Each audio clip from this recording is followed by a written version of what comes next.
Once we're in the sky, we'll be all right. But yeah, welcome everybody. We're going to try and do a full-length flight. Manchester to Malta. We got clear skies, so no excuses. We're going to check a few things. For example, we want the ATC view on. So air traffic control is there. I'm also going to check that we've got, yeah, the AI is going to manage comms and the checklist for us. That's fine. But I'm going to have manual control of all systems, including the autopilot that we're going to use a lot. We'll check our flight plan is in. Yep, looks good, looks good. Next thing I need to check is that our nav mode source is FMS. It is. That will mean the autopilot will follow the flight plan. The first altitude that the air traffic control is likely to tell us to get to is 8,000 feet. So I'm going to program that in. If you watch this blue number here, I'm going to program in 8,000 feet, but not engage it.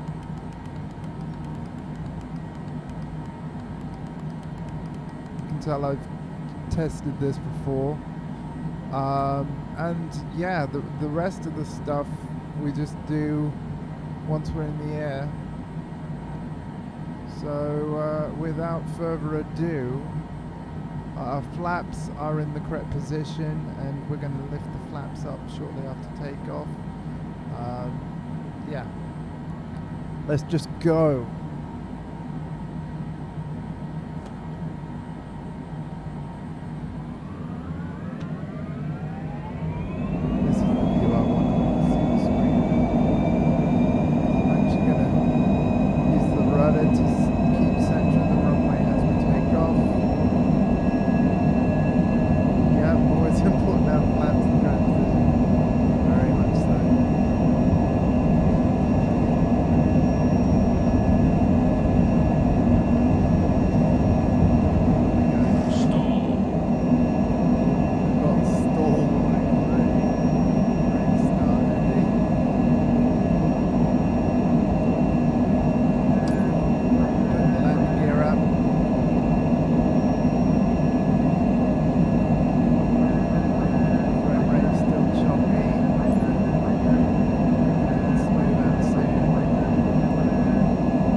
For Haddock 01.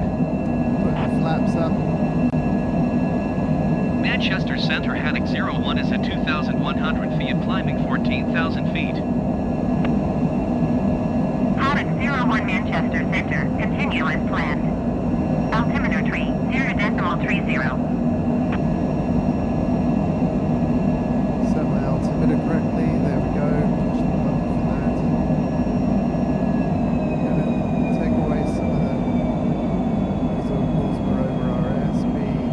I'm going to engage the autopilot soon.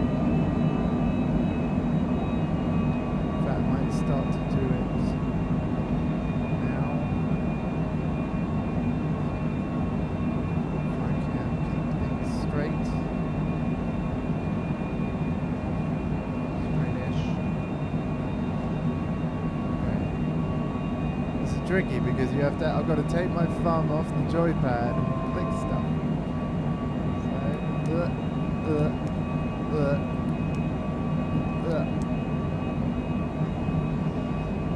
meanwhile, go down to the thrust throttle thing. Click here for auto throttle. Landing gear. Landing gear. Landing gear. Don't panic, Landing guys. gear. It should now Landing put gear. us on our route. Landing gear. Landing gear. And it's only saying landing Landing gear gear. because it's taken the Landing throttle gear. all the way. Stall. Stall. Stall. Stall. Stall. Stall. Stall. Auto throttle Stall. should fix this. Stall. Stall. Stall. Should stop turning so sharply as well soon. Also. So it is seesawing a bit.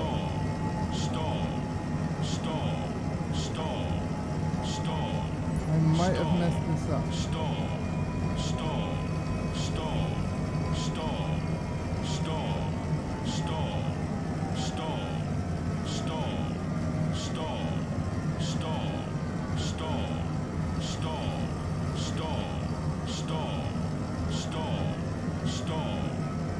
Come on, fix yourself.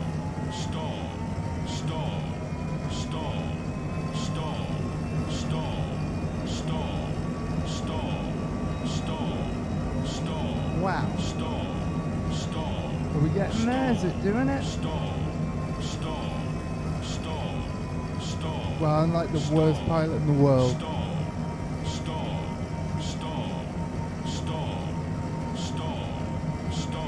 Tempted to turn. But that said, more throttle might make things unstable. I don't know what to do. What is our autopilot doing? Yeah, all the lights that should be on are on. I'm going to turn on flight level control. And then it's going to pitch down. Yeah, that'll do it. Because we're actually above our programmed altitude.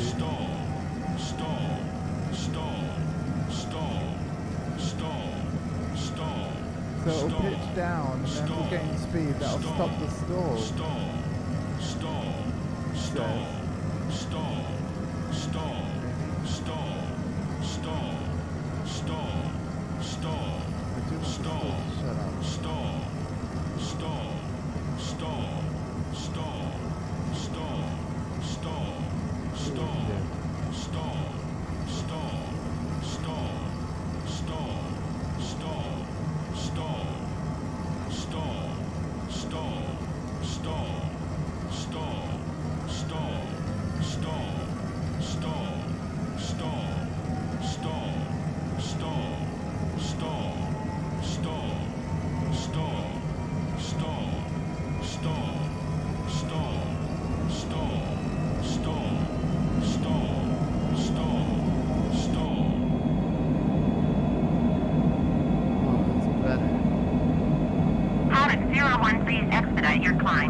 I think I've managed to get away with that rocky start.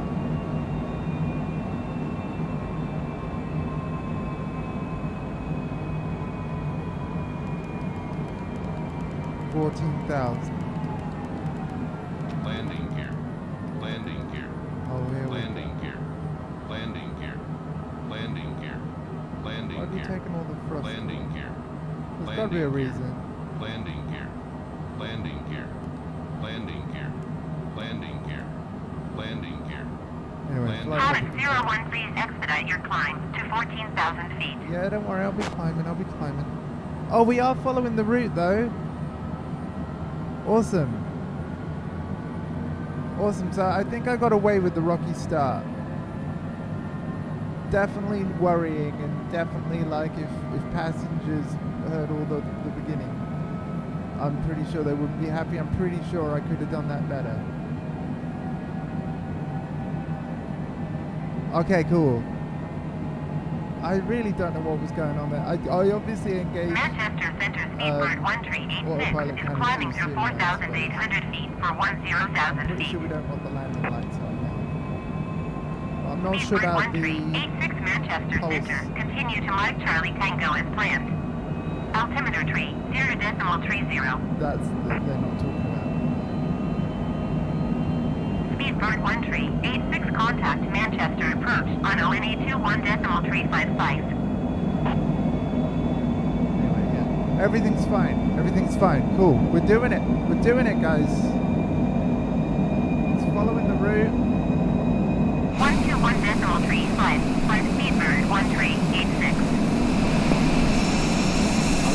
lined up like it should be. That's what I'm going to say that before. Got my initials on the way. Easy 19er, That's 240 cool. or 41 miles southeast. Descend and maintain 3,500 feet. Keep speed below 185 knots. Expect VO or DME runway 23 left approach Game via is Mike still Charlie running on Tango flight though. transition. A bit disappointing. Clear to Mike Charlie Tango. But I don't think it's as bad as it was.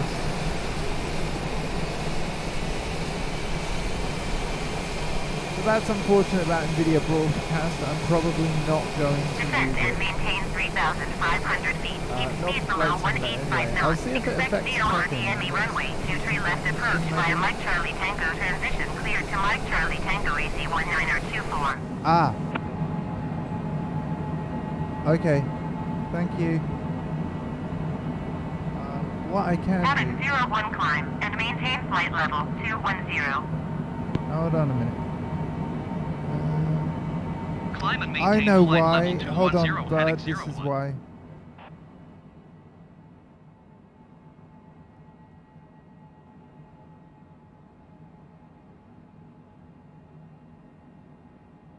That's weird. I must have been making music the other day and turned the audio up as a result. Sorry about that.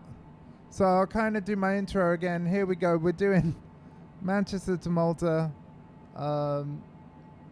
We've tried this many times, but now there's been an update to the game. It wants us to go to 21,000 feet, so we're just going to program that in.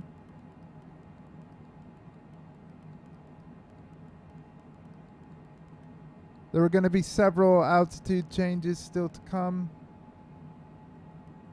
And as you can see, so I turn that knob there to put the number there, then I turn on flight level control. Pilot 01, please expedite your climb to flight level 210. I'm doing it. And now you can see autopilot is going to automatically climb to that altitude that we've programmed in. Sorry about the bad mic level. Thanks for letting me know, Tom. But lovely clear day-ish. Can't really complain, but as you can see, UK is looking rather picturesque, really. You know, the country doesn't seem too bad from like 16,000 feet up, but when you get to ground level, oh my god, then it reveals its true colors.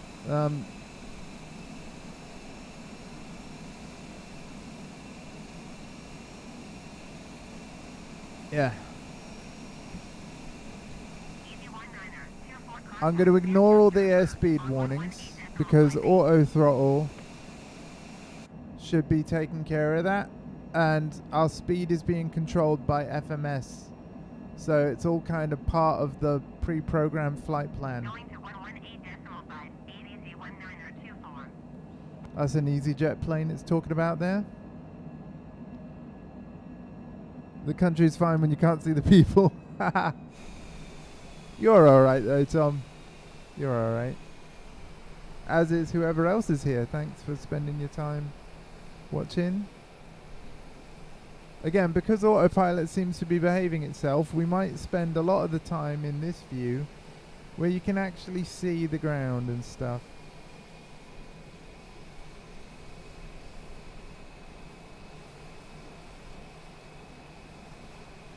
But as you can see, our route is being followed perfectly. We're perfectly in line with our correct heading. So I'm happy about this. So far, success. Really want to get better at that start of the flight though. I imagine our descent and landing is going to be equally chaotic. But cruising the majority of the way there, touch wood, should actually be fine.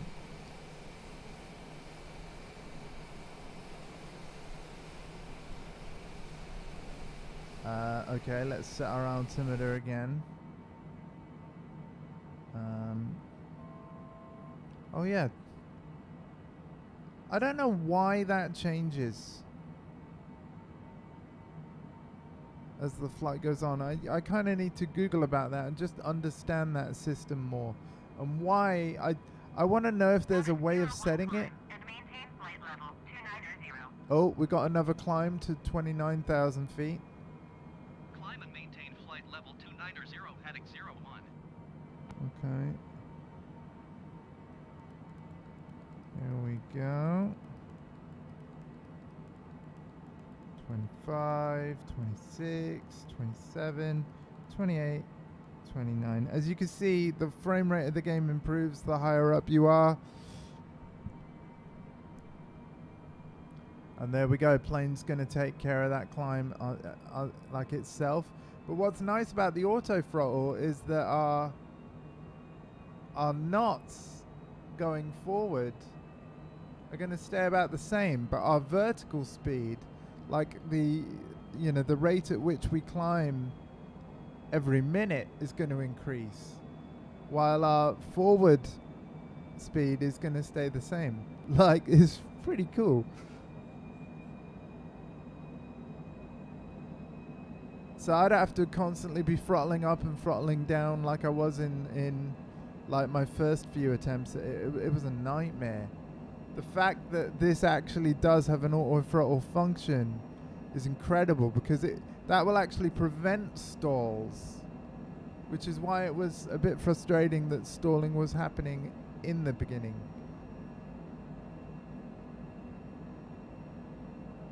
But it will also prevent overspeed as well. So, it will keep the plane within its actual limits, which I think is great. And as you can see, it's going to turn automatically in a second to stay on this line. Like, we're not even looking outside. We're just looking at the displays and knowing that, the yellow is essentially, the purple triangle here is our flight plan, and the yellow is our actual plane, like the attitude of the plane. And as you can see, as the marker, Manchester Center, Ryanair 904, like the heading for it changes, autopilot's automatically turning to line itself back up with the route. And yes, the plane might go up above and below what it needs to be pitch wise, but autopilot should just take care of it. It's pretty awesome.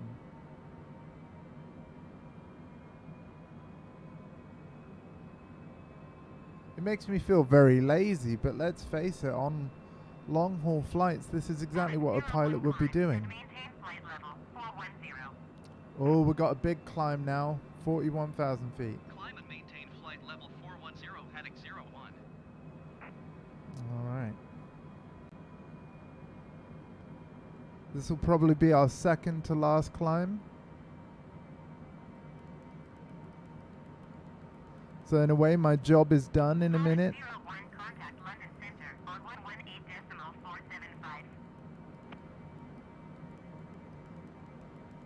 So really, this is essentially a just chatting stream, let's face it, because of how hands-off autopilot is making me. Flight level 290, climbing flight level 410. But I really wanted to do a full journey on a stream, at least once. Those that have been watching my channel for a while know that ever since this game came out, I've wanted to do this journey in this plane.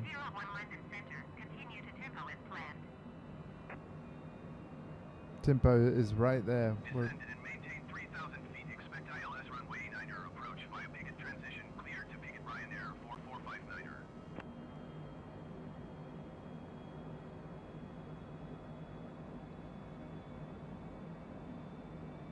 Yes, and thank you for being here when I've attempted it, Tom. I appreciate it.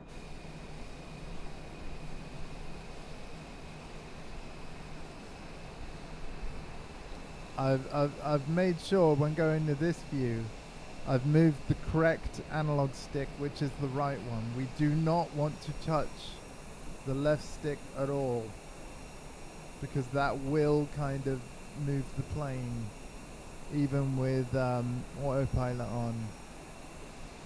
I am leaving that yoke well alone. Again, I might even turn off these warnings because again, the reason why my airspeed is above 280 knots, 285 knots, is because of my airspeed being managed by the FMS system, and the airspeed is in the FMS because that's how the flight planners put it. So I'm tempted to turn off those warnings, but then I'm worried what other warnings it might turn off. You know what I mean? So yeah, there are certain warnings we're likely to get that I think we're safe to ignore.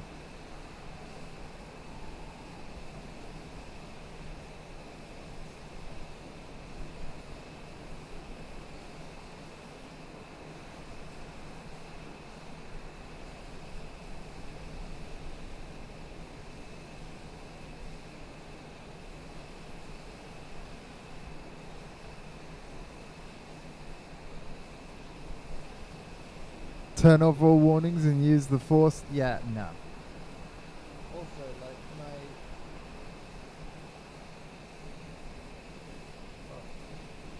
sorry, that was bugging me. I kind of had my headphone wire around the back of my chair. Glad I finally fixed that as well. That was kind of bugging me a bit. But yeah. I kind of like what I did with the sun there. This is a rather nice little graphical touch there. Pardon me. But yeah, wow.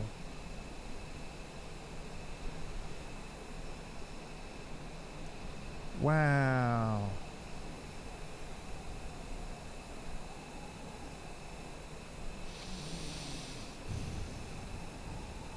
God, like, even if you're not really into planes, I can't help. I mean, I kind of, you know, I do find planes, cars, most mechanical things I find interesting to a certain degree. But like, even if you're just not into any of that stuff at all, you can't deny this game is stunning. And I don't even have particularly good PC hardware, but like, this views like this just are like wow to me.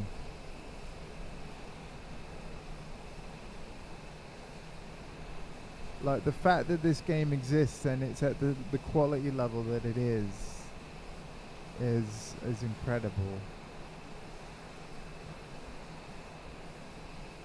Ryanair 4459er contact East Midlands approach on 134.18. If you want, we can look at the we can kind of zoom out this map. Oh yeah, look. The plane, in a way, the plane is warning about airspeed, but it's weird. Like, what's up here, the airspeed number up here is entirely managed by the FMS, which I'm assuming stands for Flight Management System. So, and why would they have values in there that the plane can't do? That's our final, that's our cruise altitude, 45,000 feet.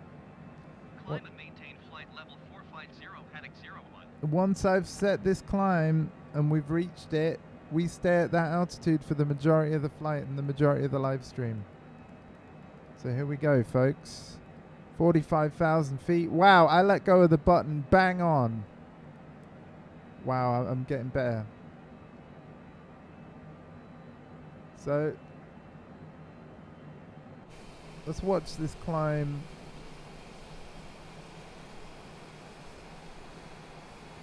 And then from that we just cruise along.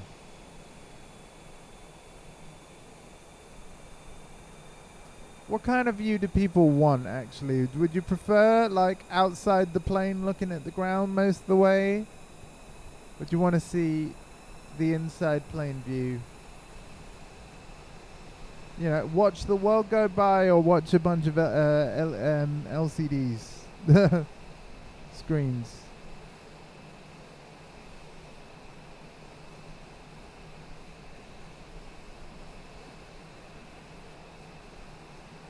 We definitely need the in-plane view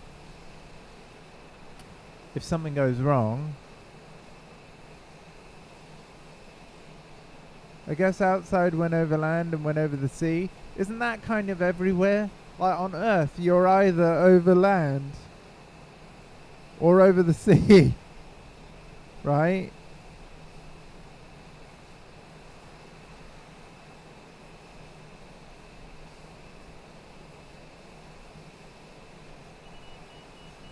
Oh boy. See, now we've got the overspeed warning. Do you know what? I'm going to disengage auto throttle and manually take it down for now. Because that's a bad beep.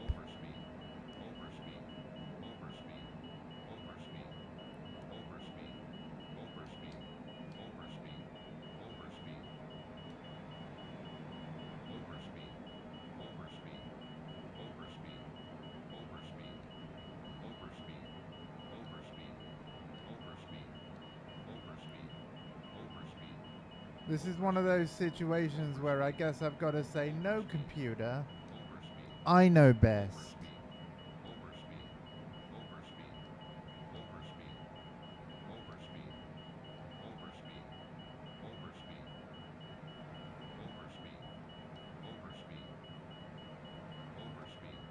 I'm taking throttle away, guys. Don't worry, we'll get there. Again, it's saying landing gear now because of the fact that I have completely taken throttle away. Just because I want to get below 210. In fact, what I'm going to do is I'll change to the other speed mode where you can say what speed you want to keep it at. Now I'm going to set that at 180 knots. I do know how that control works. I'll engage it shortly.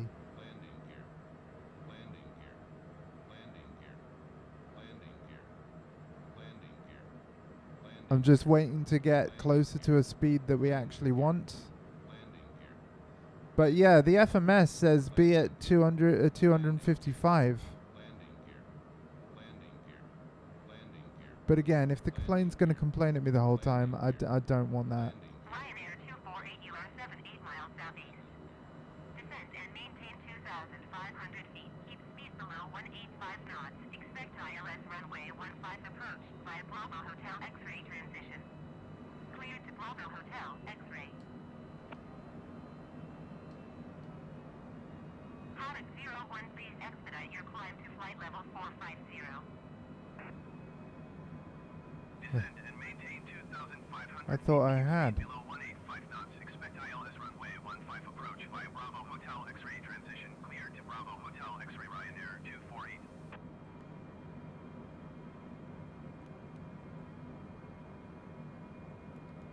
Anyway, yeah, this is where we set what the airspeed that we want. I'm going to say 180 knots. Oops. Selected airspeed mode.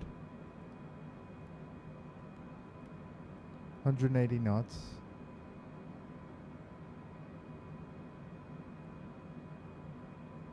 So now when I re-engage auto throttle, it should obey that rule instead. Because now you can see here our number has changed to the number we chose as opposed to what the FMS seems to recommend. And now the auto throttle will also manage our vertical speed. I guess it was the disengaging verticals, the auto throttle, that also stopped our climb, because auto throttle will manage the vertical speed, not just the forward. Sorry for us changing all the views there. Trying to decide which one I want to stay in. But yeah, that'll work.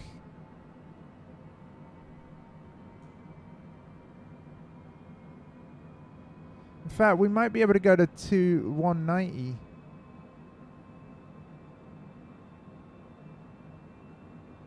Oops, I'm pressing the wrong buttons here. Maybe we can go to 190 with the speed thing.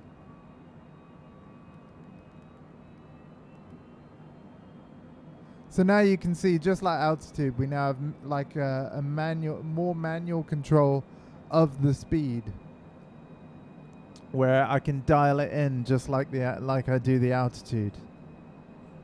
And then auto throttle will keep us at whatever speed I select. It's a pretty neat system. I gotta say, like, it really does gamify flying a plane. The fact that the actual real life plane can do this stuff really makes me want to have a go in a real one.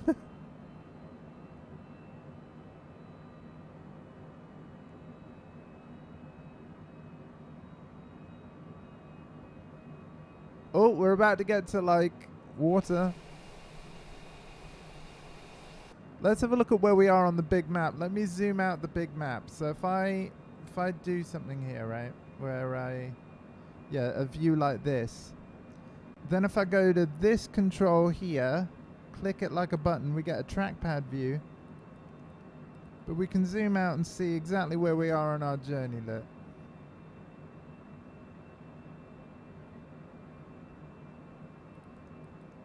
That's as far out as we can zoom. And then, if I click that button again, that will ensure that the map will pan along with the plane. Like the map will move with the plane at its center. So then when I look at the view, the screens more directly, you can see all the checkpoints that we've passed, and we're coming up to London now. So on our outside view, we should see plenty of lovely buildings and stuff like that. Granted, it'll all be very fuzzy, or because I don't have high graphic settings or anything like that. But this might be a good time to look at the view of everything. So I'll keep you on this view now because we're at the right altitude. Plane is happy with our speed. I am tempted to go to 200. We might go to 200, but definitely not 210. I don't want to go to the limit of that red, And occasionally I will come back into this cockpit view to check that we're not overspeeding.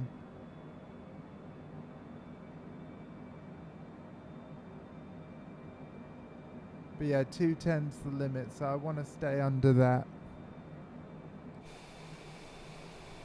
But every knot will get us there a bit quicker, so...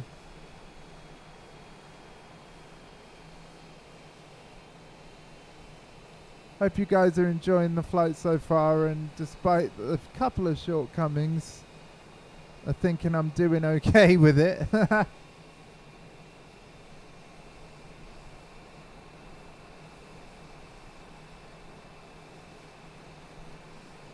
Doing a good job. Yeah, I really am a bit... See, this is the thing where, like, I wish I kind of had other friends that either played a game like this a bit more seriously, or that had some knowledge. Maybe they were a pilot as well. In fact, talking to a pilot would probably be the best thing. I really don't understand why the FMS had speeds programmed in. Again, because I didn't do it myself. That was all based off of the flight plan that I loaded in when we were on the map screen before we loaded into the game. I don't know whether I've just found another game bug where, the game is programming in speeds that the plane shouldn't be doing, or whether it totally was absolutely fine to ignore those warnings regardless, and because it was the only way to finish the flight in the time that the original ETA that the game would have given. And maybe we're flying too slow now compared to what was supposed to be. But generally speaking, my logic says if the plane is screaming at you for any reason, you're supposed to do something about it. So, yeah. I'm quite happy cruising at 200 knots, frankly. If it's going to mean that I don't go into that red and white line which is very clearly at 210 and up. Coming up to the English Channel now, so again we're going to stay in this view. France is just over there.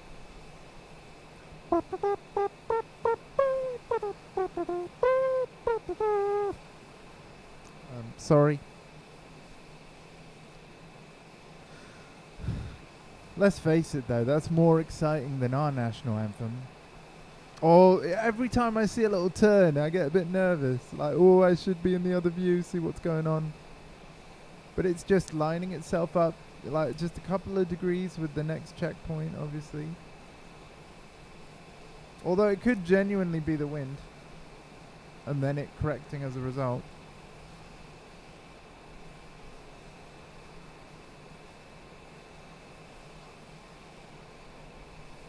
But yeah, generally I think the whole rest of the world, on the subject of national anthems, I think the rest of the world, generally speaking, they all have a better national anthem than we do. No offense to our Queen or anything like that. I just think like ours is, it's so slow. Dun, dun, dun, dun, dun, dun. Like, yeah. Trees and I mean, I'm not saying I could have written any better. I'm not saying that at all. I do write music, yes, but I wouldn't want to be able to do a national anthem.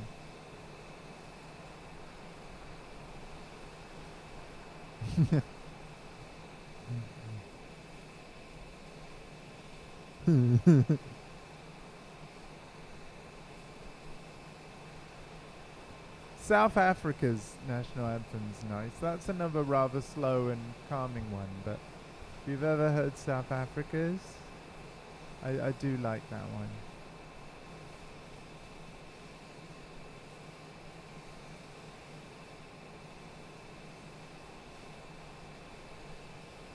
Can't remember how it goes.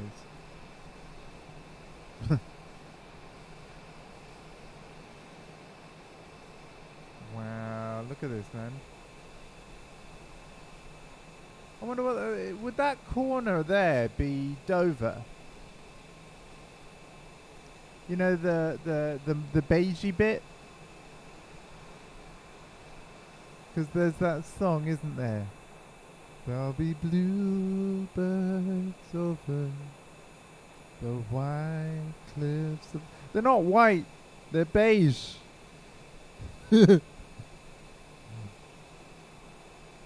But yeah, I like the fact, because I've got real world weather turned on. I've done that every time.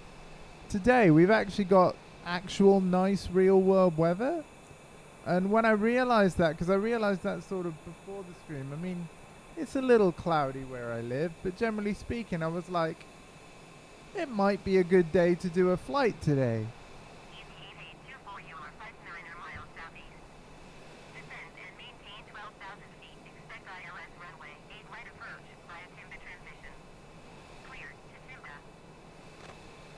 That's Dungra.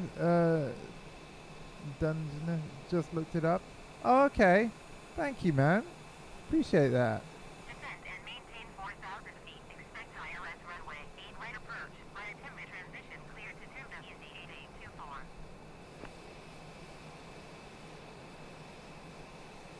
Did it kind of look like it when you were looking at the map? Because they have used like proper geographical data from Bing Maps. Because of course Bing Maps is the Microsoft managed one, and this is Microsoft Flight Simulator. But yeah, 100% looked like it. Wow, man. See, I've got to be honest with you. This is the PC game I have that tempts me to upgrade my hardware to top tier stuff. You know, like I'm still only using a Intel Core i5 4690K, which is a quad-core processor with like, I don't even think it's got hyper-threading. I'm not sure. Maybe it does. It might do actually. but it's a really old Intel. You know, I'm on DDR3, very slow DDR3 RAM. I'm not on DDR4. I'll never be able to afford a 3090. But that kind of idea, right? Like, really, it's my CPU and memory bandwidth that are really my biggest bottlenecks on this system now. It was my GPU, which is why I did upgrade to a 2060 when I did, because before that I had a 3 gigabyte AMD Radeon HD, ATI Radeon HD 3950 with only 3 gigs of VRAM. That couldn't even run Forza Horizon 3 on low settings, let alone this. Whereas now Forza runs at ultra, thanks to the 2060. Yeah, that's the thing. I have to change everything. It shouldn't be too expensive. Are you kidding me, man? Like, oh. See, this is the thing. I feel more comfortable throwing down 450 quid on a PlayStation 5 than I do changing my motherboard, processor, and RAM. And I think a large reason for that is because, like, yes, you'll see a big improvement in the game, but ultimately, Windows, like, Windows doesn't change. Windows is still Windows, you know? It's like until you run that game, you don't see the value of your investment. And I kind of like that when you get a new console, everything is new, right up to the boot up sounds and the menu system. Like, it's really exciting. Windows isn't exciting to me at all. The last time I got excited about Windows was Windows XP, because I got addicted to that pinball game.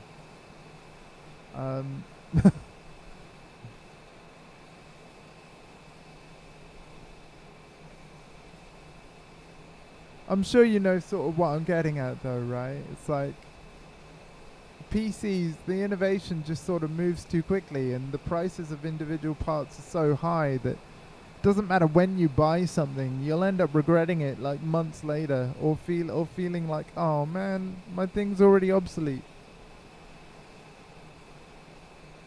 At least with a console, you're gonna get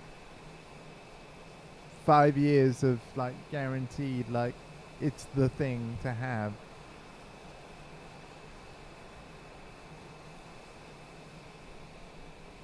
And you know that every game is just gonna work.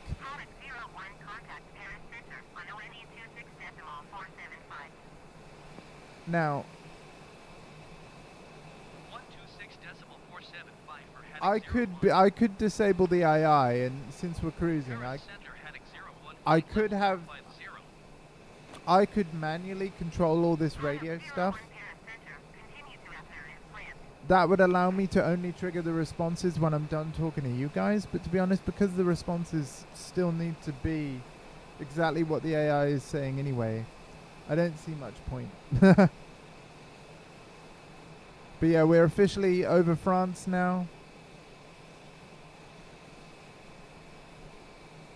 Which is about right, by the way. I think we're on time.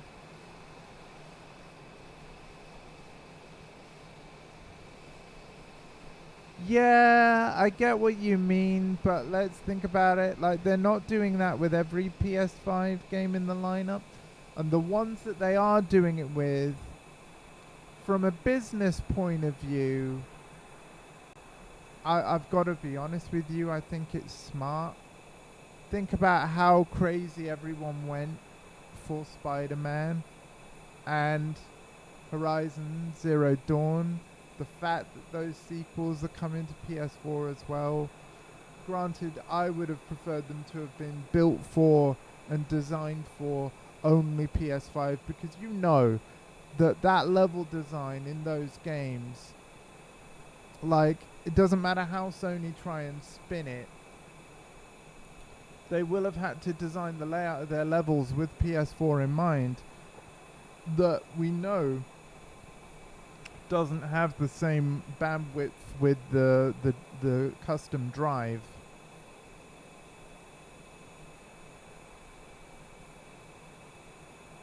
Yeah. So I do think they needed to launch those games on PS4. Like, once I heard that they were going to be on PS4 too, I was like, okay, makes sense. I'm still going to make sure that I only buy the PS5 versions. Thing is, though, I'm not getting either game at launch, probably. Because I just can't afford to, man. Got to pay for the system. And the only one game that I still must pre-order, because here's the thing, guys. Now that I've secured a PS5 pre-order, I won't be pre-ordering Black Ops Cold War, and I won't be pre-ordering Crash Bandicoot 4, even though that makes me cry inside. I originally would have pre-ordered both of those games, streamed those for you, because I wasn't expecting to secure a PS5, and I just would have played them on PS4. But now that we know that I've got one of the PS5s, the only game I want to treat myself to now is Cyberpunk 2077, which, if I buy that digitally on PS4, I know I will get the PS5 upgraded version. And thing is, though, I know that's going to be a big game. I know I'm going to want to play that slowly, and I know I'm going to want to see everything, but I also know I don't want to stream the same game to viewers that will probably get sick of it for months on end. So Cyberpunk might be a game I selfishly just play off stream. Or maybe, and this is the thing, I want people's input. How would you feel if I played it on stream and off? In the sense that every time you guys saw it, a lot might have happened. And do you know what I mean? But if you wanted to just watch more Cyberpunk, I'd be willing to do that for you. Especially PS5 version when it finally comes with all its ray tracing and yeah. Oh god, I hit the wrong analog stick.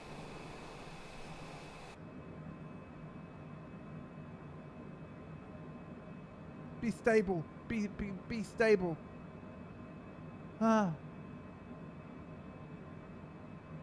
Stay stable. Don't ruin the live stream just because of that. Oh. On and off?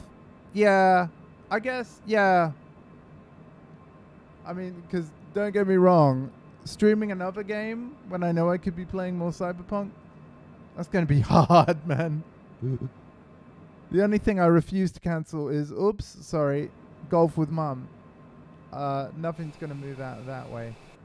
Out of that game's way. I've just realized the map is not scrolling. Yeah, originally I was going to get it on PC because I am a GeForce Now subscriber. And even though, you know, so I was going to stream the PC version of Cyberpunk because my internet is good enough. Let's sort this map out. There we go. Oh, do I have to click it and then go back? Yeah, that's what I do for the auto scroll.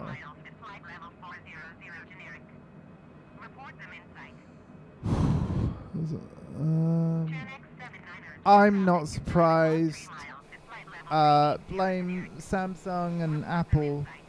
Flash memory, high-speed flash memory has been in high demand, especially with all this COVID stuff, and Apple will have driven prices up by the fact that they would be willing to pay more for their memory modules just because they know they can afford it. And it really would have put the squeeze on how much memory Sony and Microsoft would have been able to get for the consoles, sadly.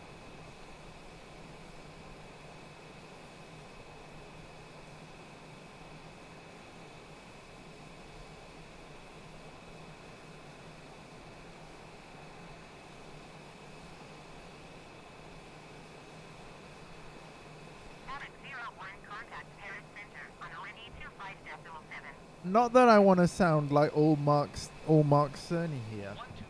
125.7 Haddock 01. PS5 system architect.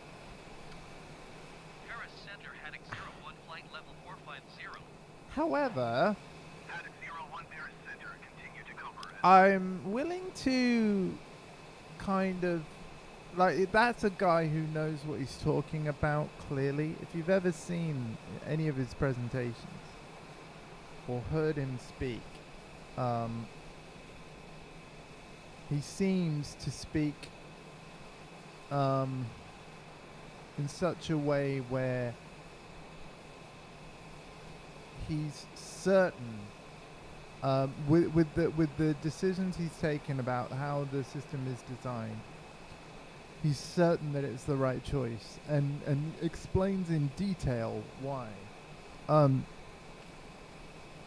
what he was essentially saying in regards to PS5's custom SSD, which has twice the read speeds of Xbox Series X's on paper, by the way.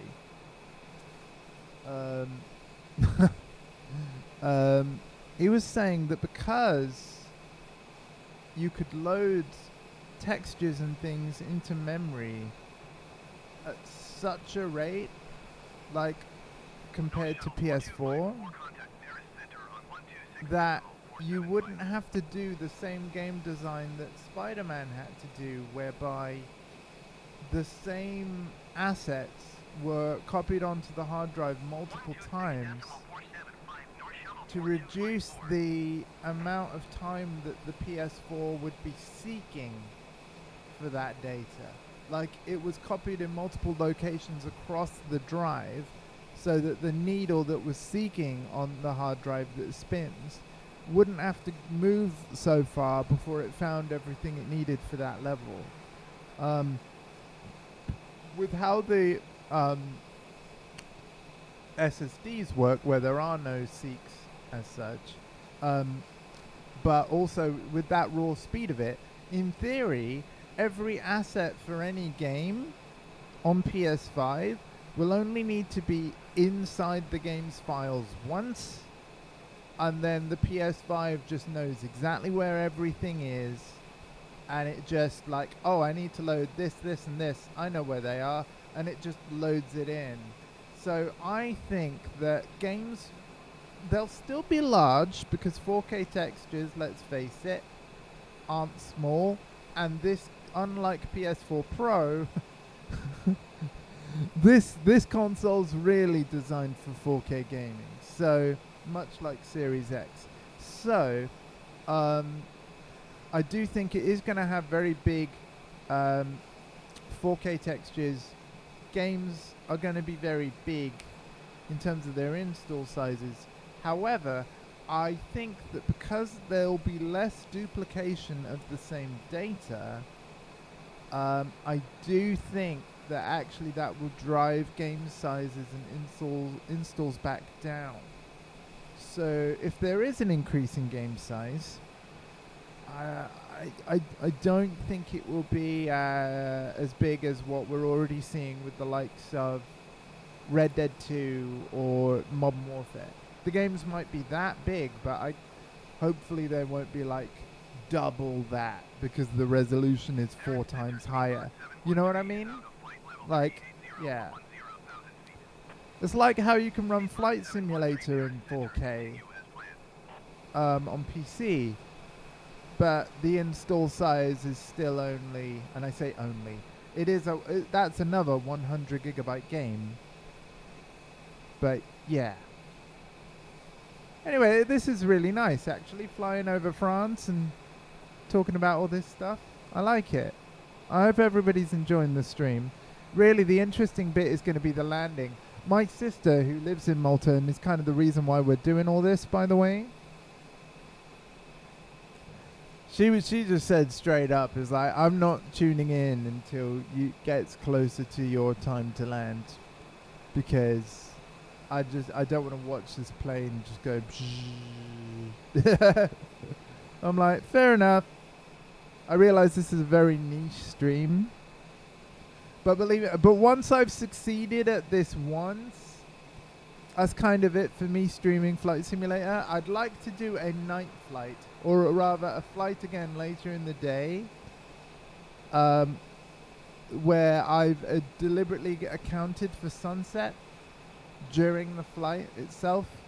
Didn't want to do that today, but what I might do on that sunset flight, I might go Malta to the UK, because obviously UK is a bigger country by comparison. There'll be more lights as we come into land, that kind of thing. 126.475 for Air Portugal 562. Yeah. In a way, I'm not too worried, Tom. I mean, the thing is, I've got the fastest internet in my area. When I do speedtest.net, I get 550 megabytes down as my speed result. Yes, it costs us an arm and a leg. But if you combine that download speed with the theoretical speed of the PS5's custom SSD, even if I'm going to have to be deleting and reinstalling games, it's not going to be that much of an inconvenience for me at such high-speed internet and what have you. Which, you know, my console will be hooked up via Ethernet, so yeah, I'm honestly not too worried. I'm actually really excited to turn the PS5 on for the first time and just see how fast that UI is. I frankly can't wait. I will never forget the Gamescom where Sony showed the PS4 UI the first time. You know, when they had Shuhei Yoshida in that armchair and he went moused over well, not moused over, there was no mouse, but he scrolled through a bunch of games that, you know, were first party, Infamous, all that kind of thing, Drive Club. But what was cool is he noticed, and this was all planned on stage, right? They had another PS4 with a bunch of devs playing a multiplayer match in Killzone Shadowfall. And live on stage, Shuhei Yoshida joined a match that was in progress. And just how quickly he got from PS4 dash to that match was incredible. In fact, Killzone's one of the only games still where you can jump straight from matchmaking directly from the PS4 home screen, and you essentially skip a lot of the menu that you would need to go through in most other games. Unfortunately, you know, because I feel that was something that they wanted to originally do on PS4 with most games, but I think only Killzone really nailed it. It seems that with PS5 they want to integrate more of the game menu into the PS5's OS menu, which again I'm excited about. You know, if you can go from the PS5's menu straight to a specific multiplayer mode or level, I think it'd be great. Oh, hi Hardcore, how's it going, man? As you can see, we're actually over France now. So far, so good on this flight. We're about halfway through, I would imagine, actually. And yeah, look, our warning speed thing is still in that 210 range. So you know what? We're not going to go above it. We're going to cruise at 210 even if it takes longer. I don't want to jinx myself, Hardcore, but this might be the one. I've just jinxed myself, haven't I? But, yeah, we're now over France. So, this whole flight to Malta malarkey that I've tried many times, we might actually get there. Autopilot is successfully steering this plane as and when it needs to.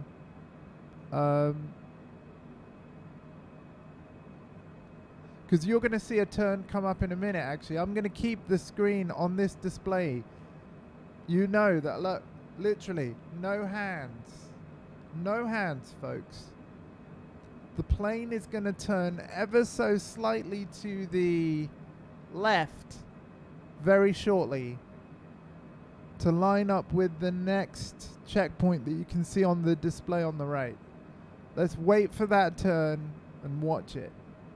Right now we're at a heading of 151 degrees, so it's going to go to a lesser degree in a minute, even if it's just by a couple of degrees.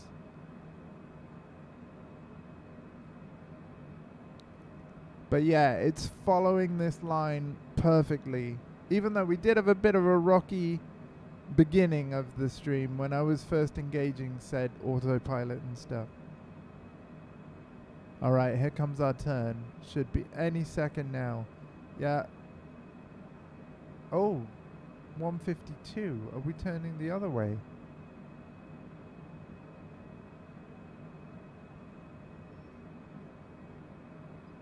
Did I get my degrees the wrong way around? Or is it not happening yet? I have zoomed out on the map quite far, so... But yeah. Oh, here we go. Right, this is the turn. So now that we've passed that checkpoint, our display here has changed to give us the line for the next one. And now autopilot, it always wants to be central with this line, like it always tries to straighten this line. So if the flight computer ever moves it, all of the instruments, like, you know, so the yoke and the rudders and that and the throttle, they all work together once the autopilot is engaged to line everything back up central again. And as you can see, this is our turn. So everything is working as it should. And how many live streams have I tried to do of this to get to this point? I've been playing this game off stream, trying to learn more, understand more, but really I think the biggest difference between now and back then, I think it was yesterday, the game had a 15 gigabyte patch which squashed a lot of bugs, many of them autopilot related, it turns out. So the failed attempts that we had, there's a good chance they weren't even my fault.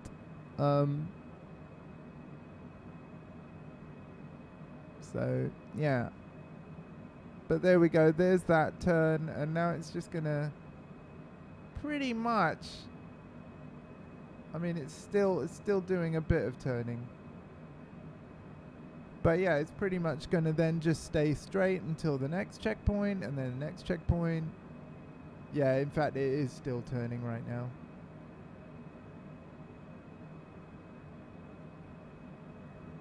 But now, yeah, now it'll be leveling off. And then this triangle will be exactly level with the one above. And then it'll stay straight until the next instruction. As you can see, it's staying at 45,000 feet, as is programmed on that number there. It's staying at 200 knots, as is programmed on that number there. We know how to change either number as and when we need to.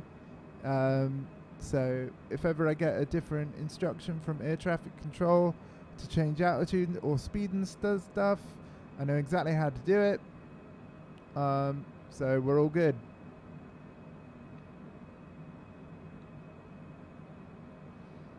This time is an hour behind us.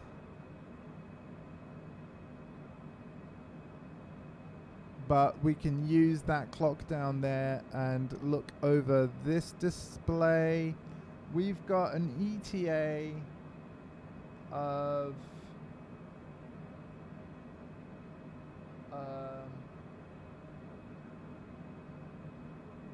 1441 UTC. Oh, 2 hours 20. 2 hours 20. So we actually should get there at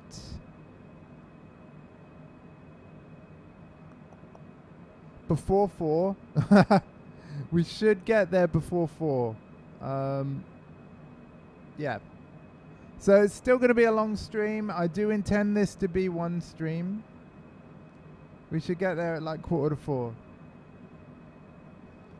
Again, I feel like, because one thing that happened earlier on in the stream, Corey,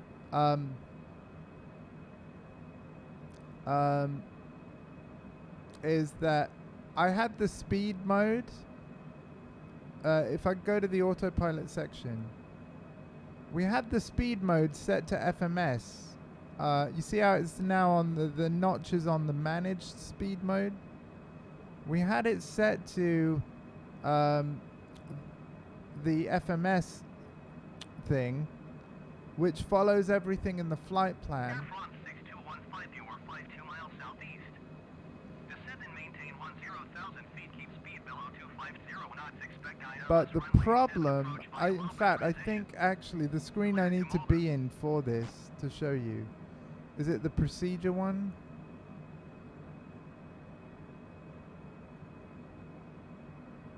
No. Descend and maintain 10,000 feet. Keep speed below 250 knots. Expect ILS Speed runway bugs? 7 approach via Malta transition. Clear to Malta Air France 6215. No. Anyway, yeah, there's basically was a pre-programmed speed thing, and it was essentially the plane was going too fast, and it was managing itself somehow via the FMS. And this is the thing, I kind of want to see the FMS screen, so let's see if I can find it.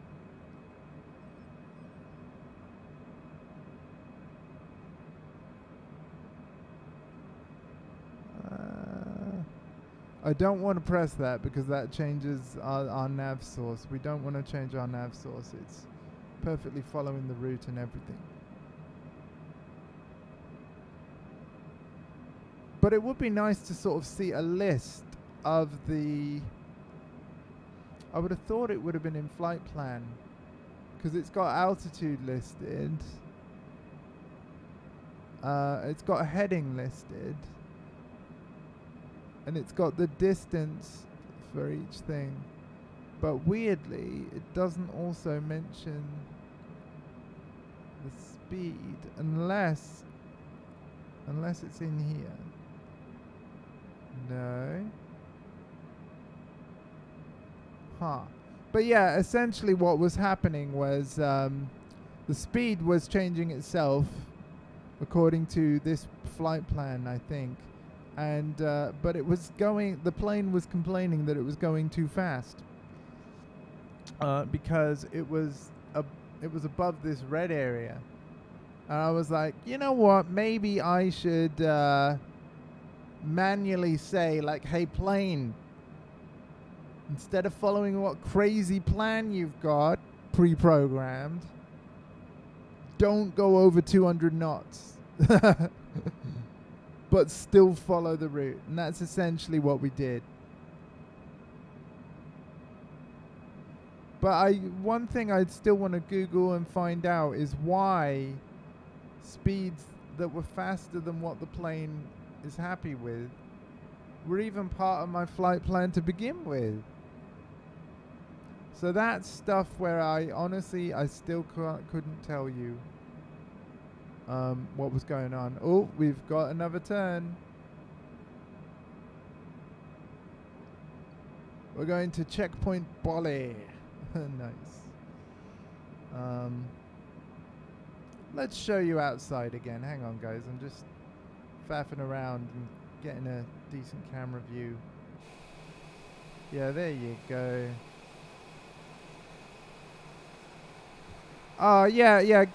Give Hardcore a follow as well, by the way. I love that command. Anybody that's a streamer, feel free to use that.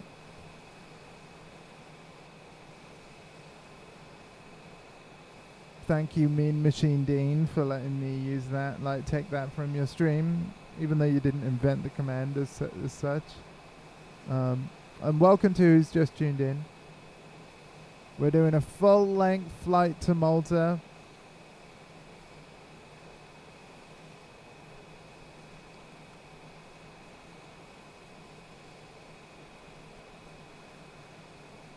Didn't actually mean to do that. Ah, well, you deserve the support anyway, sir. I need to update the featured friends. A couple of them aren't streaming as much. So I might rotate some out just for a bit. Although they still deserve the follows. Where are we now? Right, let's have a look at that map. Give me 1 sec. We are to... Oh! No! No!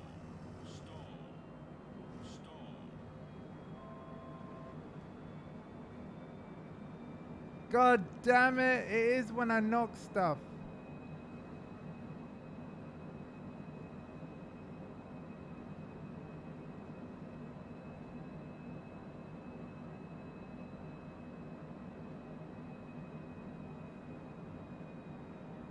Why did you have to ask? It's alright. This is good practice. It's good practice. You know, it'll only be a wasted hour and a half. No biggie.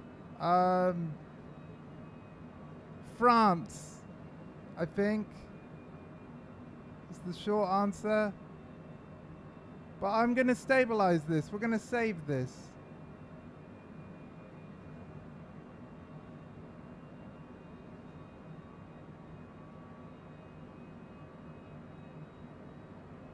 It's about time that I learn to rescue this situation.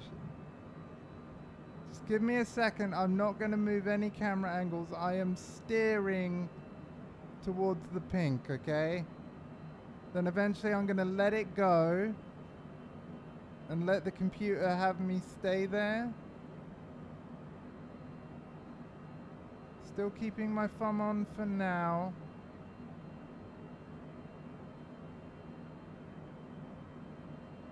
Just while things continue to stable out.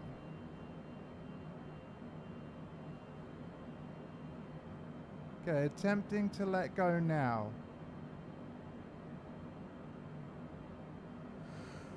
Whew.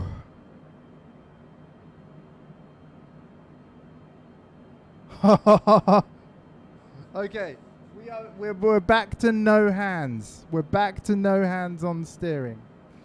All right, can I use the map, please? Again, I'm not going to cheat and use the quote-unquote game map. That's cheating. We're going to use entirely plain stuff. So, this is definitely France.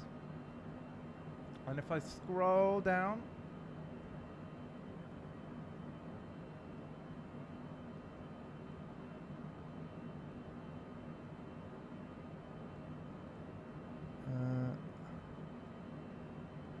all this should start looking familiar soon. Italy should be over there.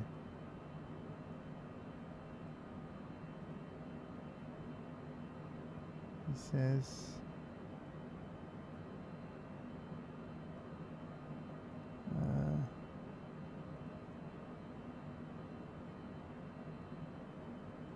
so we've still got quite a bit to go. Yeah, that's Italy there. So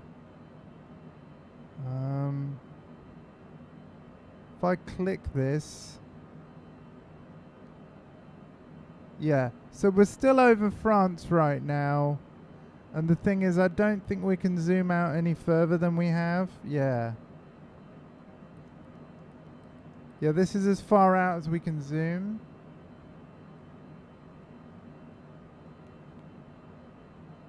But it just gives you an idea of roughly where we are. Oh, I'm so glad I managed to stabilize that. Whew. Let's click here to bring the yoke back into view, but I don't want to move it. No moving. Like, let the autopilot move it. Only move the... I already made the mistake of knocking the left analog stick that steers the plane once, so that was the second time. But yeah, we're still over France, but my god, it looks lovely. And if yeah, as long as I don't move the left analog stick of this controller, it'll be alright. Haddock 01, contact Reims Center on ONE 28 decimal. Reims, that must be the area of France that we are at. 128 decimal tree Haddock 01. Reims Center Haddock 01, flight level 450. Haddock 01, Reims Center, continue to Delta Juliet Lima as planned.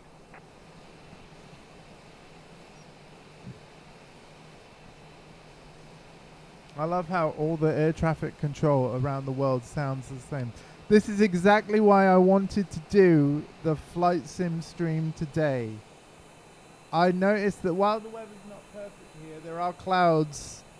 There's still a generally very blue sky, and I was like, well, I normally stream at noon. Both the game got a new patch last night, and then my graphics card got a brand new driver this morning, which probably will improve game performance. As you can see, it's not looking or running bad at all. So the stars really aligned for me to attempt this again.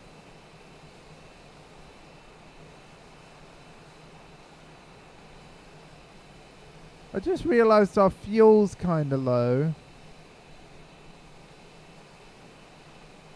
Did I forget to increase my fuel to the maximum? Or are we okay? I don't know. That's a bit... I've only just seen that. And I'm very worried about it. Because it's like 34% and we're still only over France. Pretty sure I filled it up to 100. Maybe I didn't. Maybe. The default is 50%, by the way. Maybe I started this stream with half a tank. I don't know.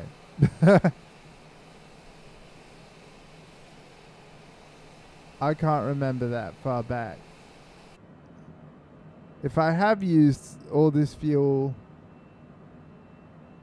like, because again, for a while I had the autopilot manage all the speed.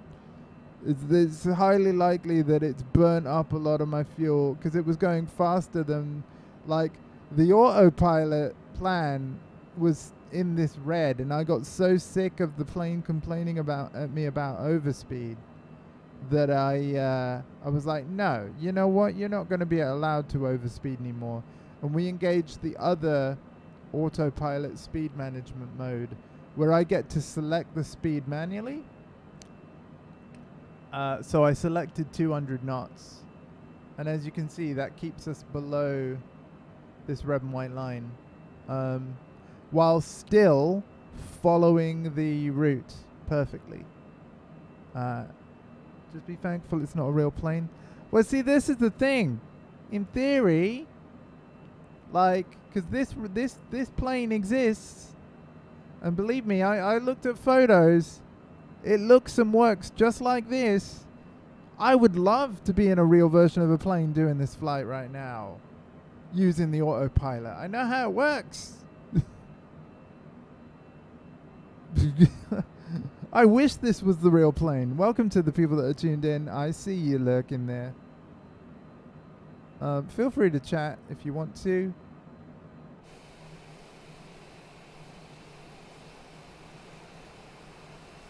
I know you mean in real life. Passengers might be a little ill. Yeah, well, true, yeah.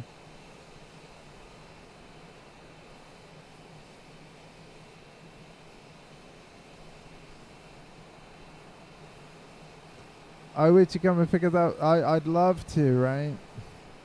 You might not be saying that when it gets closer to the landing, though.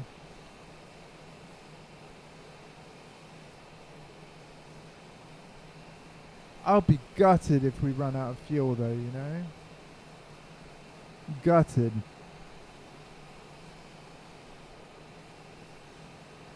Also, I'm actually rather gutted that we did have that destabilized moment. Whoa, is that cheeky turn there? That must have been part of the plan. Don't worry. Yeah, that must have been part of the plan. Every little turn makes me nervous because I know I didn't do it. This is all autopilot right now.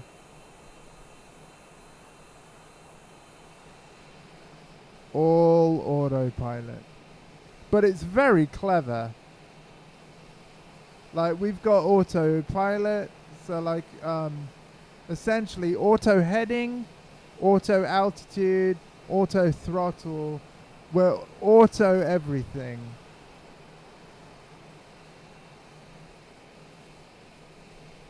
The plane is completely flying itself, managing its speed, keeping at the altitude we set. It's really, really, really clever and very cool. And it does mean that someone, like, in theory, anybody could fly this thing. Yeah, those turns are literally because of the plan. If you look at the map, if we were to zoom the map in, then yeah, the line would be, like, it wouldn't be straight. There would be slight turns that we need to do.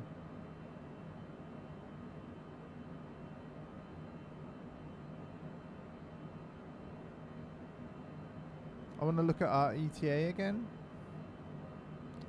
Our ETA is written here. Yeah, still 1440 UTC. And we're at 1240. So it's 2 more hours.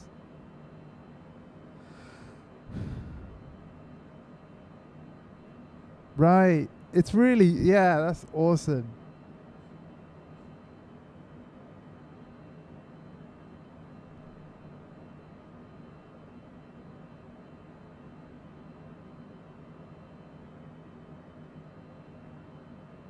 I in a way, I'm looking forward to the landing, but having to wait another 2 hours, I kind of feel like I am behind schedule. So maybe that whole FMS speed where it had us in overspeed, maybe I should have kept that on, because maybe I've made the flight longer than it would otherwise be. I mean, this is a private jet after all, so it is kind of, jets are meant to go fast, but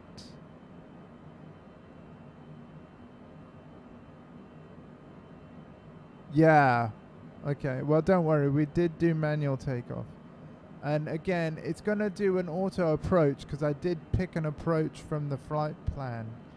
But basically, I imagine what autopilot's going to do is it's going to line us up with the runway according to the traffic pattern and approach that's programmed in. And then by the time I disengage autopilot, I've just got to go in a straight line and down. That's what I hope.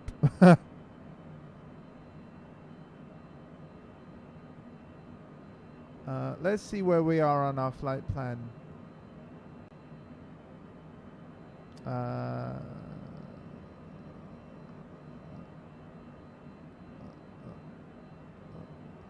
Yeah. Yeah, look. We definitely look like we're over halfway through. This is our programmed approach, by the way. It's not a very big runway, very small airport. Great. Great. Thanks. So in other words, we could easily miss it. Well, whether we fail or not, I don't care. This is going to prove for a fun live stream. And if we do fail it, it does mean I will try it again on a future live stream. Of course it does. But I really, really, really want to at least get a full successful flight at least once. Wow.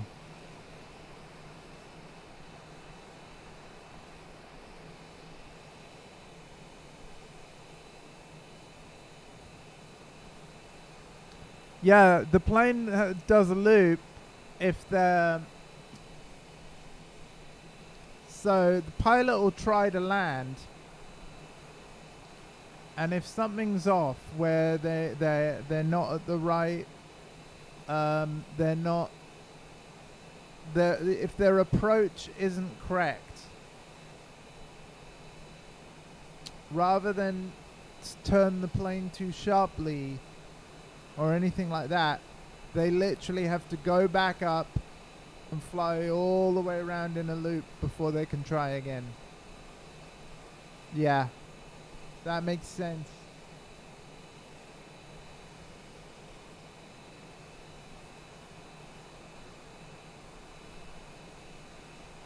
And we may have to do the same thing if I balls this up.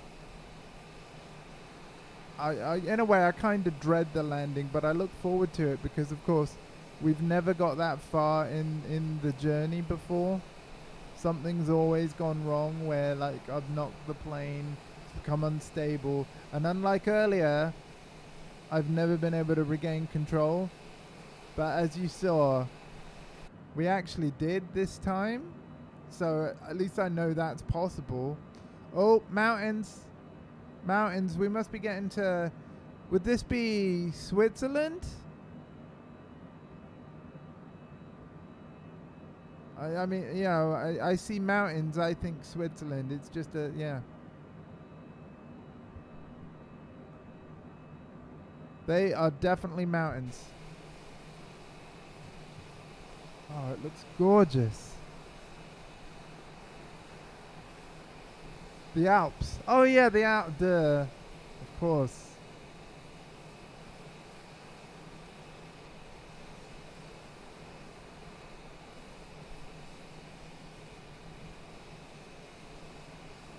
I love this game. I'm really glad I bought this game, actually. I was so dreading that I would buy it and my computer would throw up some reason as to why, like, nope, sorry, can't play it. Your computer's too rubbish. Welcome to those that just tuned in. We're like a bit under 2 hours from our destination. Nice. Nice. I'm glad things are actually going to plan. We've been flying for about an hour and a half. So I hope that we're still, quote unquote, on time. It's hard to say because, of course, you will, you'll be used to flying in a passenger jet like a Boeing that would probably go a lot faster than this. I didn't want to do a Boeing, though, like a 747 yet. Much too complex.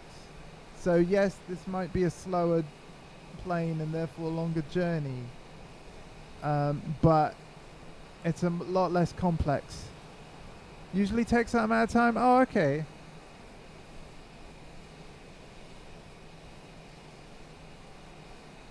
But yeah, like, honestly, if I won the lottery, and if I was going to buy like something crazy. Paddock 01, contact Marseille Center on 120.85. Hey, Marseille! Nice. But yeah, I'd want to buy this plane specifically and permanently employ a crew to fly me around places. Paddock 01 Marseille Center. Continue to Bengal as planned. Oh, okay. Paddock 01 contact Geneva Center on ONE 25.55. Ooh. Going to 125.55 Paddock 01. I'm really enjoying this, and also you'll notice they've improved the ATC voices as well now. Paddock 01 Geneva Center, continue to Bengal as planned.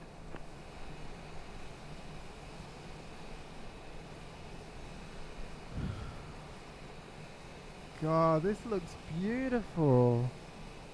Even on like probably like medium or low settings.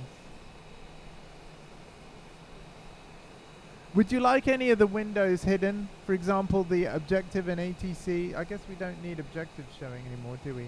Because that literally isn't changing yet. I'll put it back on when we need to. But if you want, I can literally just do that.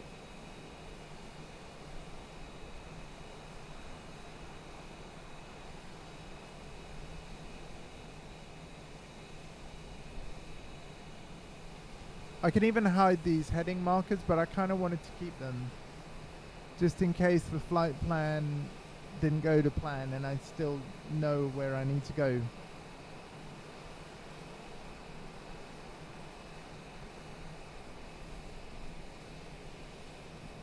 Paddock 01, contact Marseille Center on 120.85. So yeah, the ATC stuff will still happen.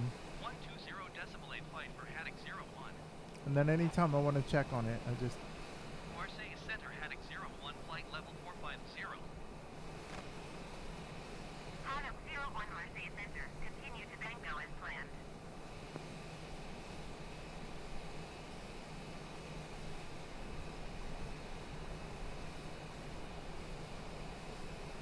I don't think we've ever got this far on stream. We've always failed before this.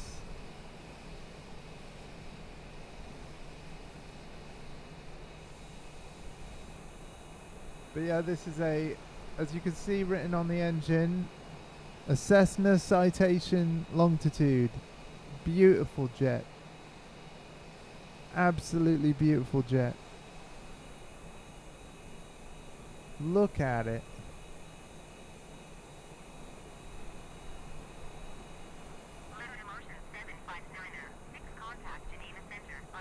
Sort of like, it's a private jet meant for like celebrities and business passengers, you know.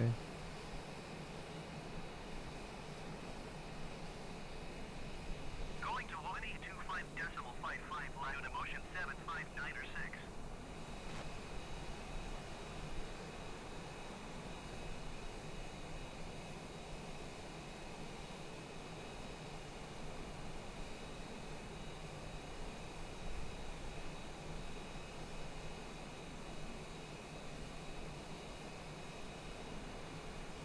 That view is, I can't get over it.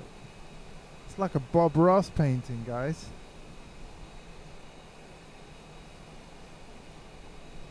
Of course, there's a whole bunch of Bob Ross emotes you can put in the chat. That's just standard Twitch stuff.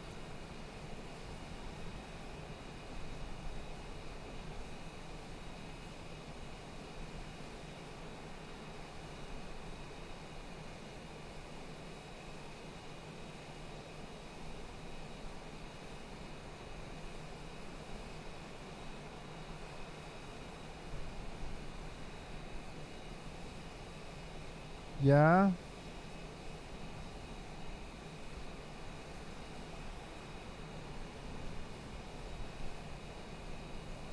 Alpine 1060, contact Geneva Center. I am worried about the fuel.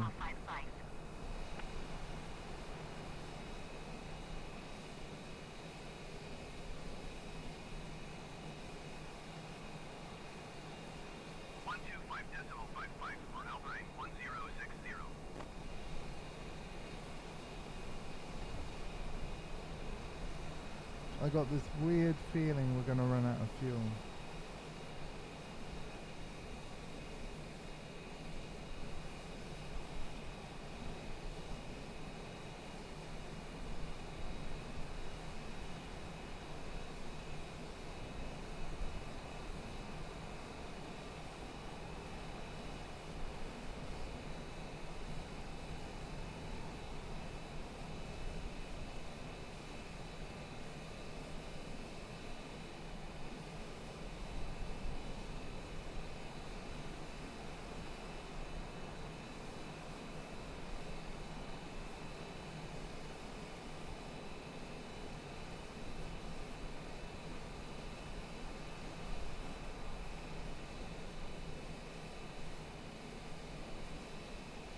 Just want to check something, guys.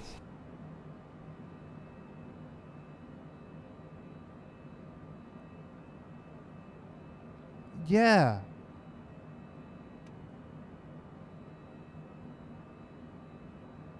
My flaps weren't up.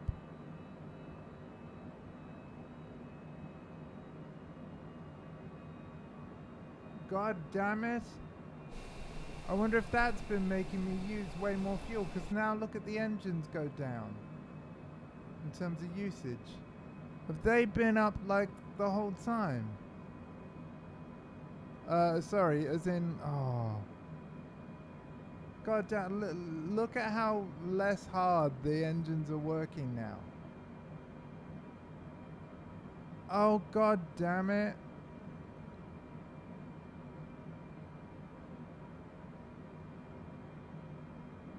We got turbulence and stuff because, yeah, but that'll sort itself out.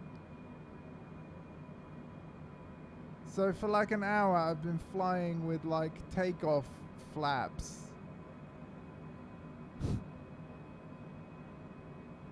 2 hours even. I thought I'd sorted that. God damn. I bet that's where all our fuel's gone. The engines have been working harder to, you know, for the majority, for the flight up to now, to kind of counteract for the air resistance or whatever over the wing. Oh. Can't believe that. One switch in the wrong position for like hours. And it might have had like a knock-on effect. 124.9 or 25 Haddock 01. Milan Center Haddock 01 flight level 450. Haddock 01 Milan Center. Continue to Banco as planned. Oh man.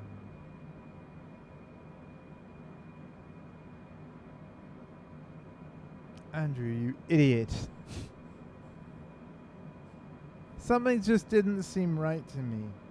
And sure enough, it wasn't. Contact Marseille Center on ONE 20.85.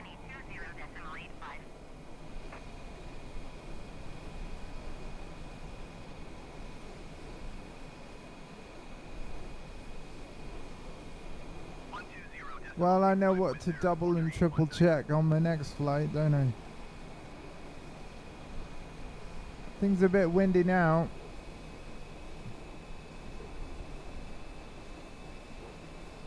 In fact, I'm willing to say that the plane's less stable since putting the flaps up.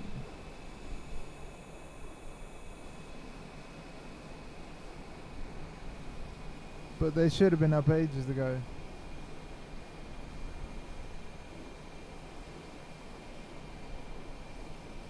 Because now our engine's working way less hard. Oh, we're supposed to be doing these turns, are we? Apparently so.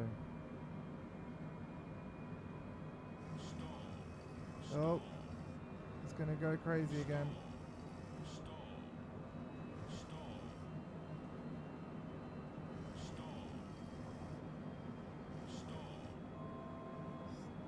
Stop it.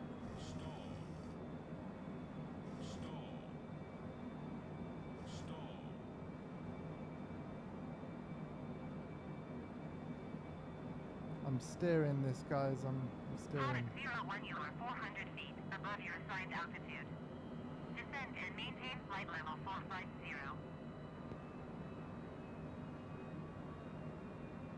Descend and maintain flight level 450 Haddock 01. For God's sake. Wow, we climbed 400 feet extra really quick then, didn't we?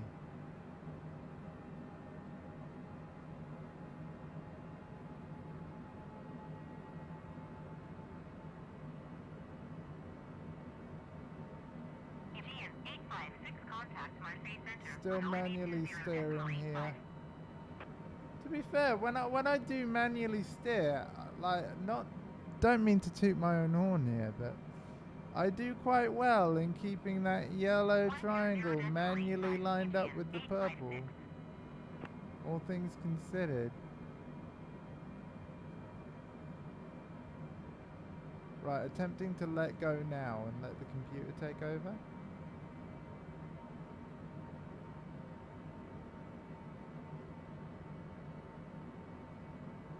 So yeah, this definitely hasn't been a perfect run. We're probably still not going to make it because of my stupid flap issue.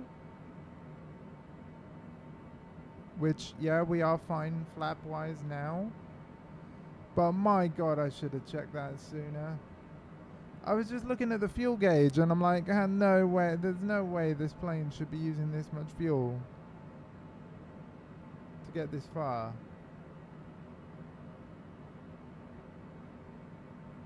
And there's got to be a reason for it. Damn right there was a reason for it. I had my wings in the wrong flap mode, and the plane had to use more engine thrust to follow the plan than what it would have needed to use had my flaps been in the correct mode. Oh, idiot.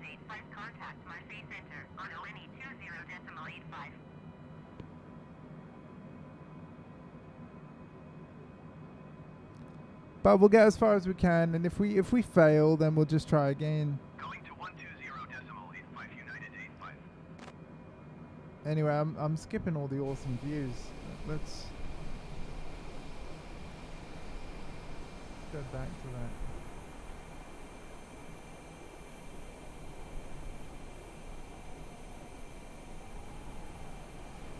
There you go, folks.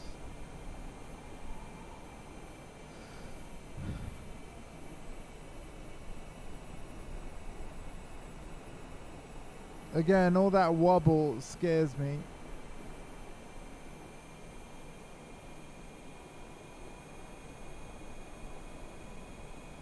It makes me wonder if I should be looking at the display steering.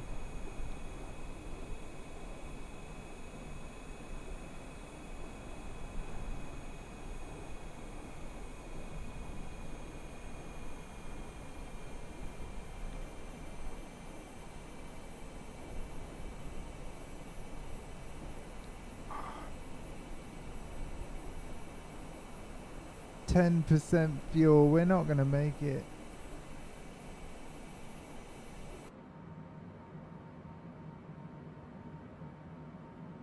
And yet there's the water again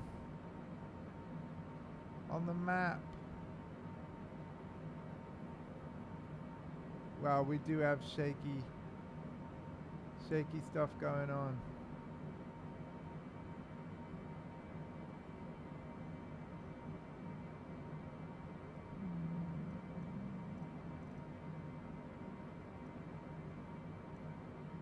Can I put extra fuel in, like in kind of like a cheat mode?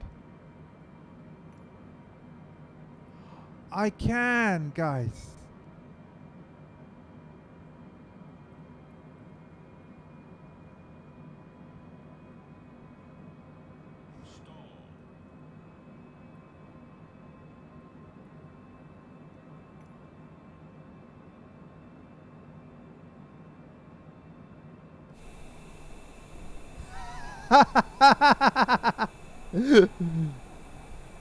Yay! Alright, ignore the fuel thing. Ignore the fuel.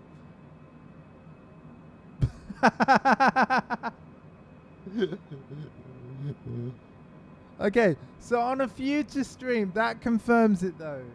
We are going to do another flight in the future. But it might be, get this, instead of Manchester to Malta, we'll do a homecoming, maybe even during sunset, with the correct fuel and no mistakes, Malta to Manchester, in a future live stream. Yes, I like this plan.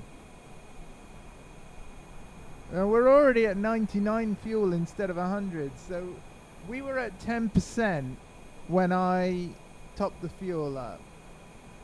So we're going to find out how much percentage we use on the remainder of this flight. And then we'll know how much I miscalculated fuel, or how expensive in fuel my multi-hour flaps mistake was. Because I'm pretty sure I had the fuel set to 100%. But if I was at the wrong flap mode for hours, yeah, I can totally understand how that could have caused the engines to work harder than planned, and therefore burn more fuel faster than planned. It makes perfect sense.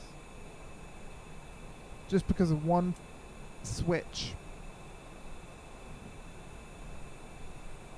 But yes, Dan, you're saved. You can refuel the plane in this game, even during flight. I'm assuming so that you can simulate situations like having none and then doing emergency landing, you know.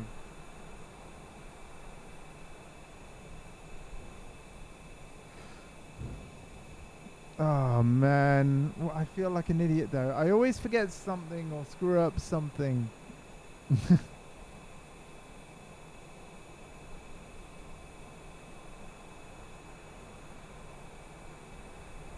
Yeah, 2%'s gone already. Kinda got a small tank, hasn't it?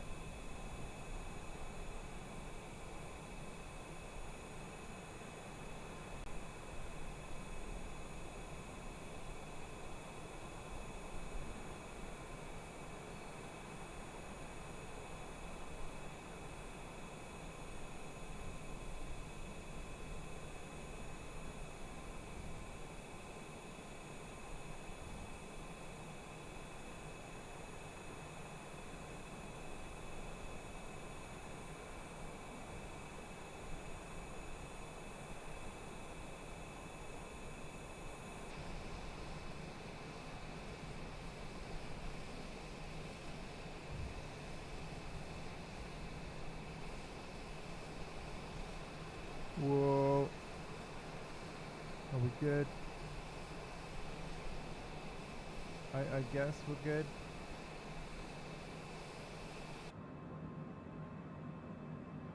It is turning. Yeah, we have a turn right now.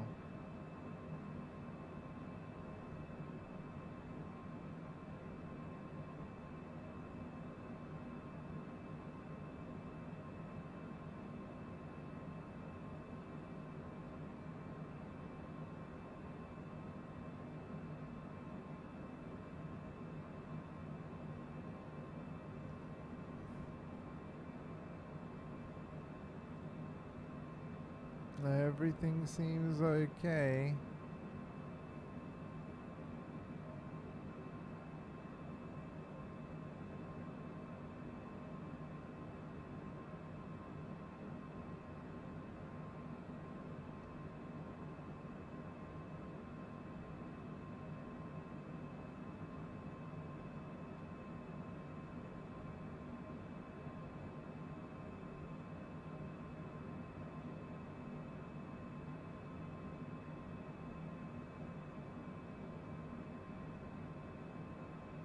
So it'll be straightening up now.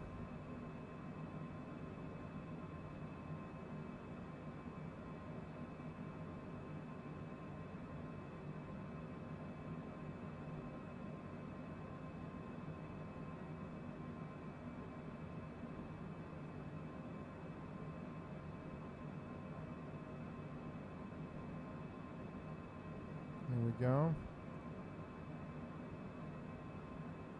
So I just wanted to watch this maneuver from the displays just in case.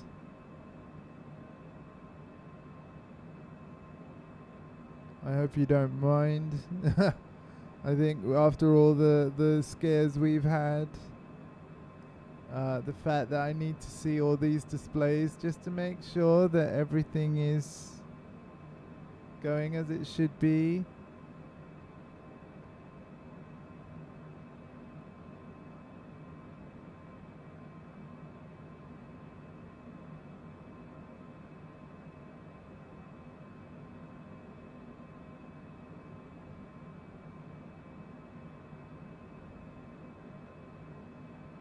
And okay, now it's going to line up with the long line that takes us over the sea.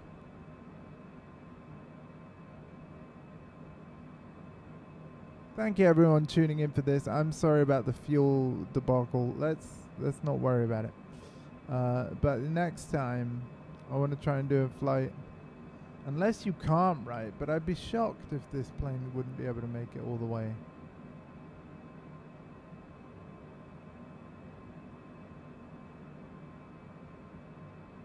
Pretty sure it can. You just got to make sure you don't make dumb mistakes like what I have.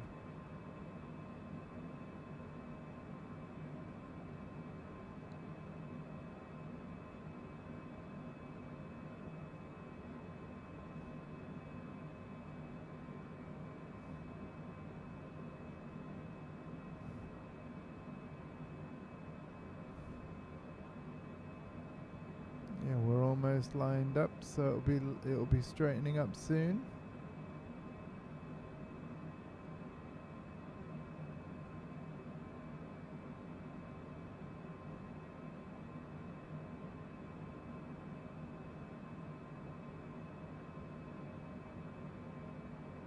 Cool.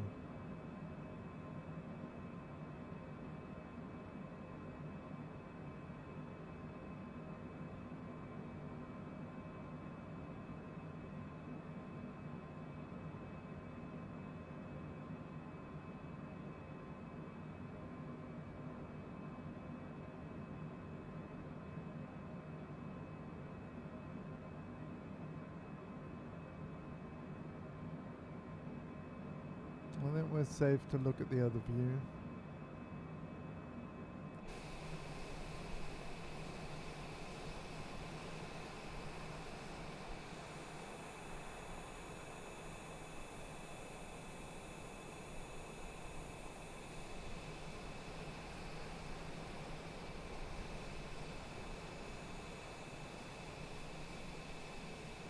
Have a look at the coastline and stuff.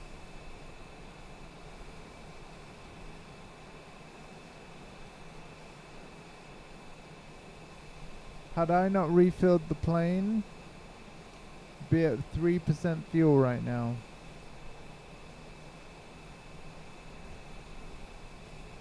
So we'd have probably ended up in this water.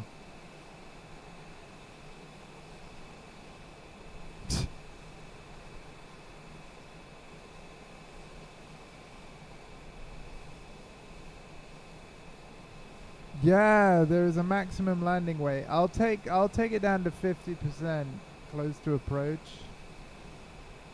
if need be. Just with the slider. Yeah. I'm aware of the maximum landing weight. I just wanted to make sure we kind of got there.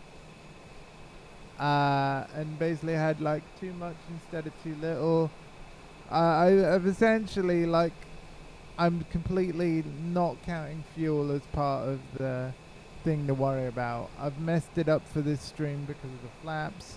So on a future attempt, which there will actually be another one now, because of my mess ups, I want to do another of the same thing, just maybe the opposite route. And see if I get it right next time.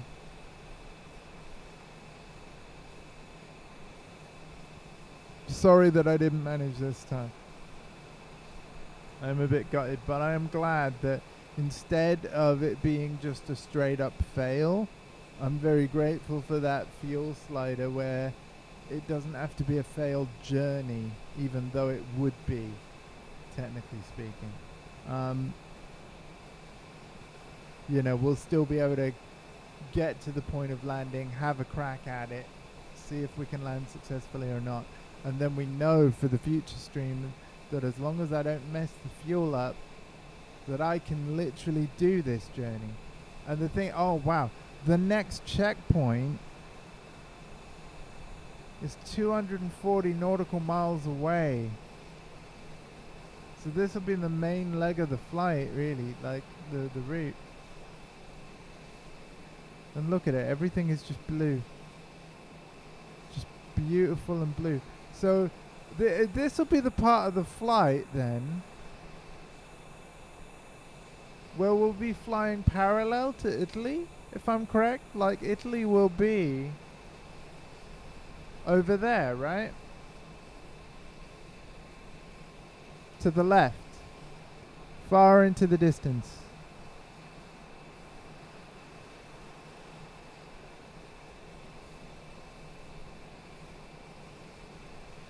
Yeah. Cool. Next to me. Yeah, nice.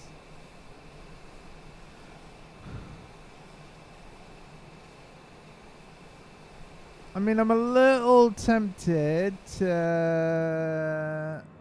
because it does seem to be holding speed very well. We might increase speed by 5 knots.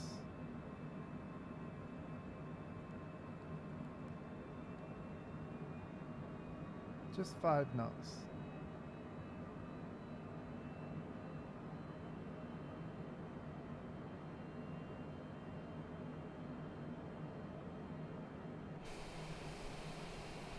Okay. I wonder why this game's flight plan didn't do it. I probably could have edited the flight plan, to be honest, but... that makes sense though, you'll get more visual markers and stuff.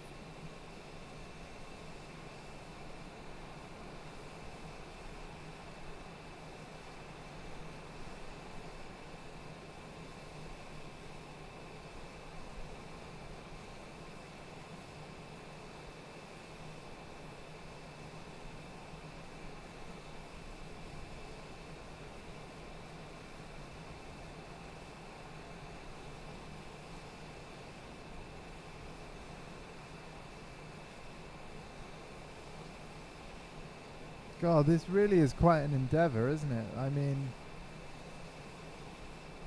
yeah. Somebody did ask me, he's like, oh, are you going to do a flight to Australia? No. Absolutely not.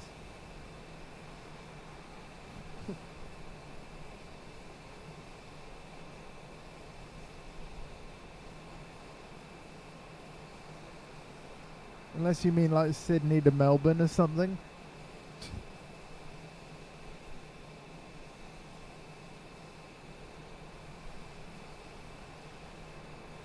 But I don't think that's what they were getting at.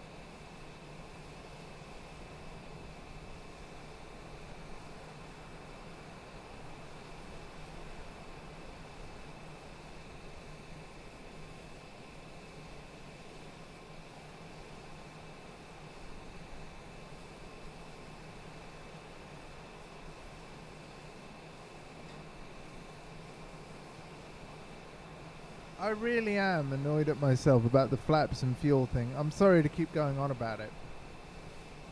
But what what a dumb oversight. Ah.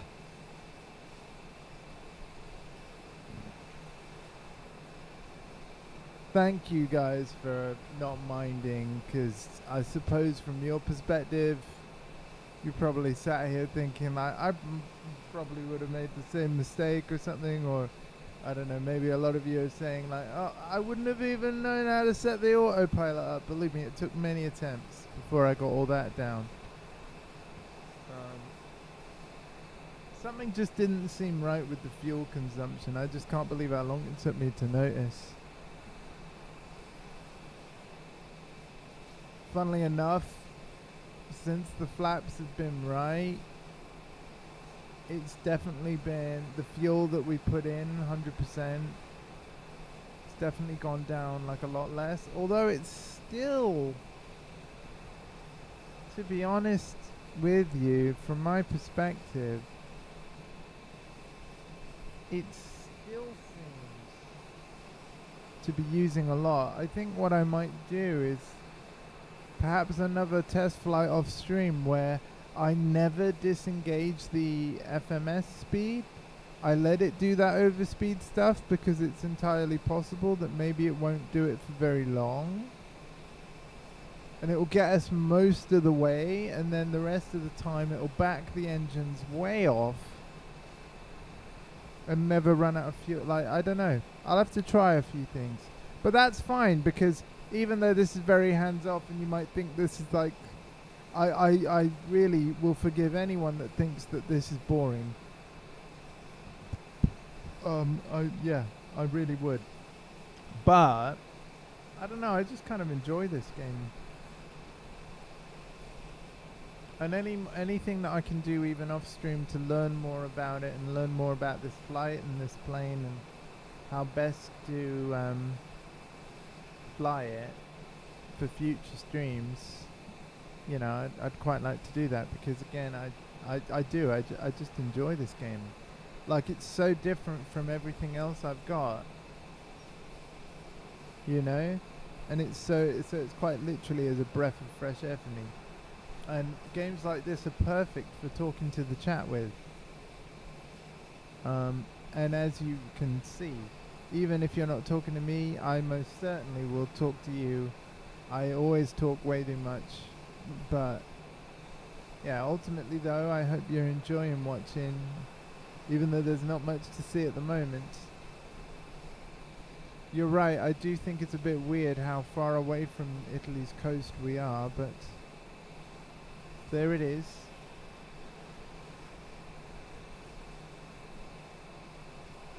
I could manually like disengage the nav, manually change my heading to be closer to it, and then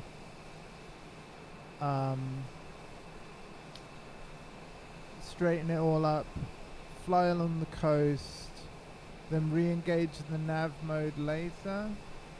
We could try that, and you know, therefore, instead of flying on the line, we'd fly parallel to, if that makes sense. If anything, it will give me more practice at controlling the plane. But I'll only do that stuff if you guys want to see more land close up. And then we'll have to rejoin the flight plan, which I most certainly would do.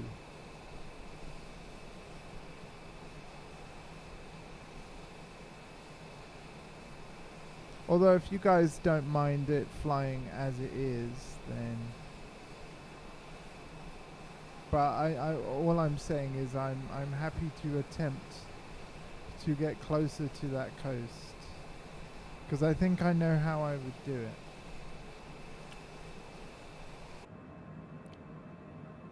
Basically,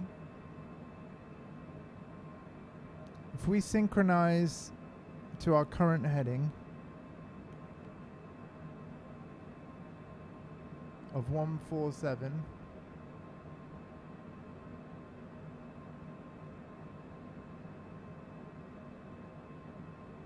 and then if we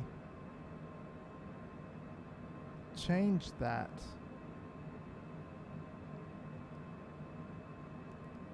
by a few degrees, let's say 147,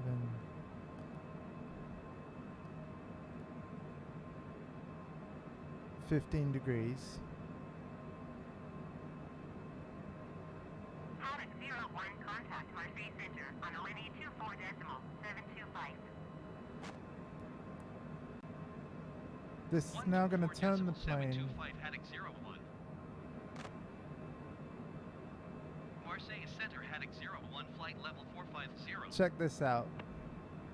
We're now turning the plane closer to Italy's coast.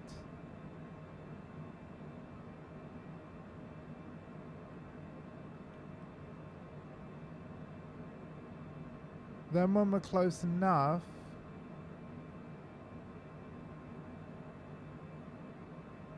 we are going to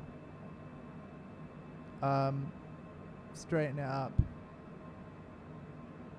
So you can already see on the map we are deviating from that line, and now instead of the purple line, it's going to follow this turquoise notch on our compass. Again, staying at the same altitude and staying at the same speed. But we can re-engage the purple heading, which is the CRS one, later. Just to kind of make this flight more enjoyable to watch for you guys.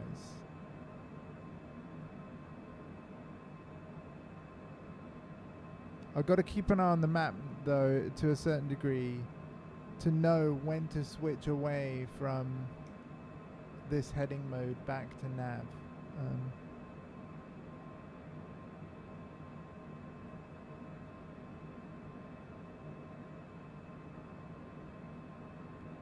But yeah, just while we fly along Italy, let's be a bit closer to it.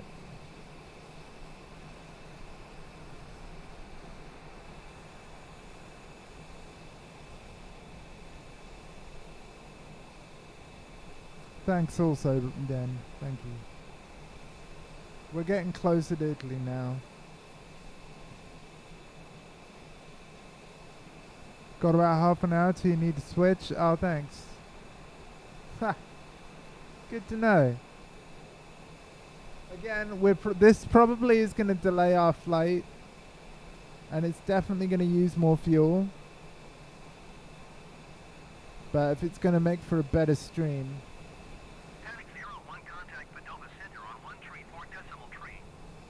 then let's get closer to that Italian coast. 134.3 heading 01. Maybe next time I'll make a custom flight plan.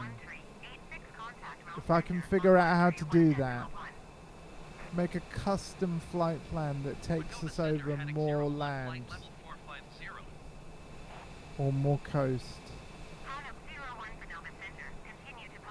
Again, this is the first time I've got this far, so visuals wise I didn't know what to expect. 131.1 heading 01. I certainly wasn't expecting the views to be this amazing, even on my kind of rather low-end PC, to be honest.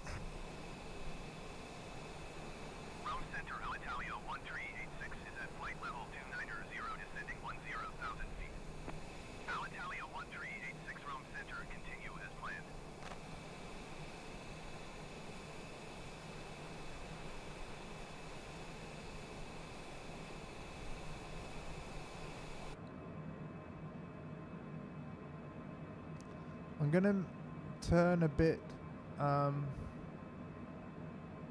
more.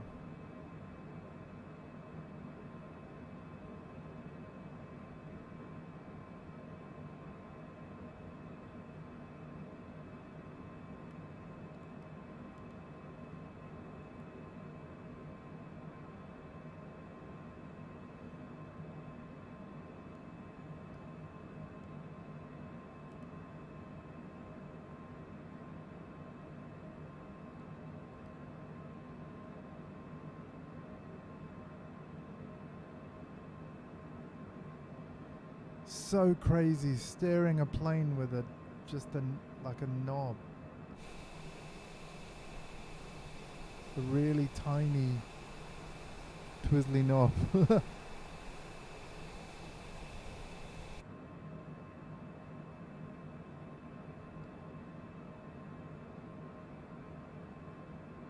It works though. It works.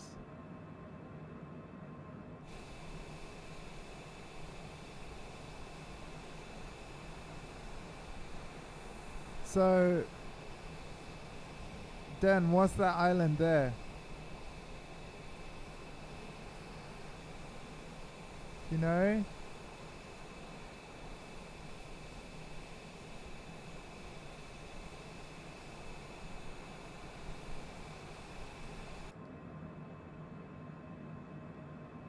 There's Italy there. Then you got this little island there, and then obviously the bigger one.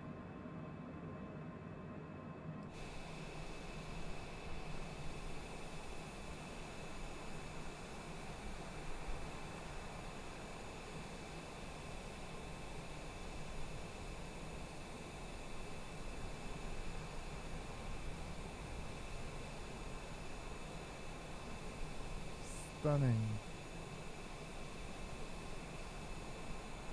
I'm so glad I bought this game.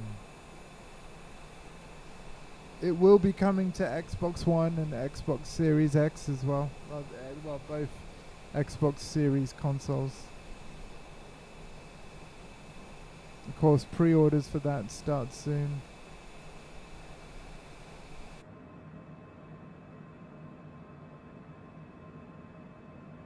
Nearly at the Italian coasts. That'll be Corfu. Then Sicily. Wow.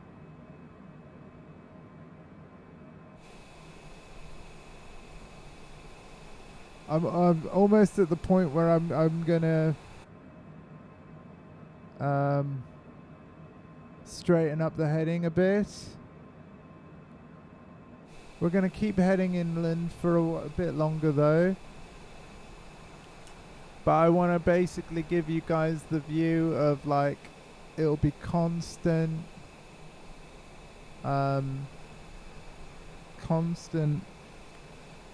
Italian coast for as long as we can. You know, once we start moving away from our checkpoint as opposed to closer, then I'm going to re-engage nav.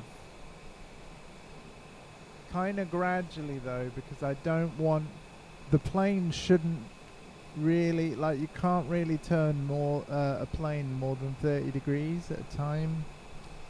So like if we get further than 30 degrees away from our actual heading, then I will head back in stages using the heading mode, much like I have now, to get close to oh, course, not Corfu. Okay. Yeah, the my geography is terrible anyway. But yeah.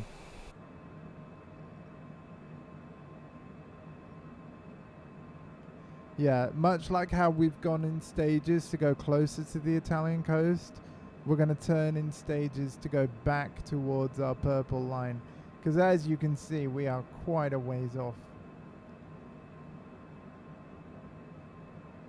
But it's nice that you have those two modes, that you've got a nav mode and a manual heading mode where you can dial in any number of degrees that you want.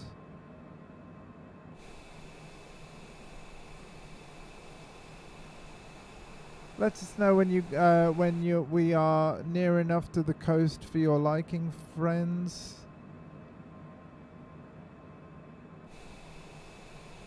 But you're right, it does give you a better view of Italy, for sure.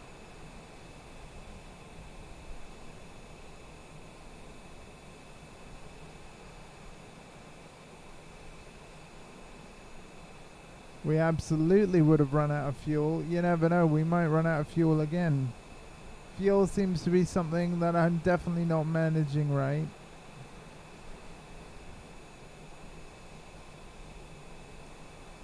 We aren't too far now? Oh, really?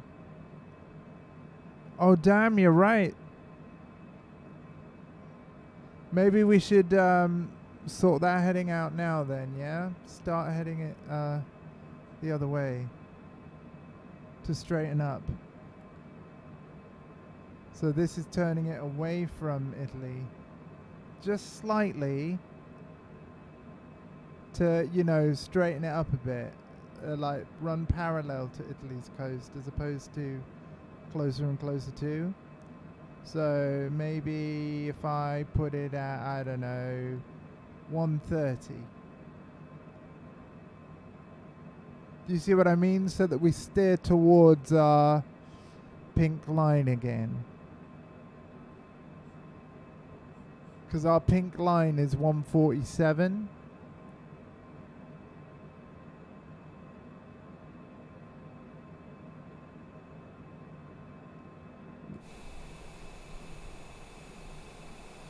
Because, yeah, you get a low... That's the left stick. I've knocked the left stick. Don't knock the left stick. You'll steer the plane and cause it to rock.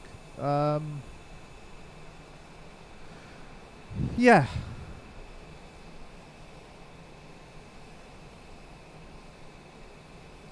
So we aren't too far from the actual end of the flight. We're not too far from Malta, you mean?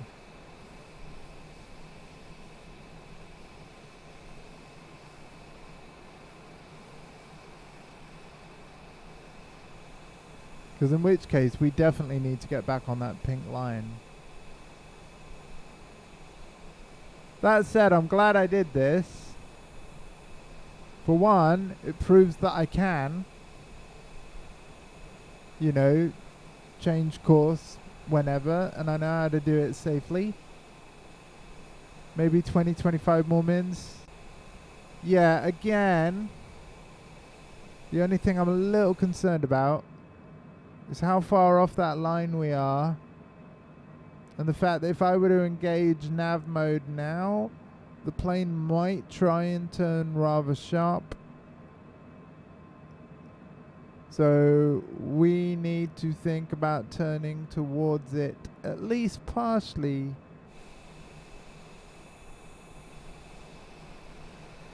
Very soon.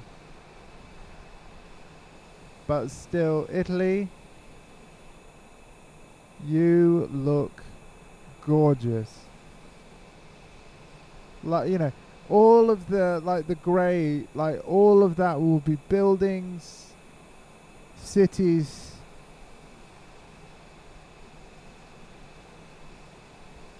For what's probably hundreds of miles.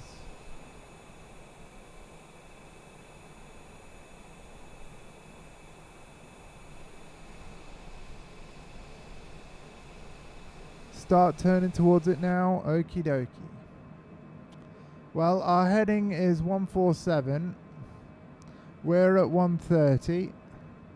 So let's go like 7 degrees. So we're going to be at 137. So there'll be a 10-degree difference.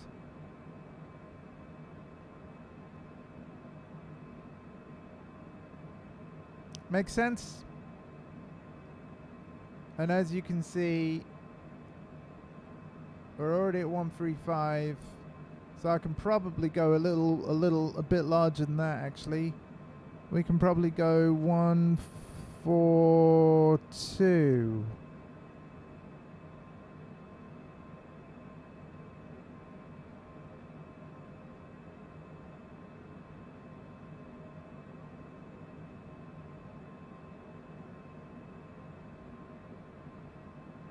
Again, that puts us parallel with the line rather than on it.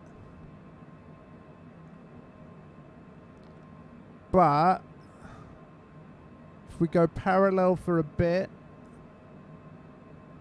and then I'm going to engage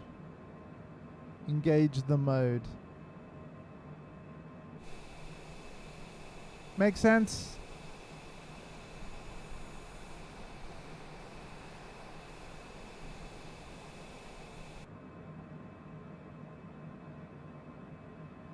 Yeah, I think we'll be okay to engage the mode.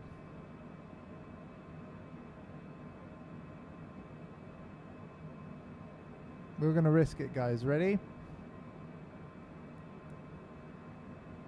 Whoa. Let's see what it does.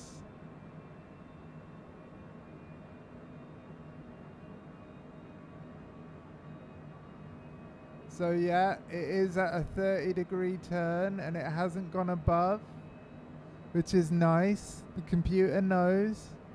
Don't go above 30.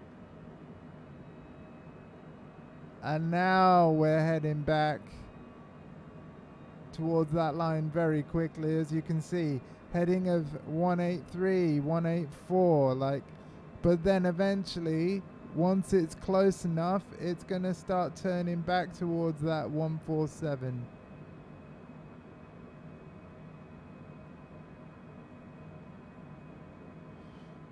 Really nice to see autopilot behave itself for once throughout the whole thing.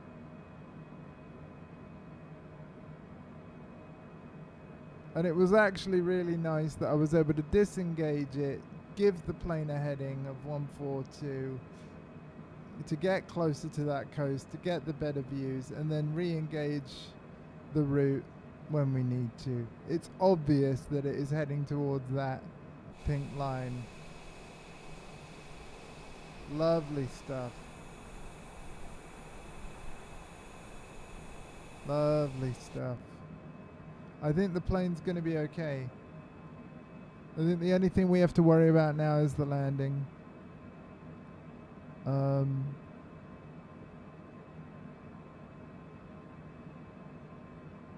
So it's going to stay on this 196 heading until it gets very close to being on the line. Then it's going to turn the other way to then straighten itself up with the line.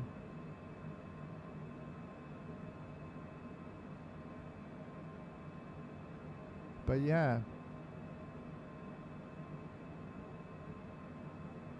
very nice to see it work as well as it does.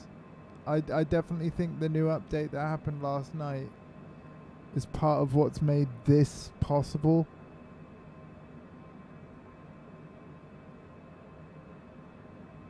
Shall I start making my dinner? Yeah, sure.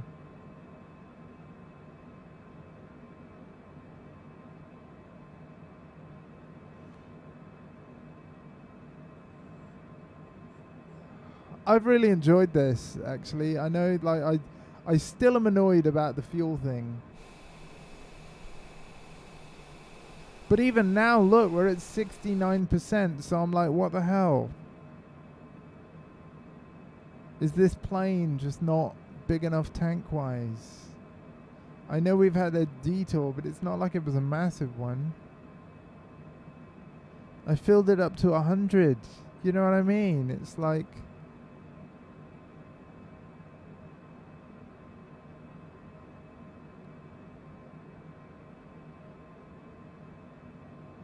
Good God.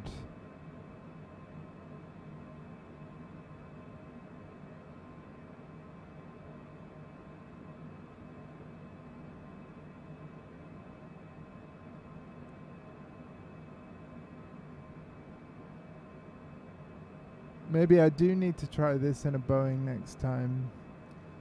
But there's just so many more switches. I kind of like this because it almost is a bit more... it's a bit more car-like. In that there's... like... I would say rather simple displays. Like, I really like how this autopilot's laid out. You got your speed section here. You know, you've got the fact that you can set your altitude over here and then just basically hit that button and make sure that it will stay at the same airspeed, but then just climb at whatever altitude you set while keeping your airspeed the same. Like, I think that's genius. And then the whole heading and nav thing in the middle, like, I mean, it's so easy. It's just so easy to use. This is an incredible system. And I also know what the vertical speed thing is for as well, but frankly, using altitude and flight level control is a lot better than using the vertical speed, although it's good that the vertical speed mode is there as well, where you can manually set the speed at which you climb or descend. We're probably going to need that as we descend toward the runway. We'll have to see. We might be able to manage by following air traffic control and selecting altitudes like we did with our climb, but we'll have to see. We're almost on that line, so we're going to get that we're going to get the next turn again. Things are going to get a little scary. But yeah, as you can see, we've got several checkpoints coming up, and I do think they are the start of our descent from 45,000 feet.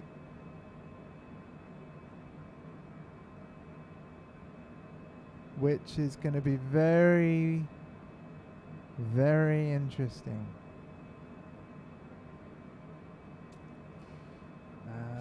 Yeah, because we're 40 miles from our checkpoint. That's not a lot. Look at the sun glistening on the sea.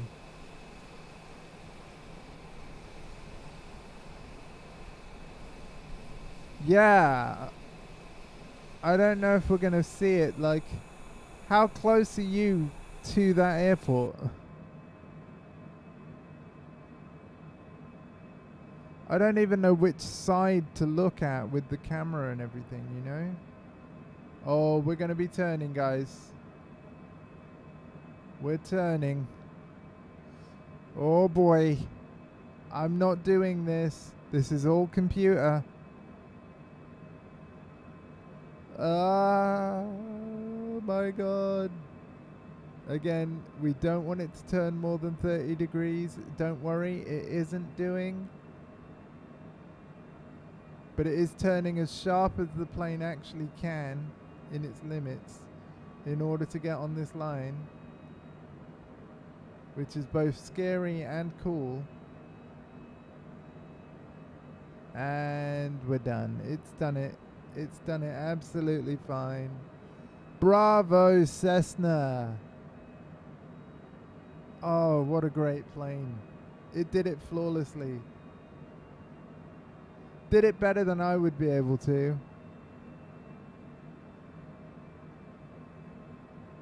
And it stayed under the speed limit as well.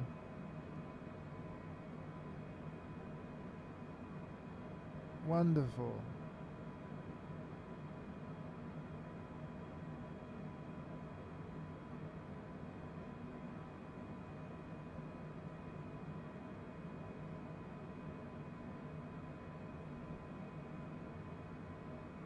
And we're, as you can see, we're basically pretty much on that line now. Now it's turning the other way to basically keep us straight on the line. Yeah, so that we don't fly past it. Absolute genius.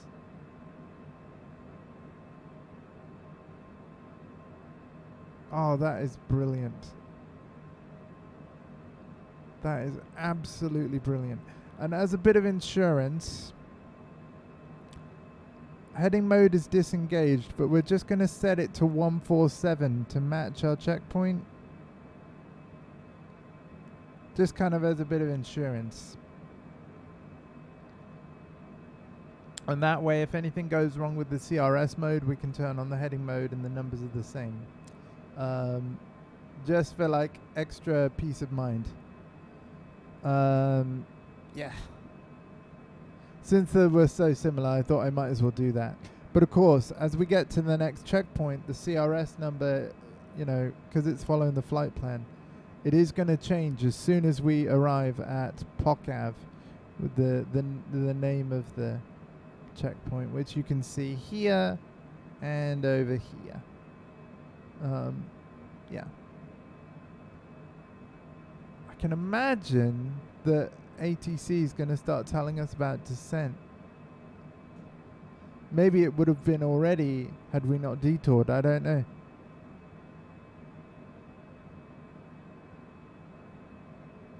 But you can see we are back online with our route now, which is good.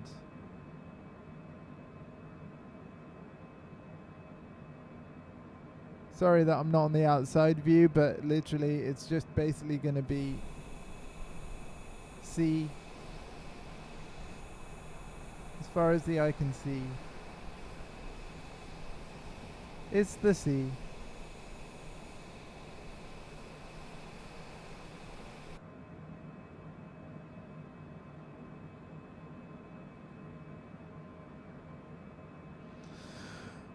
Thank you everybody for being here. Much appreciated. This is actually really cool. Like, aside from the fuel, this has gone really awesome. And I've loved it. And the fuel is my next hurdle to figure out. Maybe I'll have to concede to the fact that we may have to use a different plane. But maybe I've learned enough about the fundamentals of the autopilot that I'll be able to use it all in a different plane anyway. I don't know. There's only one way to find out, and that might happen off stream before it happens on stream. But I'm definitely learning more about this game, and by extension this plane, and how to fly, and awesome stuff. And let's put the yoke back on screen, shall we?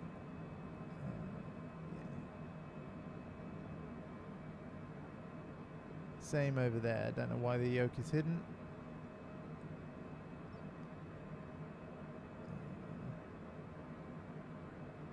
Really nice seats and stuff.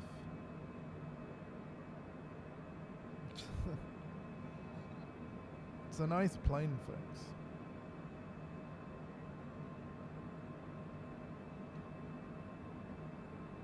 Oh, we got more turns going on. Interestingly, our checkpoint is still at 45,000 feet.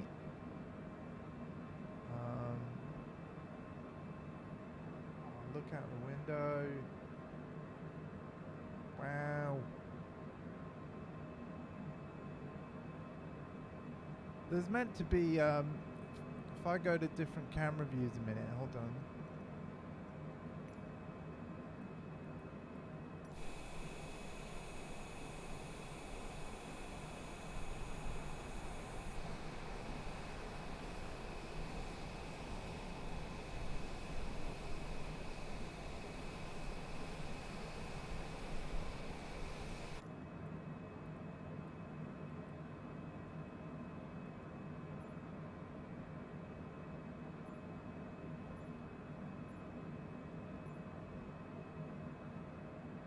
Let's just have a look at all the quick views.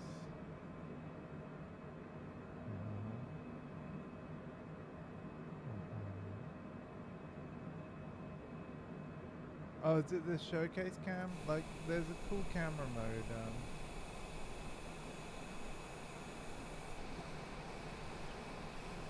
to think what it is. Not in any of them.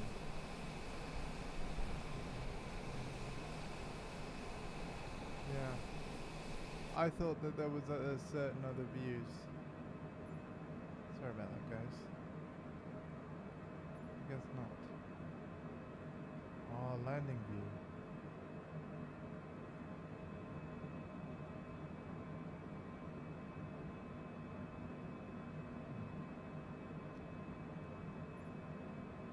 Yeah, I thought there would be.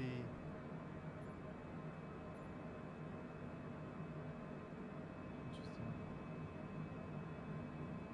Okay, well, yeah, there's definitely a lot of camera controls, and I haven't quite sussed them all yet. But yeah, most of the time when I've been swapping cameras, you've seen me do it with the D-pad.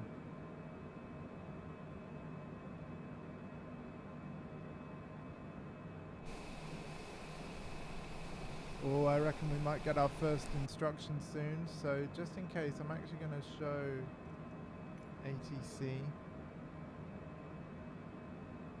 Just in case I miss what they say, I've got it written down on screen, you know, as well. And yeah. Oh, we can try and look for your reef. 10-minute drive, nice.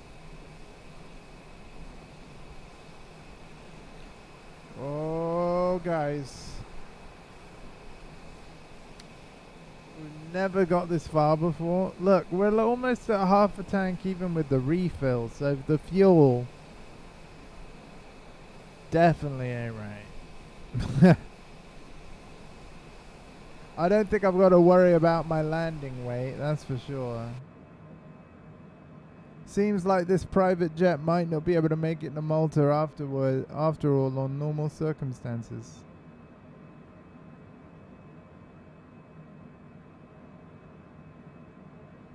At least the way I've got it set up. It's weird. I'd have thought it would have made it. It will make it thanks to the slider, but But that said, like, you know, I did burn a lot of fuel that I probably wouldn't have otherwise burnt. This is the thing. So I don't know. Definitely going to be flying this around, playing around with this route. Be on your left.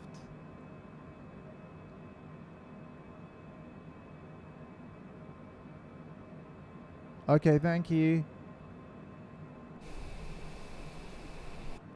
I will have to stay in this in cockpit view a lot more as the descent altitudes come in from air traffic control, because I'll have to be at this panel programming it in and then seeing it just like with the climb on this blue number.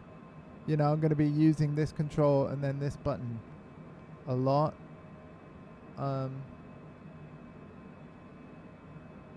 But yeah, our ETA is still about the same. In 30 minutes or so. But I'll try and be on this view. Like, all I really need to do when an altitude comes in, as soon as I've hit the flight level control button thing, I can go back to the external view, because we know that the plane will do whatever I ask it. So I could just pop in and out. Yeah, we'll do our best.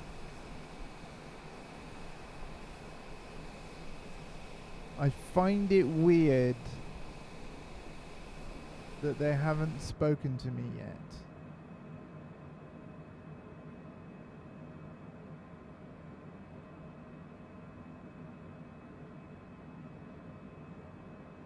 Ah.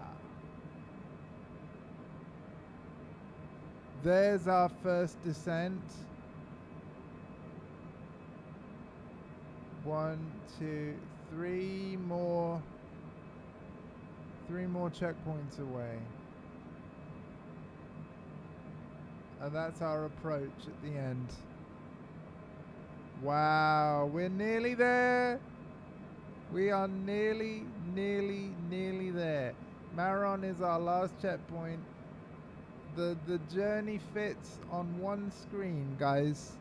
The journey fits on one screen. Oh.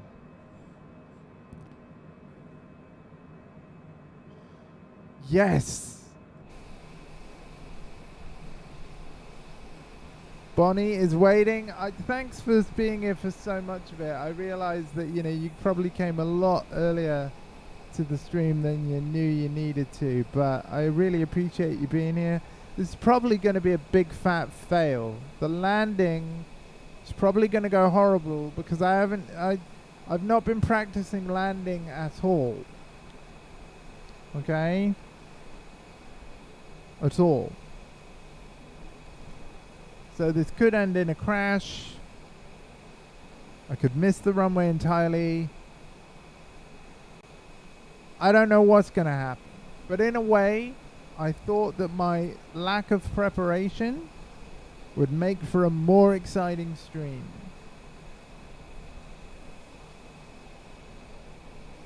If only so that you can all laugh at me at the end. After streaming for nearly 3 hours now, to sort of be pipped at the post, so to speak. But yes, you can start to get the word out. Landing will be soon. I was a little scared about that turn there. That's why we're back into crash into Parliament. Okay.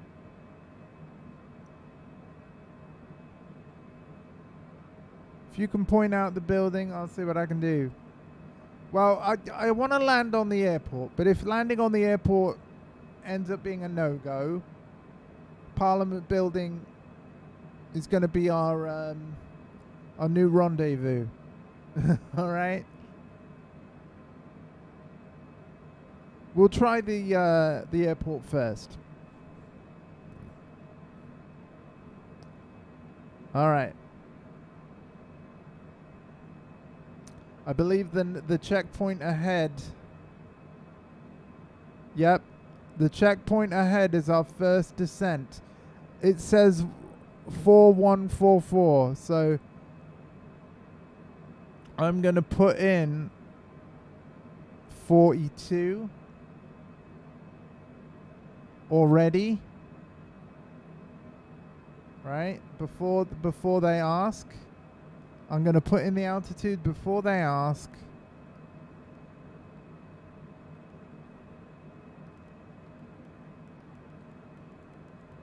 So that when they ask,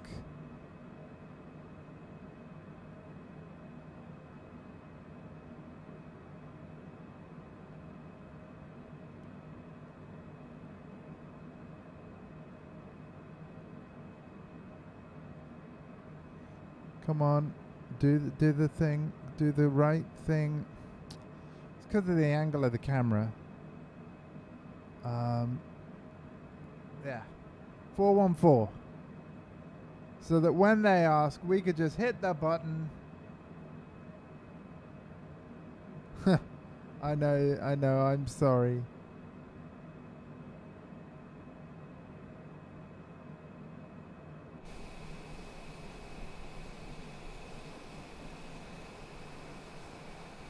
But yeah, we are 50 miles away from, I imagine that's the moment ATC is going to say, like, start to descend to this. And I'm like, I've already got it programmed. It's right there. Like, yeah. Again, it's not engaged yet. We haven't told the plane to descend to 41,400. We've merely dialed the number in, but we haven't said do it. That's all done when I press the flight level control button. So as far as autopilot's concerned, it ignores this number until I say so. I don't know how to put in specifically 50 feet. I don't know whether you can. So, yeah. You see Gozo? Where's Gozo? Is it that light part? Like, if we look at my mouse, is it right here?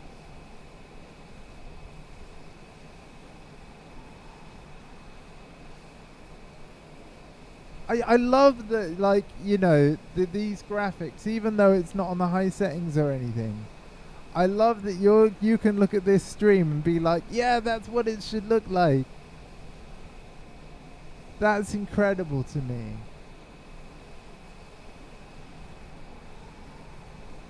Oh, wow.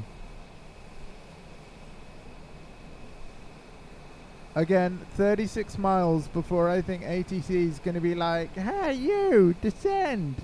Like, we'll see if I'm right.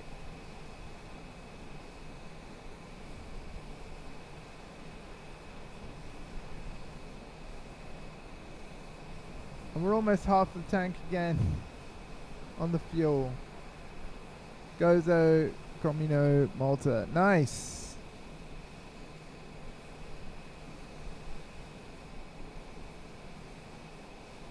I'm glad I've made it. The fuel thing has bugged me.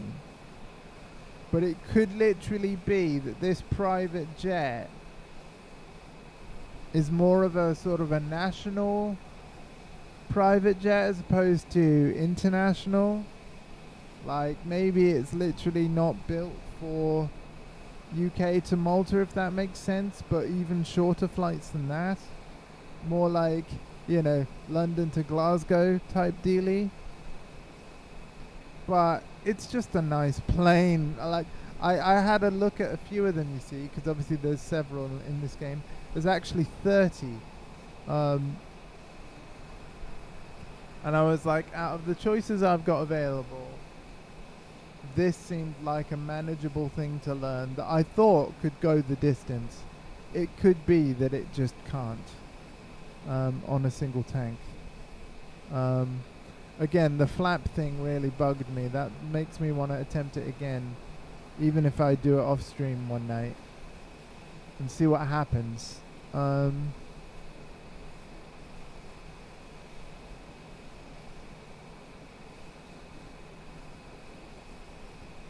think it's a short one way, so you may want less fuel. Yeah, I'm gonna try. I'm assuming the game ATC should warn me, right? In a way that they'll be getting my black box and all that. So I would imagine if there's something wrong where I'm over my maximum landing weight, unless it really is the pilot's responsibility and you're supposed to just know, which I'm sure you are, we're going to try landing assist. And so, yeah, because this plane definitely has gone through the fuel, for sure. Considering I filled it up to 100 and we're back to 49%, I'm like, damn, son. She's thirsty.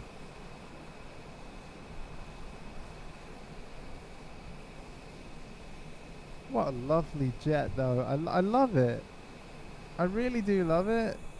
And like the clarity of these screens, like this really has felt like just setting up a TomTom. Like turn on the like follow the flight plan, set your speed, set your altitude.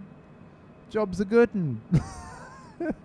You know, I haven't, other than like straightening out the weird turbulence things, which I still want to figure out why those happened. But ultimately, this has been a really easy plane to fly.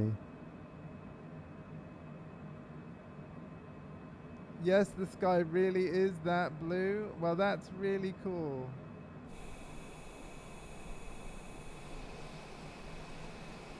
Because I can prove we're on live weather right now, folks. You can change the weather to be whatever you want, but I'm not going to. As you can see, though, we are in live weather mode, and we can change the date of time if we really wanted to. We can actually customize the weather using this screen any way we want. We can put in a thunderstorm at any time if we so wish. We can change how many clouds, all that stuff. But we're not going to mess with it. We're going to keep it on live weather. I just wanted to show you the screen where you can change it, even mid-flight.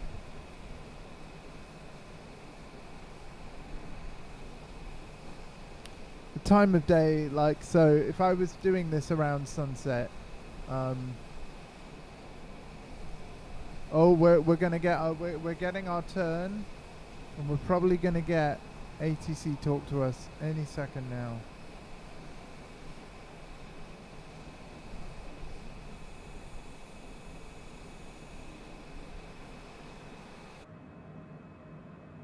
Oh boy.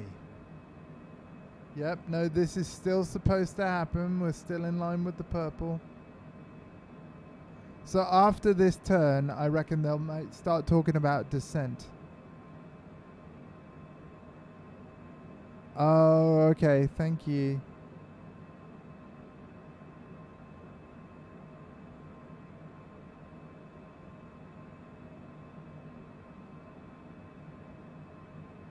We definitely need to talk about descent, really, because we're still 45,000 feet in the air. I'm not sure we should be.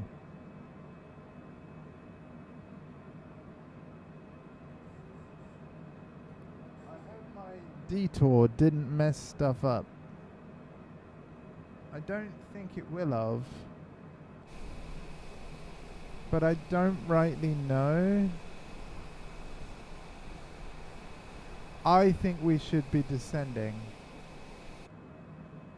So that's what I'm going to do.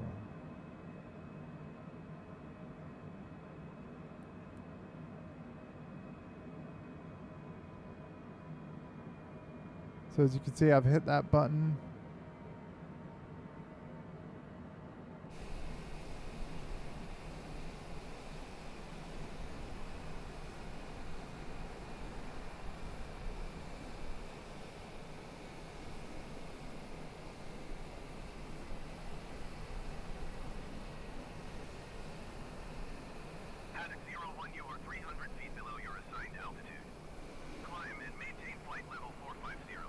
Wow.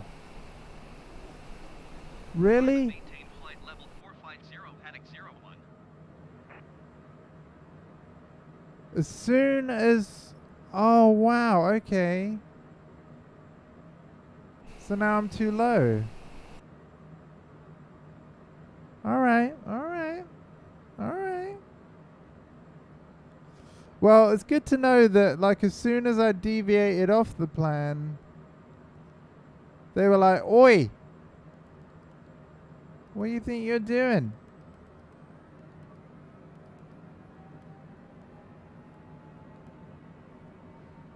Thing is, though, I'm going to get back to that altitude, right? And then they're going to be like, "Go down again." But alright.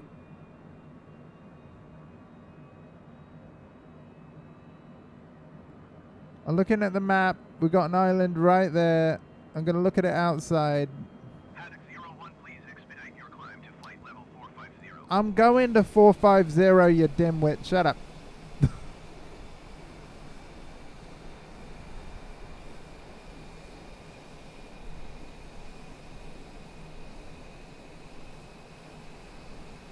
So yeah, we did descend too soon. That's interesting. Given how soon we're supposedly going to be landing.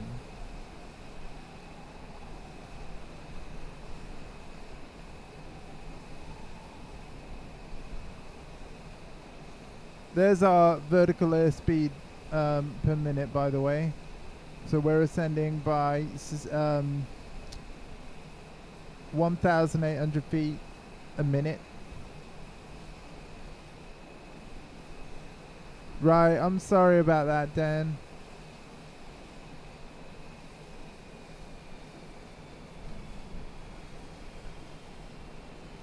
You've got a smart TV though, right? There is a Twitch app for most televisions. And certainly if it's not available on your television, when you get a PlayStation 5, because I know that you wanted one of those instead of a PS4, you'll definitely be able to watch my streams of either PlayStation games or PC games directly from your PlayStation. That's guaranteed.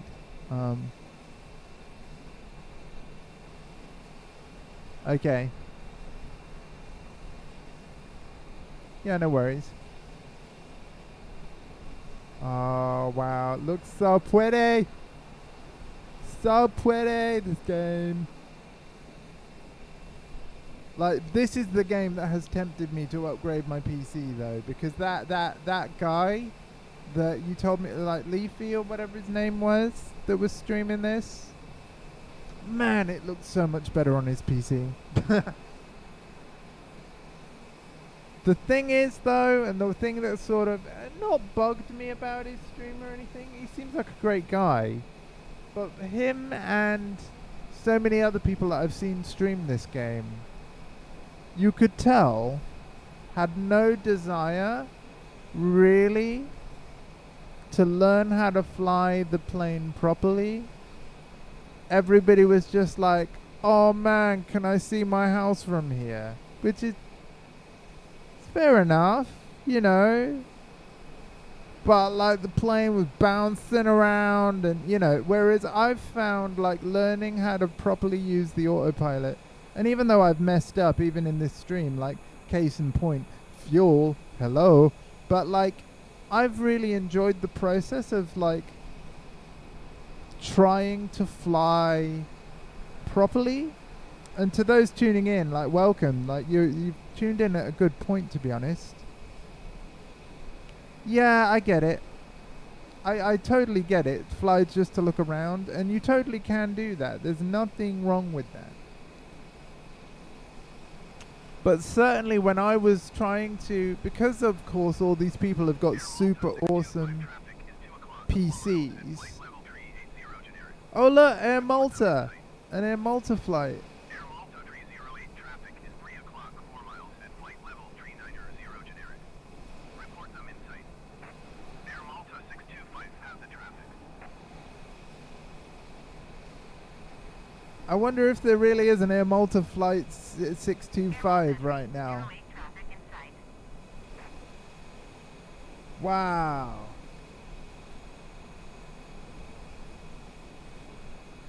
Anybody want to go on Air Malta's website and see if there's a 625 flight and a 308 flight, like right now? I don't know whether you could do that, but yeah. There is? That's so freaking cool!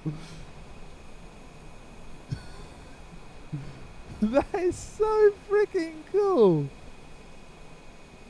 You'll see it coming in? Damn! Like, this game is super cool, guys. I turned on live weather and time of day, and I also turned on live traffic. And that's what will be causing those real life flights to spawn into my game. Haddock 01 descend and maintain flight level 390. Hey, there we go. We're descending. 390. Descend and Okay. maintain flight level 390, Haddock 01. 390. Here we go. The turn scared me a bit there. 390. Hold on, hold on. Hold on. Clickety boo. Alright, let's do it.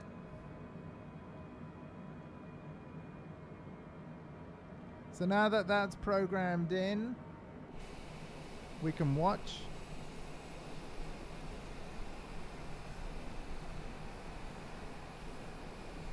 Whoa, that turn is scaring me. Are we still good? Just want to check my screens a sec. Yeah, yeah, we look fine. Whoa, it's just scary. Oh, hey, the FMS is underneath. Hey, guys, the FMS is under the red speed-wise.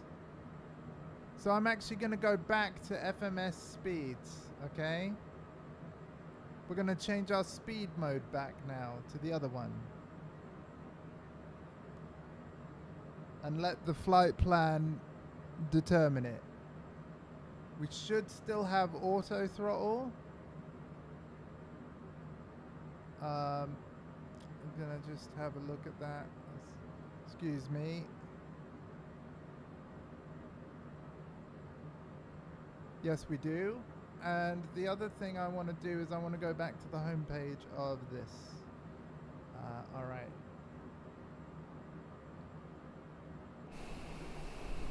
So we've got an island right below us. I'm going to keep the ATC view on screen because, again, it's so I can read the instructions if I don't hear them.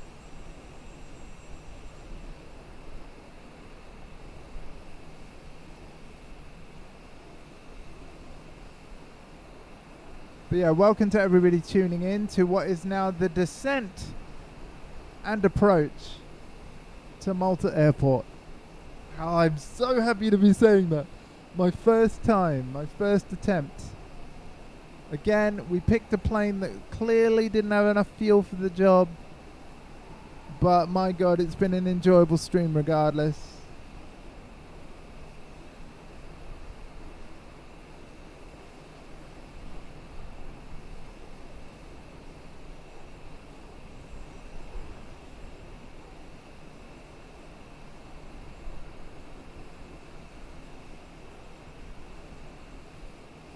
We've definitely had trials and tribulations and turbulence and like having to control the plane again and like yeah, but I think I've managed those quite well, if I may say so myself.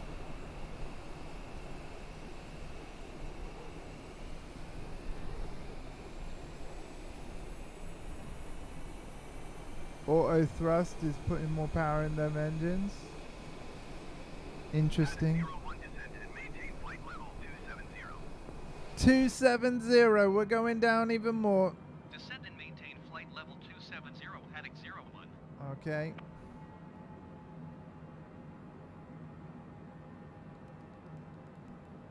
Two 270, guys. That's quite a rapid descent.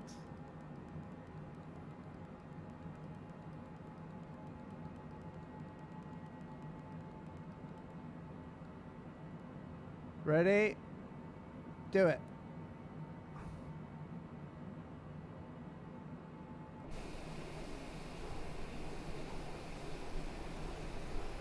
So what you're going to be looking at, since we're on the outside view, this vertical speed is going to go very heavily into the minuses.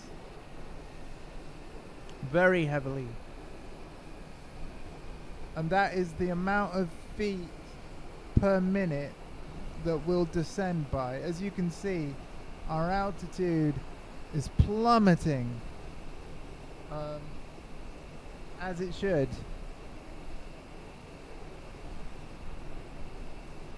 We are now descending at over 1,000 feet per minute,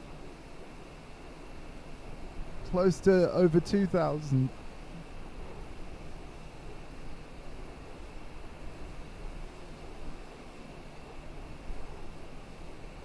But it's all part of the plan.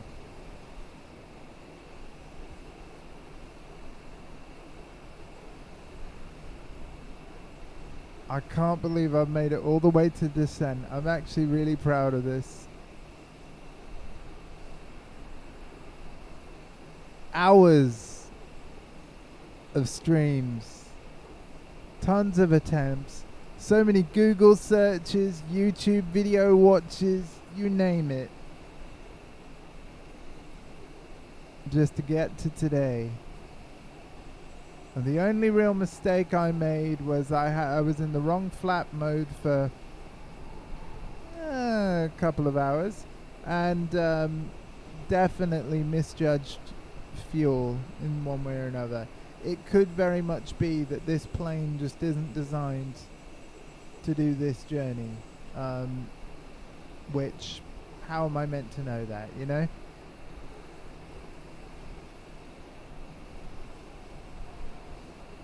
But I will certainly be more careful about that kind of thing in the future. There are a lot of other companies that they don't make the flight simulator game, but they make planes and stuff for various flight simulator games. I do believe one company is on about adding the Concorde, which of course is completely retired now. But it would be lovely to have Concorde back in this game. That'll make for some really good, nice, short streams.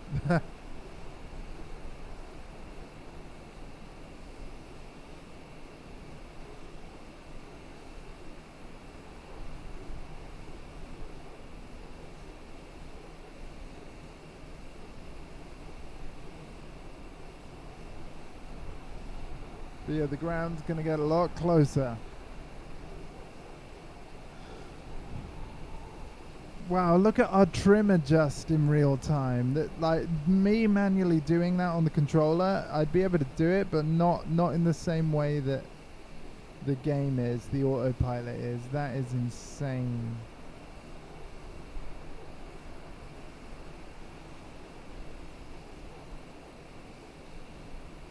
And again, it's doing all that, all to keep the plane descending as level as possible, attitude-wise.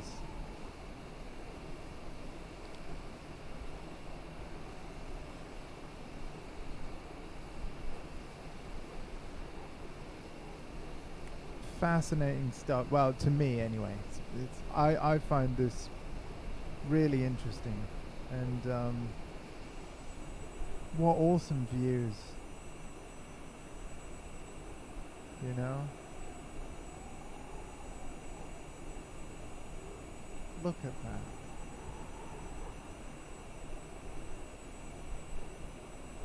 I'm really glad I bought this game. When it comes to the console on Xbox, like Xbox One and Xbox Series, I highly recommend this. Even if all you're going to do is, because you don't have to take off, you can spawn the plane in midair and just fly around exploring. I would buy this game even just for that, if you're remotely interested in literally seeing anywhere in the world. The whole world is in this game. You can fly over the pyramids if you want to.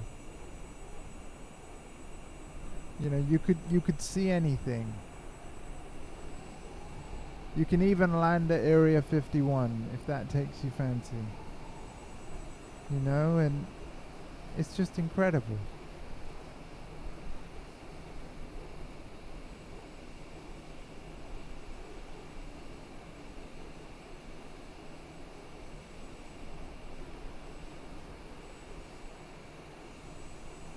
I mean, look at that. The way the sunlight catches the wing and the shadows on it as well. So I'm really nerding out right now, but it's just, in a way, I can't believe this game exists at the level of quality that it is at. You know?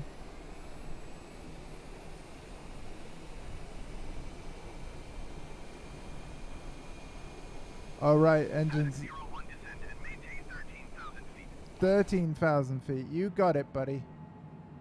Descend and maintain 13,000 feet, Haddock 01.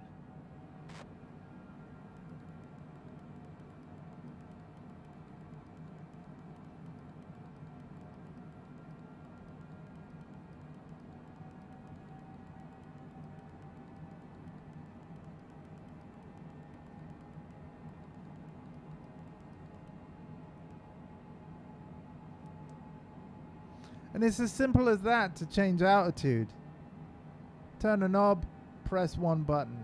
Like, it's almost scary how simple it is, you know? You can imagine like a little toddler, like, you know, pilots like bring your children to work day. He's got his kid on his lap, and then they're just like, woo, what's this knob do?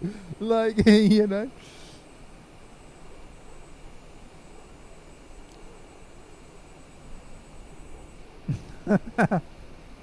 Imagine if they turned the heading thing more than 30 degrees and the flight director switch wasn't on to prevent the plane from turning more than 30 degrees at a time. That's life threatening. Like, you know.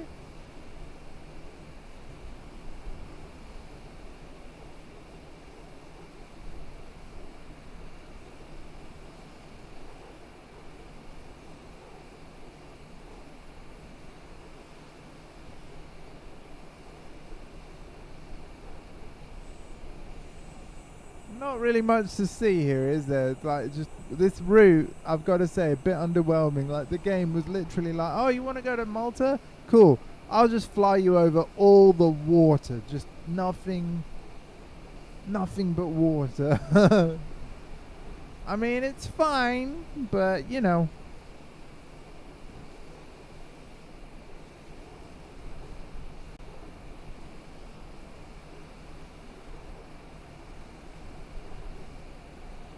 Thank you folks for sticking with me. I can't believe I've actually done a full journey.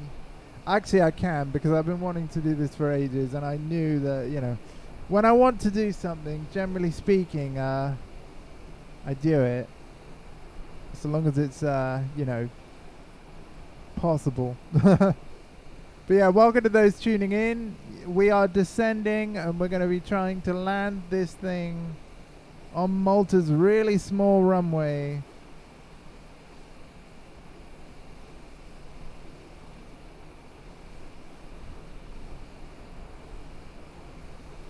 Such a teeny weeny island ahead. Oh, this one. This one right here. Look, with the mouse, I'll draw an entire circle all the way around it. That one. Yeah. That puny little island there, yeah. Reminder, is that the, oh, what did you call it? Camino.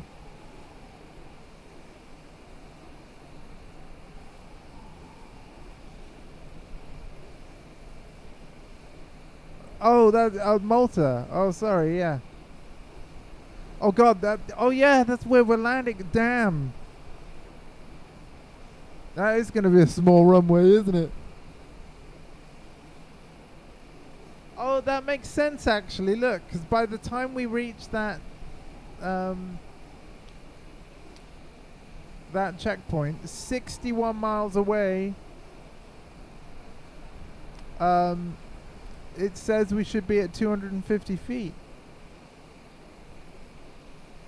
And we're still at 20,000.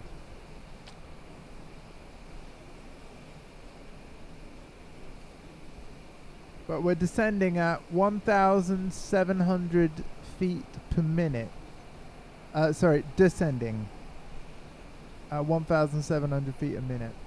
So we are going down, but in a controlled, calm manner.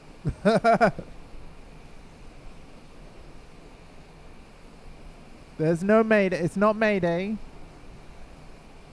It's Friday. Okay? All's good.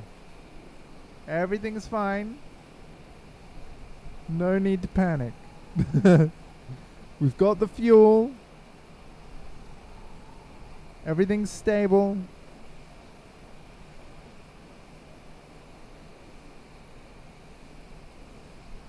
We're all good. Hope everybody's doing well. Thank you so much for lurking. Feel free to type in the chat and make yourselves known. I'm more than happy to chat to you. Of course, you don't have to chat if you don't want. But I don't know. I just love chatting to anyone that takes the time to tune in.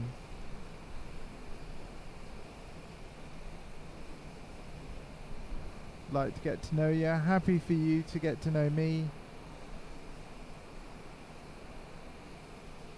I stream every day at noon UK time, except for on Tuesdays and Wednesdays. I do have a PlayStation 5 pre-ordered, and I will be streaming on release day. As soon as I've got a game installed on it and everything's set up, I will stream something for sure. There'll be a lot I want to test with that PS5.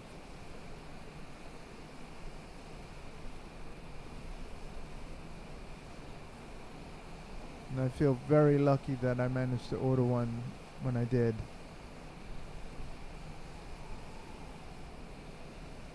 Known. Paddock 01, contact Brindisi Center on 123.905. Brindisi.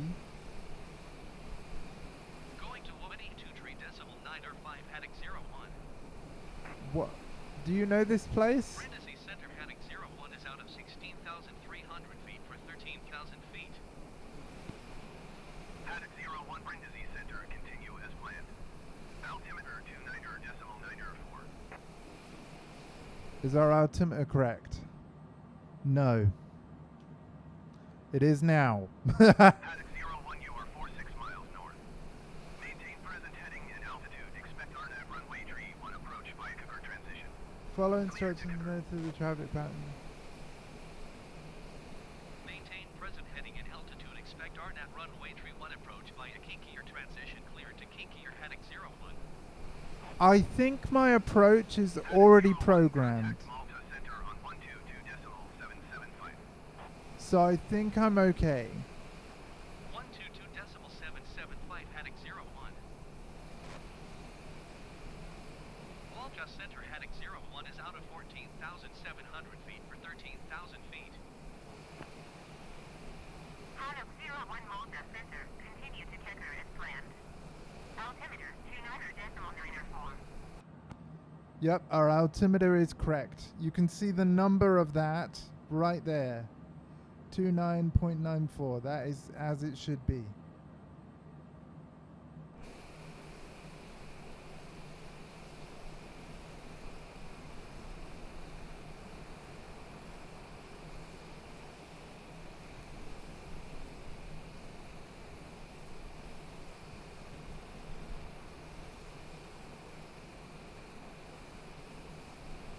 Oh, this is the furthest we've got. Yeah.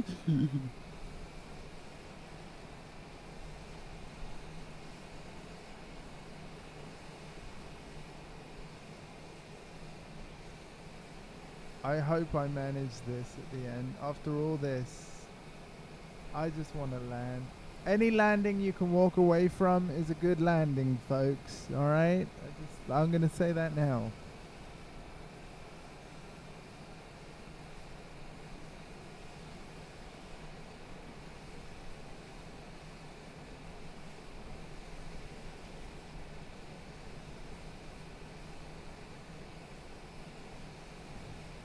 Never mind the fact that I can't walk. You know what I mean?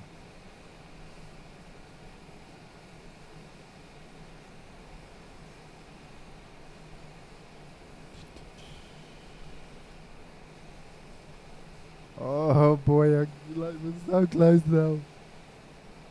So what's happening, if this is Malta, it's going to have us fly parallel, and then we're going to be doing a U-turn, right? And then the runway, we're going to approach it this way. Does that make sense?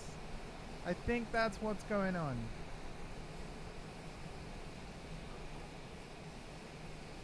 I think that's what's going on.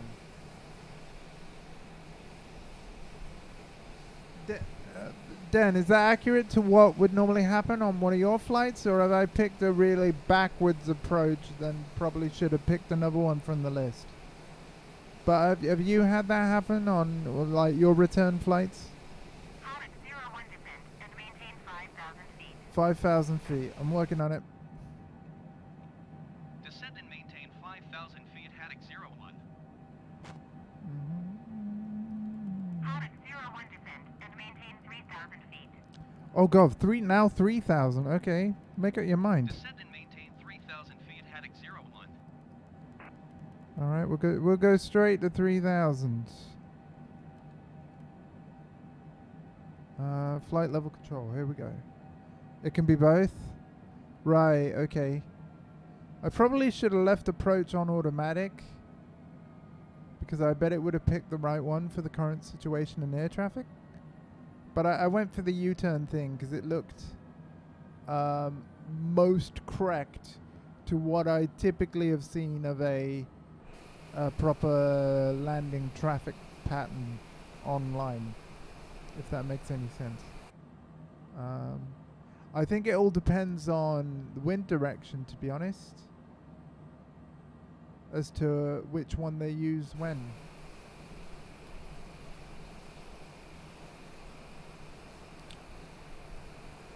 But my god, yeah, we've gone through fuel again. We're at 35% again. Definitely don't think this plane is normally designed to make a flight this long. I don't know. There's certain fuel settings that I can tweak somewhere in these screens and systems. I don't know about it yet. But again, I'm someone that got this game. I'm not a pilot, will never be one, and I don't want to simulate, like go too crazy on the simulation, in the sense that Alex 01 contact local approach on LNA 28.15. I probably will never, 128.15, Haddock 01. like the people that play this really well literally start their game from my engines are powered off and they go through all the procedures as you would. I probably will never learn all of those. Altimeter 29.94. Yeah, sorry, I was just listening to the radio. That's all as it should be.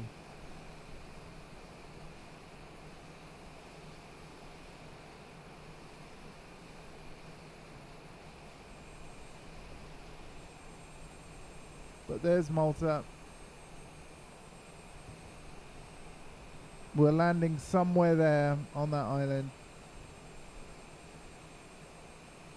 It's a shame you can't look out. It would be hilarious if you looked out your window now and there was this Cessna citation with ANP written on the wing. Like...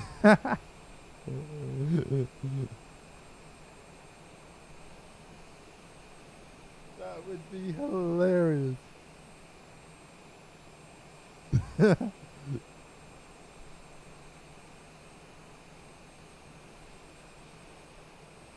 You never know, gaming might get to that point where we actually would buy a game. It'd be just like that film Gamer, where like we buy a game, but we through the game control an actual pilot and plane.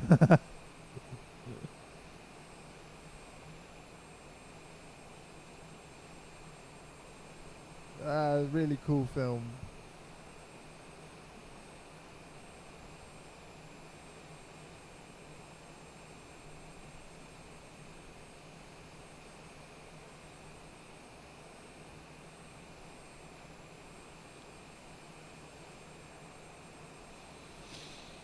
Oh, it's starting to feel a bit real now, guys, that I might actually pull this off. Maybe. I'll be gutted if I fail, but it's still made for a really good stream. I'm glad I've done this.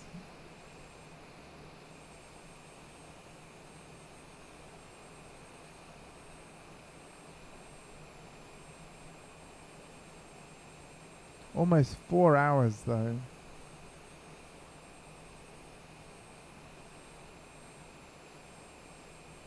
A lot of that was that the game took a while to load this today, but I think a lot of that was my fancy pants NVIDIA camera hide the background thing that I don't think I'm going to bother to use. I might try it once during Tekken, but if it makes my matches too laggy, for example, then I'm afraid I'm going to have it off and keep it off, because I definitely think I need probably a better processor to run it at the same time as a game.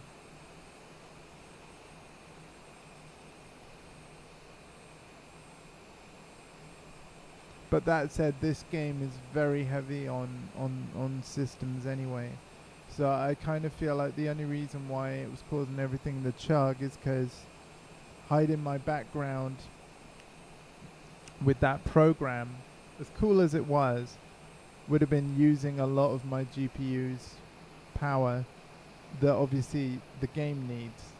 So yeah, it did work though, and it did look cool, so that's cool. And for a free piece of software that only came out today, that is designed to work with my graphics card anyway, yeah, it's pretty neat.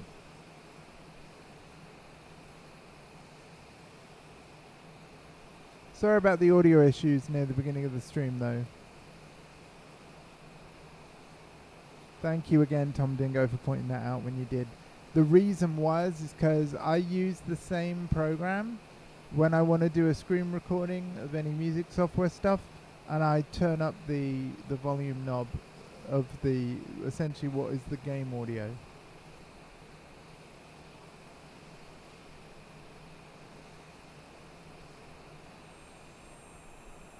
Don't worry, I think we're going to be doing a big U-turn very soon.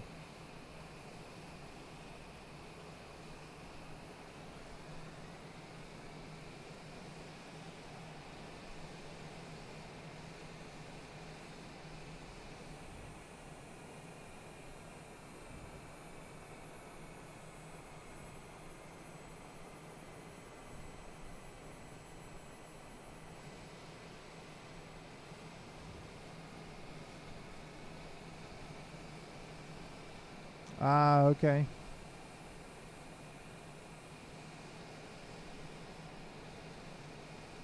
Ah, okay. Yeah, yeah, yeah. 10 nautical miles is my next checkpoint.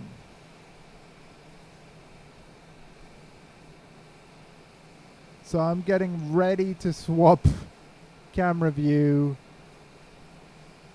to plug in whatever instruction I might need to. ATC is bound to talk soon. We can't just stay at 3,000 feet.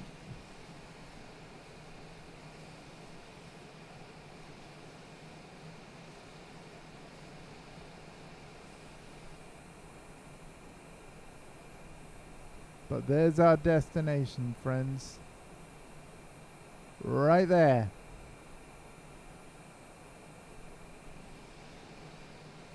Oh, cool. The how far away from the checkpoint thing stays on screen. Cool. I'll keep it at that view then, for now.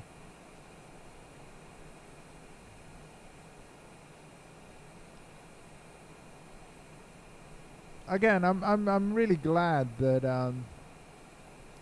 that we've actually sort of quote unquote made it. even though it's on 2 fuel tanks instead of 1.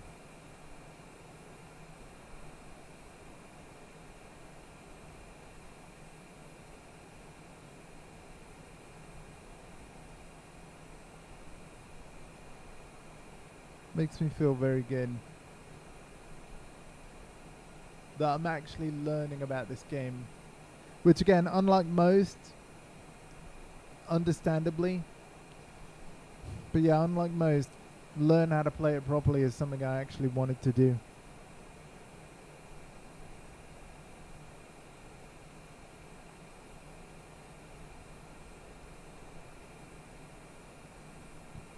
Yeah, I've probably picked a really weird approach whereby I should have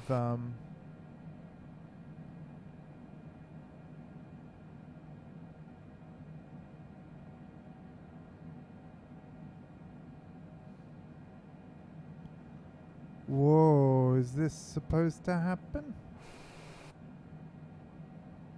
Yeah, whoa, it's doing a big, I think this is our approach thing. Let me look at the flight plan.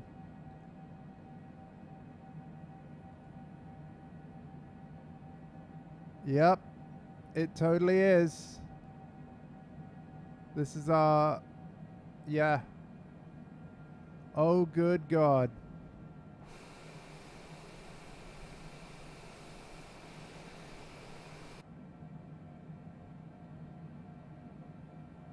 Wow. Look to your right.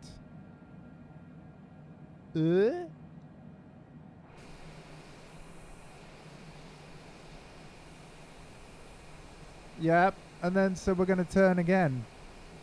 So what you're saying is we've got another right turn coming up, probably in that 5 miles.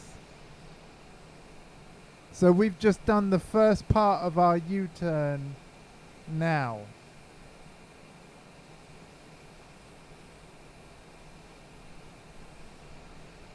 And then once we've flown along a bit, 4 more miles, we're probably going to get the second part of our U-turn. Paddock 01, you are 16 miles southeast of Lucca. Contact Lucca Tower on 133.9 when inbound. That pin is our runway. Our runway is 13.8 miles away, guys. Oh, God. Paddock 0116 miles southeast inbound RNAV runway 31 approach. Paddock 01, Lucca Tower. Cleared RNAV runway 31 approach. Altimeter 29.96 wind 308 at 30. Alright, let's change the altimeter now. Cleared RNAV runway 31 approach Paddock 01. Oh, the plane is doing all this still. But eventually, I'm gonna have to take over.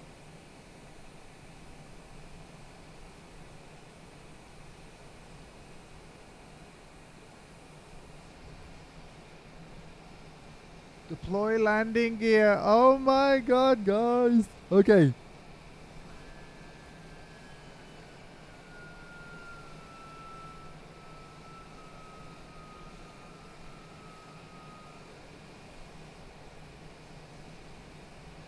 Woo!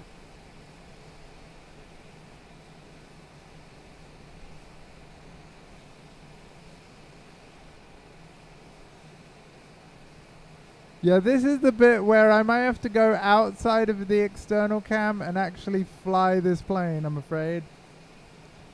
Like, yeah.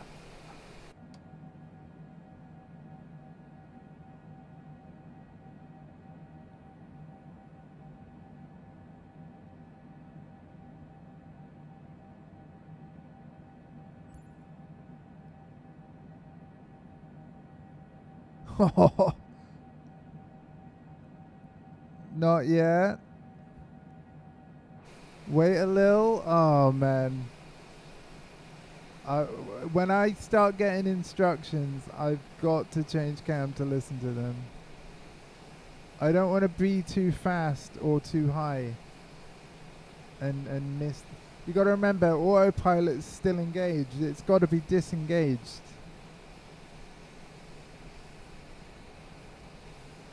We're only 7 miles away from runway. And you don't use autopilot for the landing.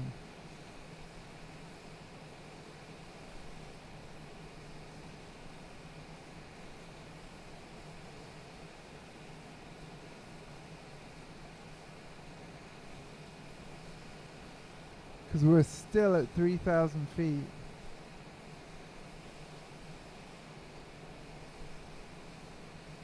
I mean, maybe in 5 miles, that's when it's all going to kick off. But I've definitely got to... I've got to fly between those red things. Them red things are going to guide me down. So I can't be above or below or inside them. The whole plane has got to fit inside those brackets the whole way down. Oh, man. Oh, man. That's the Valletta Harbour. Wow. Sam, I'm gonna have to... We're above what we need to be.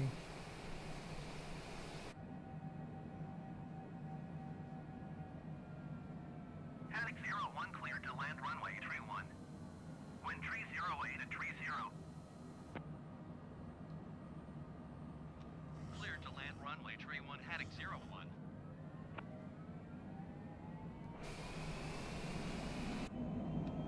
Bug up.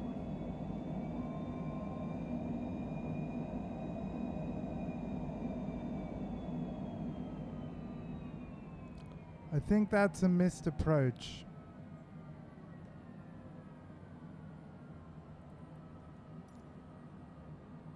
Look at tower, Haddock 01 is going missed.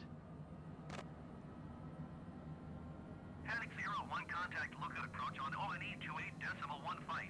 Yeah, because we should have landed. There's the runway on the map. Going to ONE 28.15, Haddock 01. I can't wait that long again.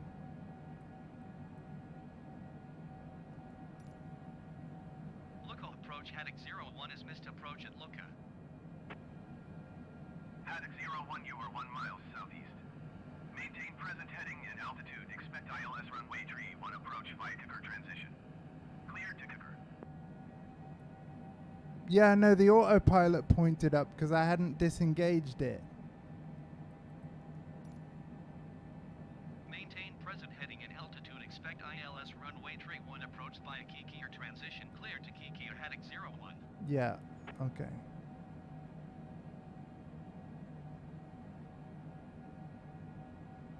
Oh, approach mode.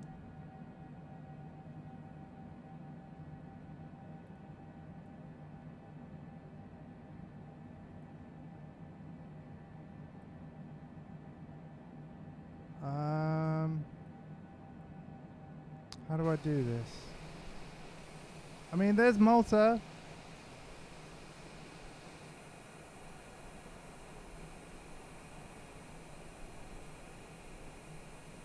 There it is, guys.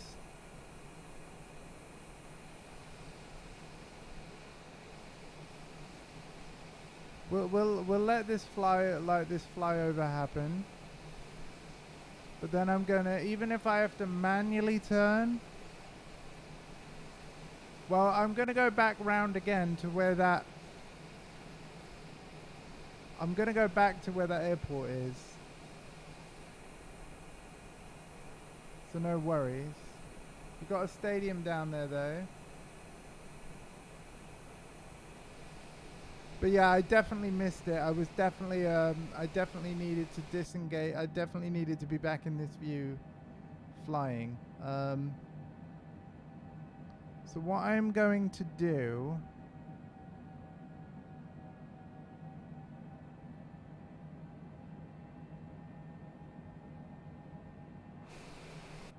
to try and get back on track.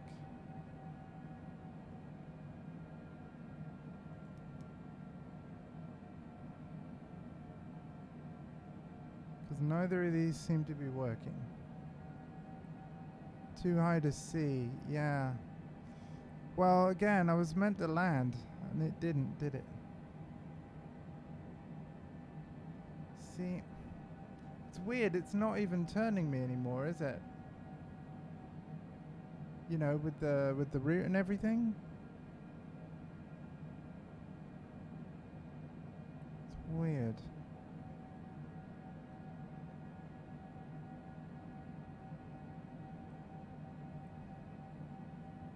We may have to use the heading control.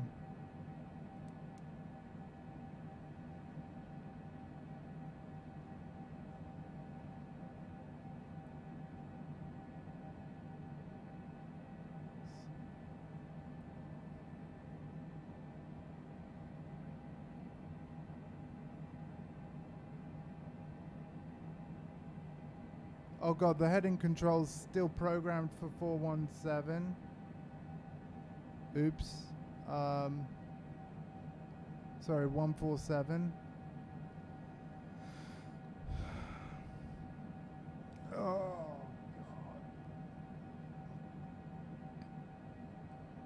Well, I mean, it might not be such a bad thing. It might not be such a bad... If you look at the map...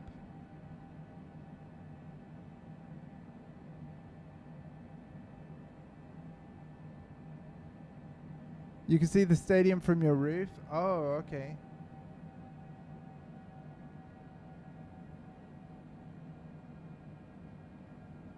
I'm thinking if we fly like this for a bit, we can then do the manual turn ourselves.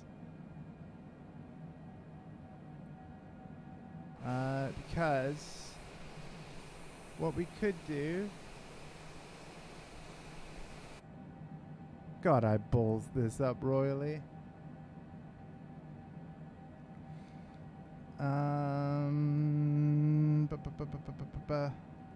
Think, Andy, think, Andy, think, Andy, think. Let's zoom our map in. Yeah. Whoa, whoa, whoa, whoa, whoa, whoa, whoa, whoa, whoa, whoa, whoa, whoa, whoa, whoa. So my plan is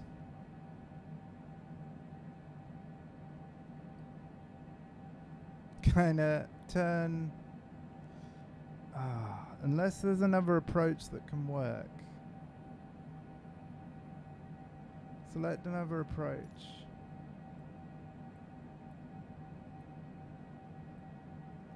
On F13?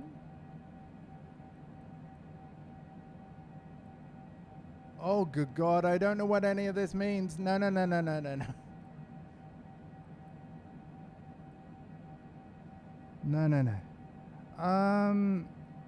There's got to be a way to do this. Surely I can line up to Sudox. Hold on, guys. Sudox. You.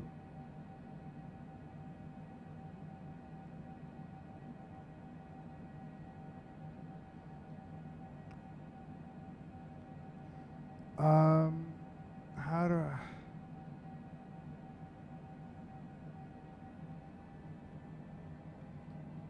don't know what to do anymore.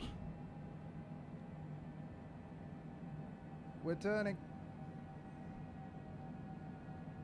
Oh, maybe this will work. Maybe.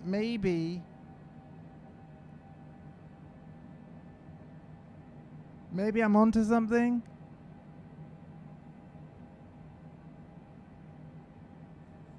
Look, now we've got another line. Do you know what I mean?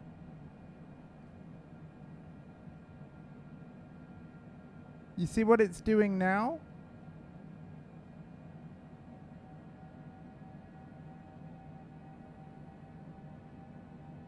But yeah, this time I can't stay in the external view. When I see those red, I gotta try and fly in them.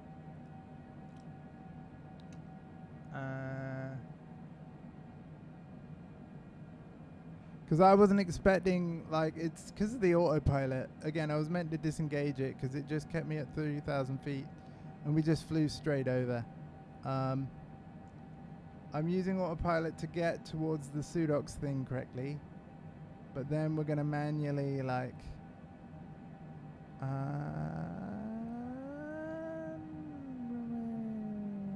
unab.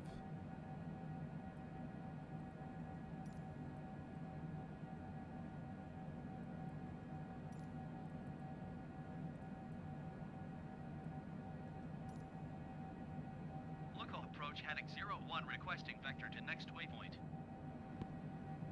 Paddock 01 continue to kicker turning and following heading 075. 075.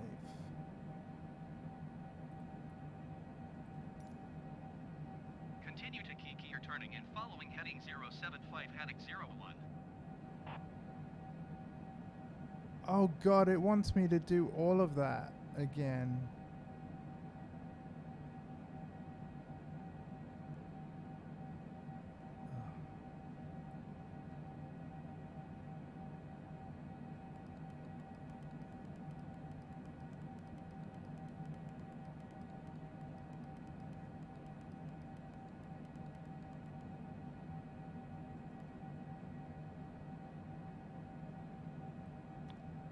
We'll give it a minute.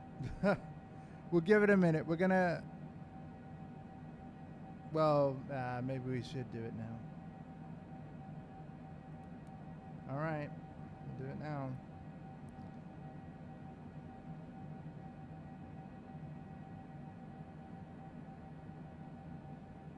So then it's gonna have us turn and follow that line again. We're gonna be redoing that second line. That second part of the U-turn.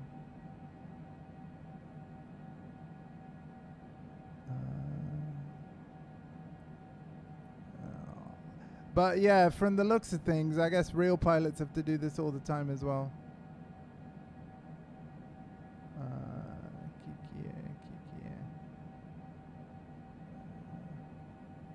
So that is this one. Activate log to waypoint. Ah. Yeah. That's what I want. So then when I go like that, yeah. So then when I go nav, is that going to set it right again? Let's try. Paddock 01, you are 13 miles southeast of Lucca.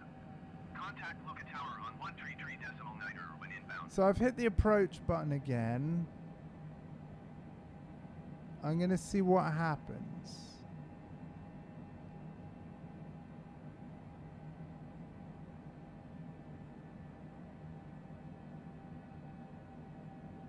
Paddock 01, acknowledge last transmission.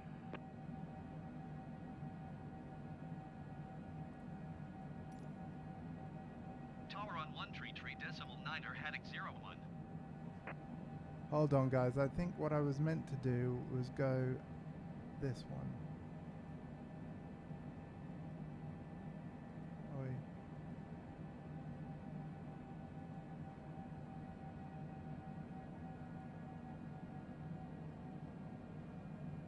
Oh no.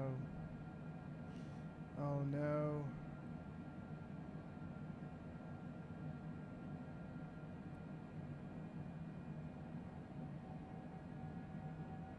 This is a mess. And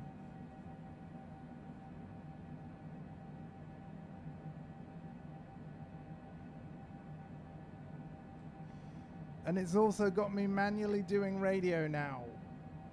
Look at tower heading 0110 miles southeast inbound ILS runway 31 approach. Paddock 01, Lucca Tower. Cleared ILS runway 31 approach. Altimeter 29.96 when tree 08 at tree 0.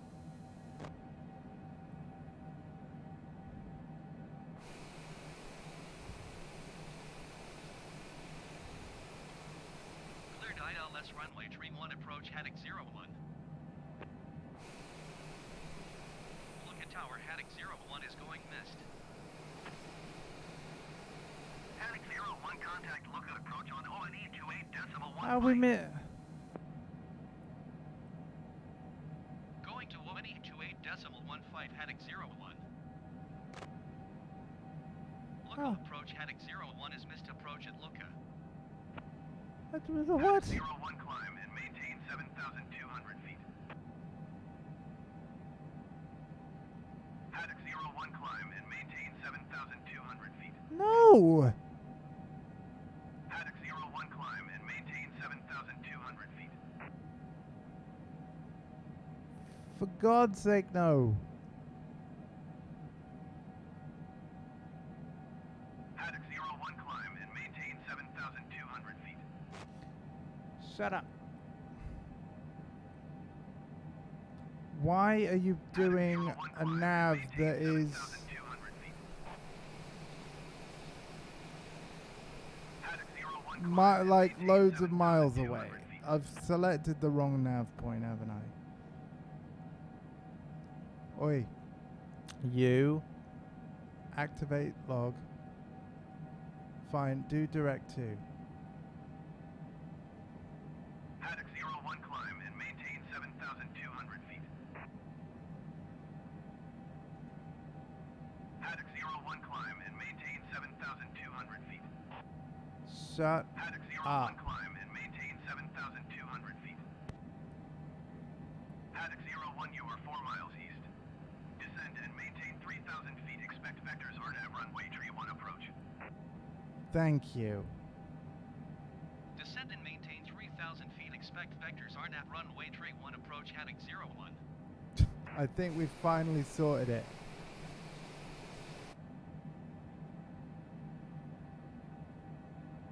Yeah, I only want to redo the U-turn, damn it.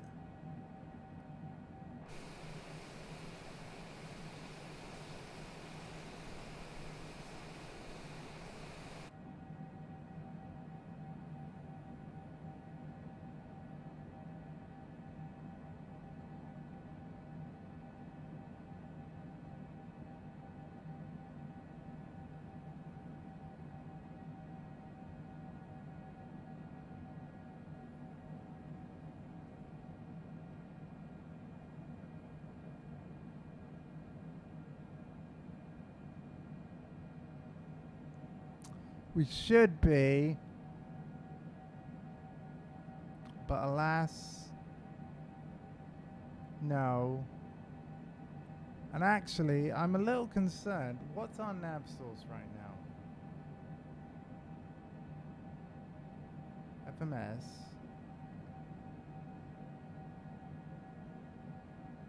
I think it's flying to Krakow and then I can do the U-turn again.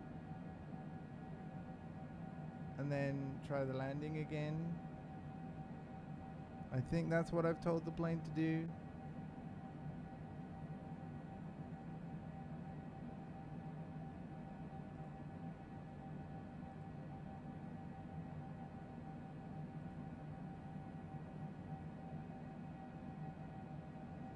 Damn, have I just done it wrong? Direct to.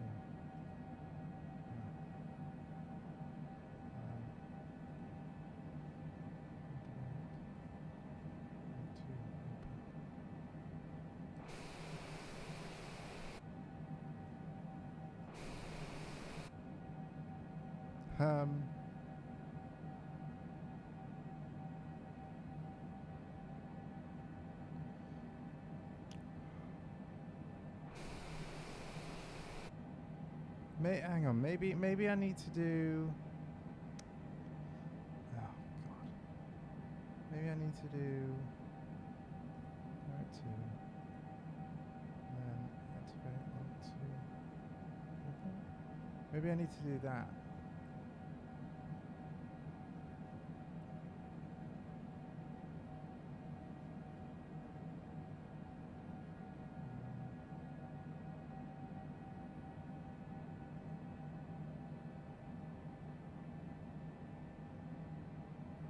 I don't know. I actually don't know. Yeah, we're on approach. We've got the approach. Ah, that's lit up. Feel like that's right.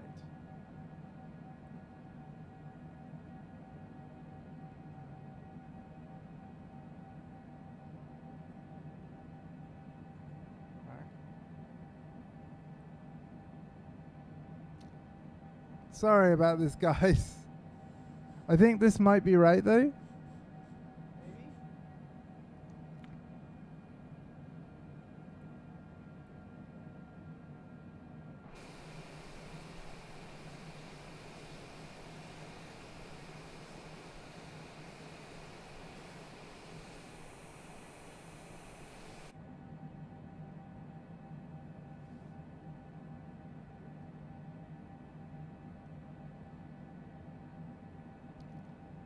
But yeah, we'll know if I've got it right, and we'll know what I need to click on if I miss it again, but I'm hoping I won't.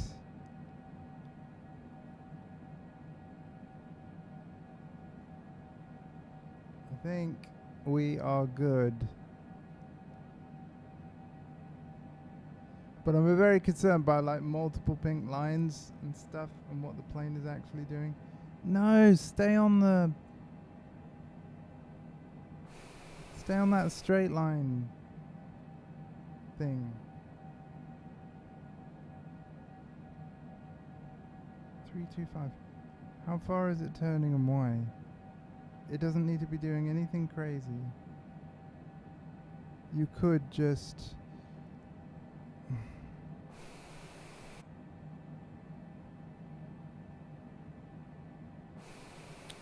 Screw it.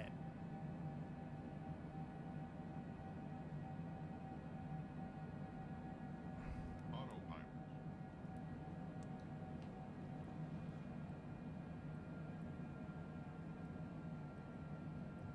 We're landing.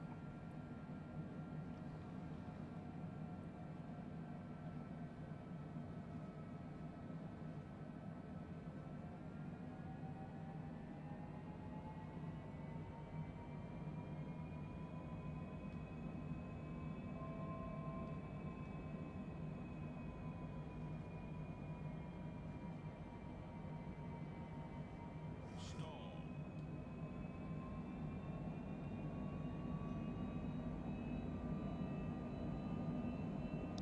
Autopilot had a big effect on the plane. For sure.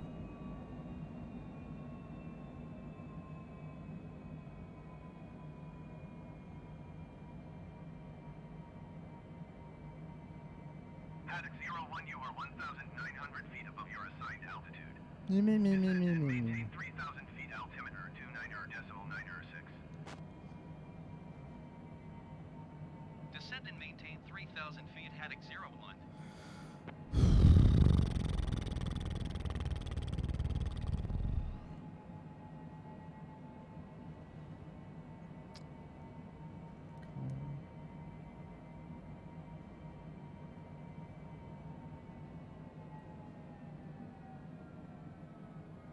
So, do I need to go to the rule of approach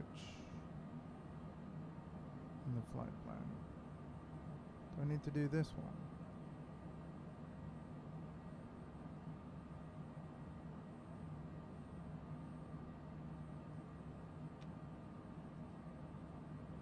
I need to go like this and then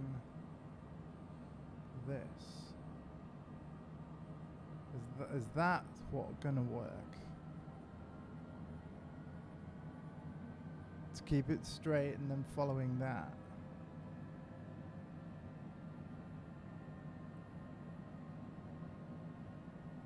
Do you see what I'm trying to do, guys? Like, do you see why I've tried to pick the right part of the approach bit to get us back onto the flight computer doing what I want and following this U-turn again so that we can attempt the landing again? Do you see why I'm doing that?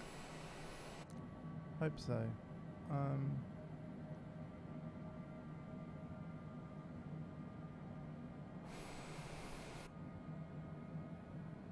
But then it's turning off and doing weird pink line stuff. Don't. No, don't. Just don't. Stop going back. Unless you have to, like, do all of that again. But that would suck.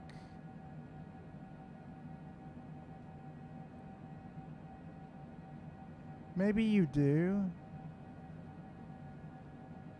Maybe you do.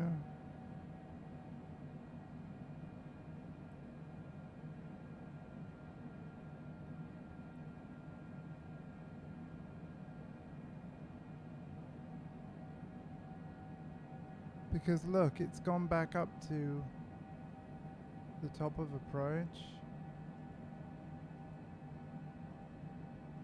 Oh.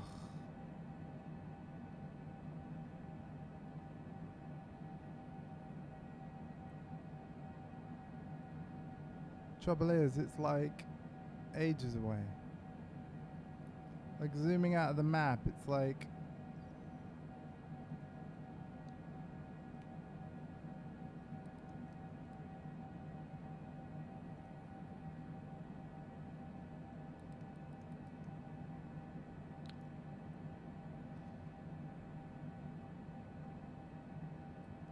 I don't even know.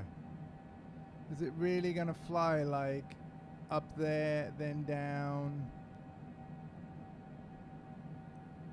Do you know what I mean? I don't want to fly this.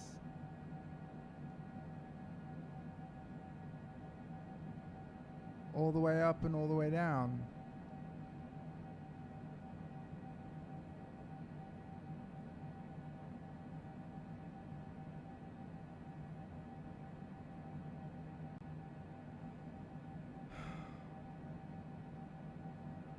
Maybe I should roll with it. But it sucks.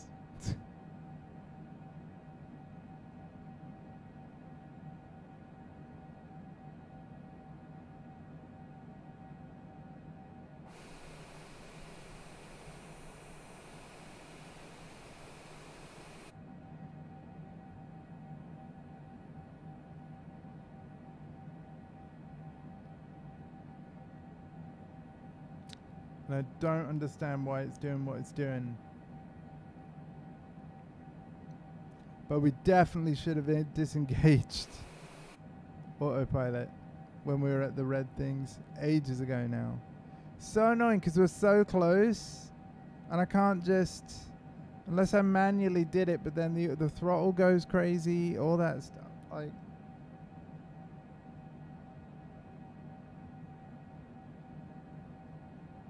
request vector to next waypoint. Local approach heading 01 requesting vector to next waypoint. Haddock 01, turn right, heading 130. Turn right heading 130, heading 01.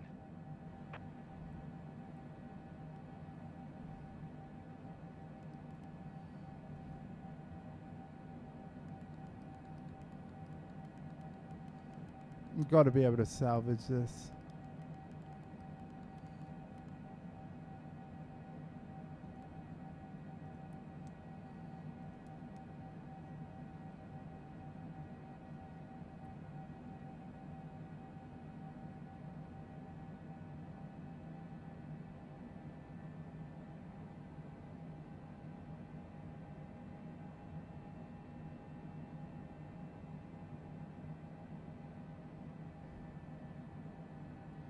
Let's see what this does. Like just doing headings. Headings until we're lined up with the runway.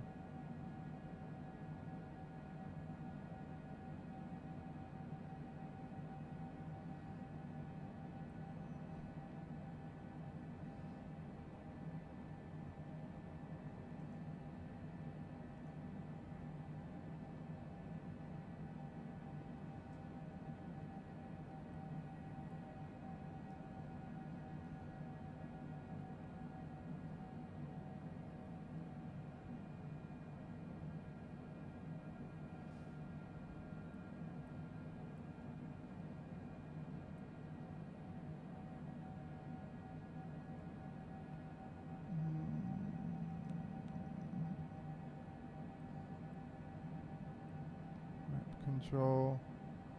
I will suss this out, folks, if it's the last thing I do.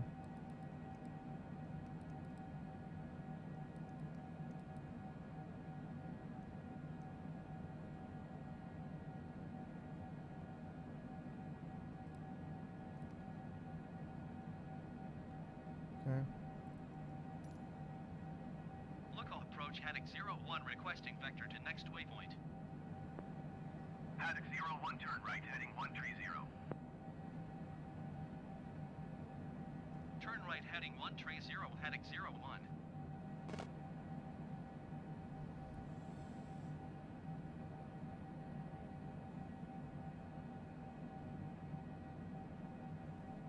I'm gonna manually try and follow this.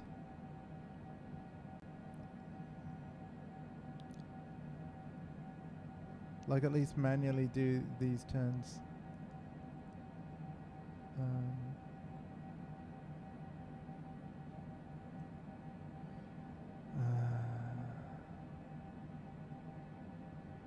Well, this is pretty interesting.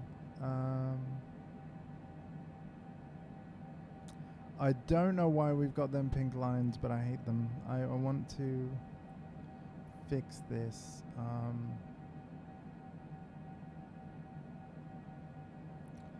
We need... I think we need this like this.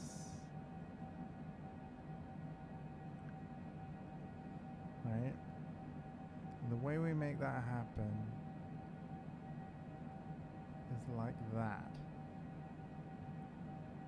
That gets rid of silly lines.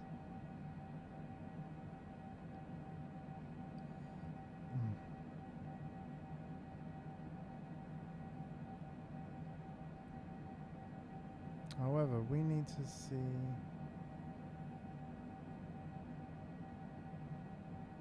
so heading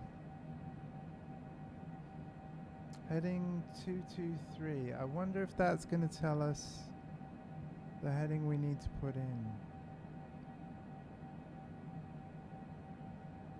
once we are perpendicular to.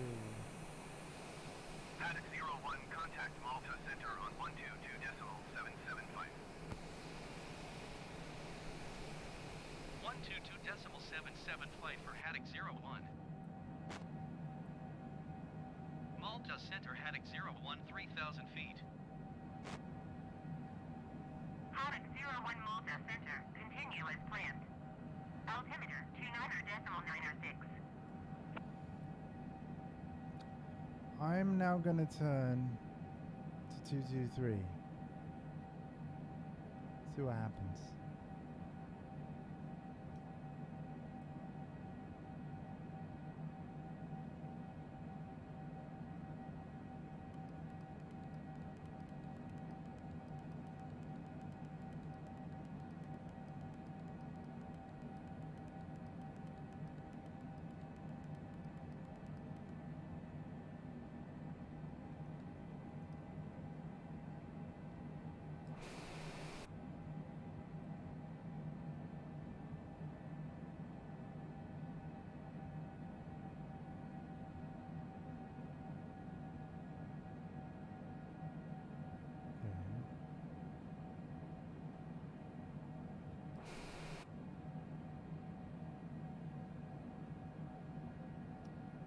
This is looking good. Definitely not the original Paddock plan. 01, contact local approach on ONE 28.15. Going to 128.15 heading 01. Local approach heading 01, 3,000 feet. Paddock 01, lookout approach, continue as planned. Altimeter 29.906. So I think a direct approach to Sudox.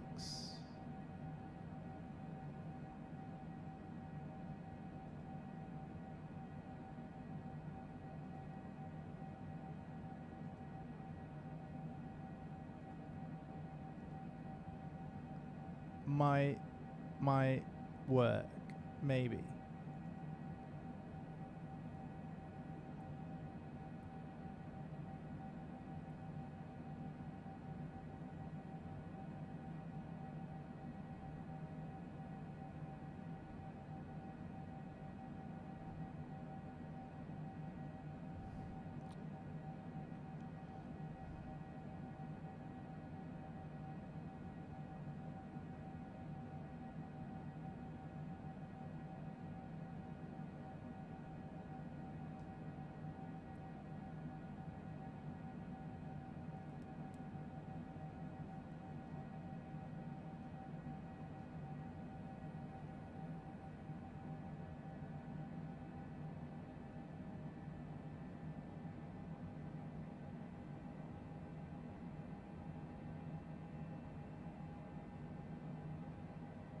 Paddock 01, you are 19er miles southeast of Lucca.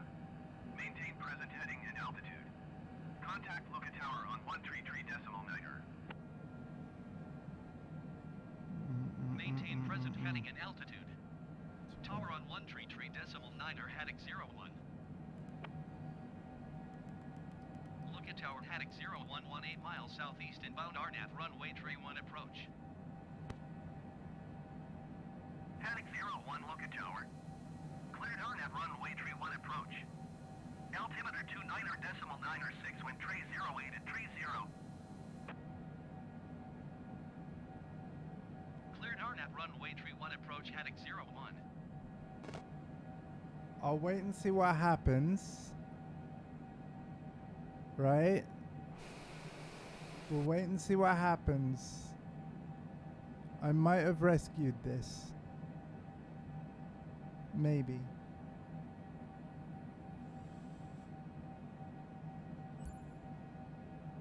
Prepare to land at airport. Wait, why? Wait, no. Why? What's with the 3? Where are you sending me?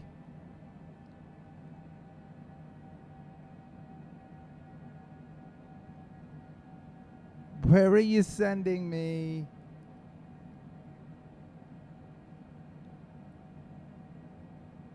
It's the top of the approach again, isn't it? Yeah, it's the top of the. So we have to. God.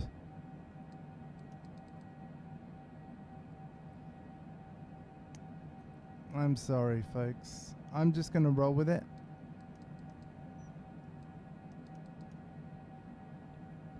Yeah, that sucks. That super sucks. Because what I'm concerned about is that it's actually going to take us all the way up here. Not just at the top of the island and round, but all the way up there and then all the way back again. That's what I'm worried about. We're going to wait and see this time instead of me fighting against it. But at this speed, that would be absolute rubbish. With the landing gear down, I could be wrong. I could be totally wrong. It may just redo a bit of it. Like you say, it may just be top of the island. Like, we'll see what the game does. I don't know how far away this is, but this is where it's heading.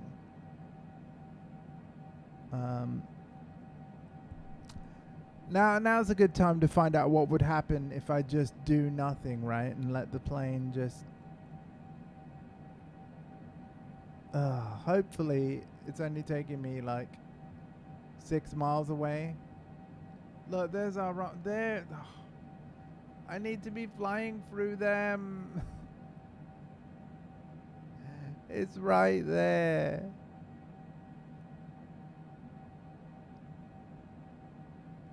Oh, you guys, this has been a disaster. But you know what? This is the first, like I said, I'd never practiced landing before. Now I know that if I miss it, my God, is it going to be a pain in the butt.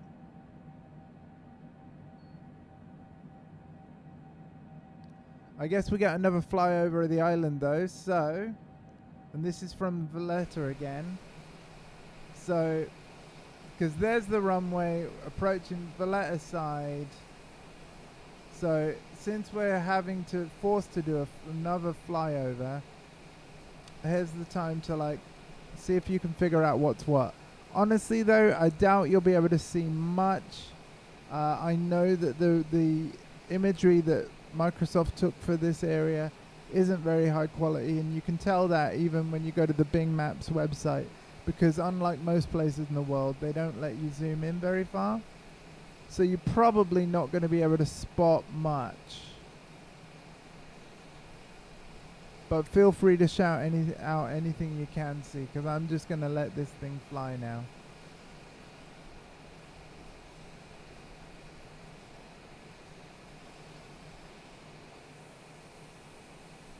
It still looks really cool. Like you say, there's the harbour. It's right where the runway was starting. So like there.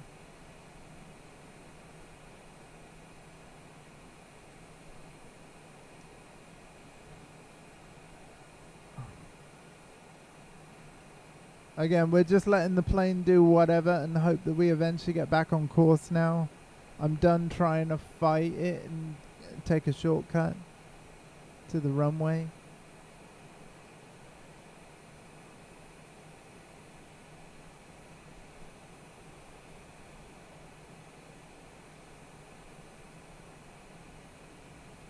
We might run out of fuel again, but don't worry, we know how to fix that.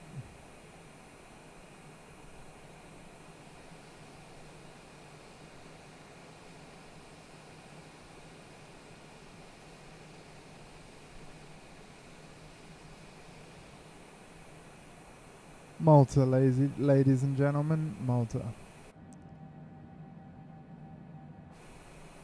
There's Salima. Oh, nice. Well, right here.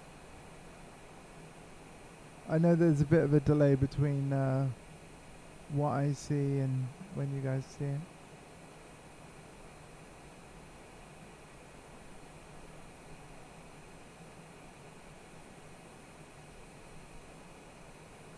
Where Fife works. Wow. I'm determined to touch down at some point, folks. We should have touched down ages ago. But it does give a view of all of Malta. Next up, Parserville.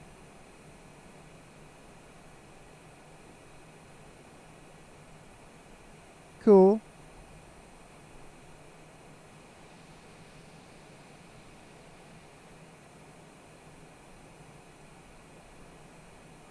I've no idea where this thing thinks it's going.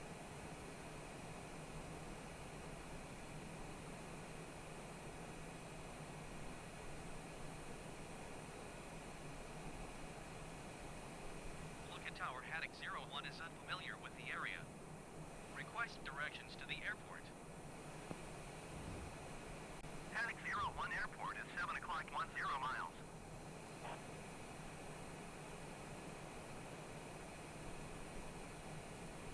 Lookout Tower Haddock 01 is going missed. Haddock 01 contact lookout approach. 128.15 Haddock 01. 1500 Zulu.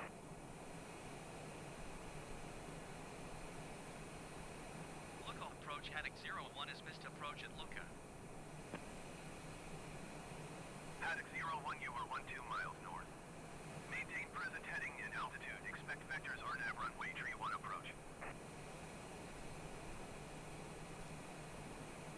Maintain present heading and altitude. Expect vectors RNAV runway tree 1 approach Haddock 01.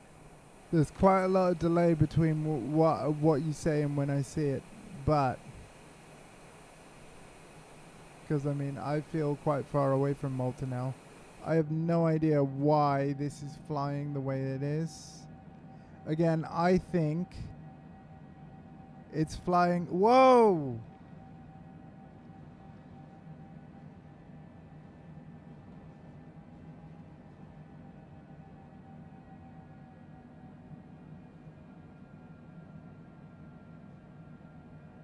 Yeah, I think it's going all the way up before it goes back down.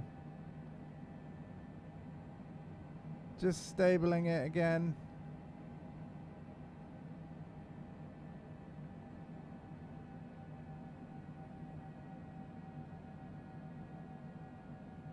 But this sucks because I'm flying all the way away from it. For like ages. Really slowly.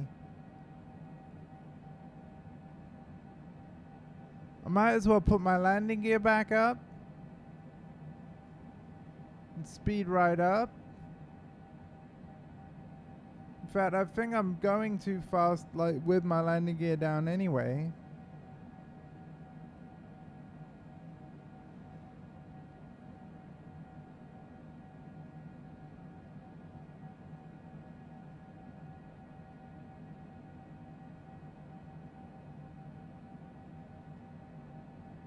Paddock 01, contact Malta Center on 122.775.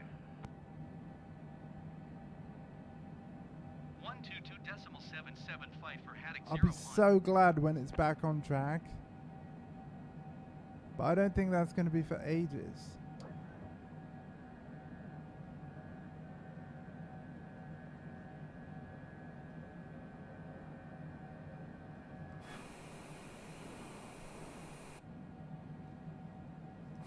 Oh, jeez.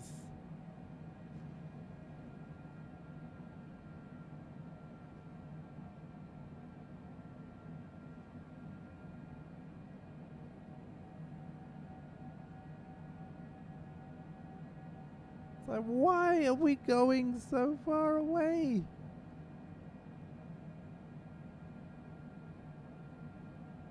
You gotta go soon, bro. Go whenever you need to. We should have landed already.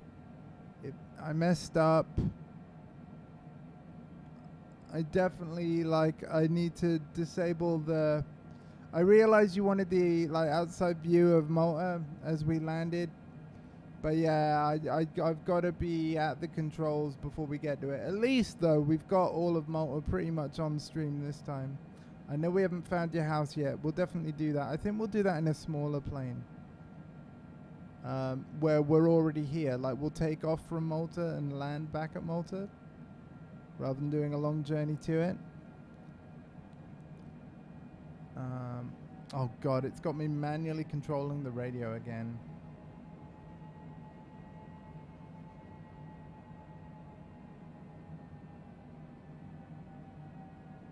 Malta Center, Haddock 01, 3,100 feet. Paddock 01 Malta Center, continue as planned. Altimeter 29.905. Oh, and the altimeter's changed. We could be at a sunset stream after all, guys. Because this is the thing. Once I get all the way to the top, it's going to have me fly all the way down again. It's redoing the whole approach from, like, the very beginning, like, ages away. I wouldn't be surprised if it tells me to climb altitude soon. Or something dumb like that. At least our landing gear is down. Out of the way. Yeah, we don't need it yet. If we're flying all the way up to only fly all the way down again. You know, like, oh, I'm so annoyed. Ah. But, like, look at this rubbish.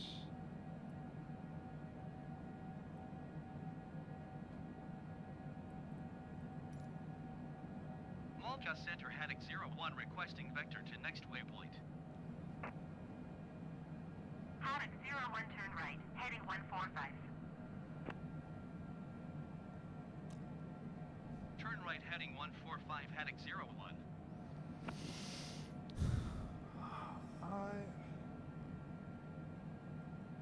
I'm almost tempted to make the co-pilot take over.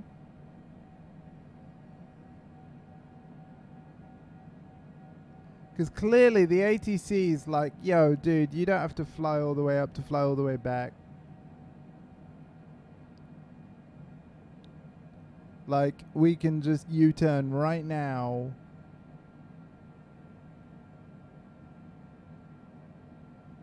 That's what makes sense to me. But I think what's happening is it's doing all of this again from the start.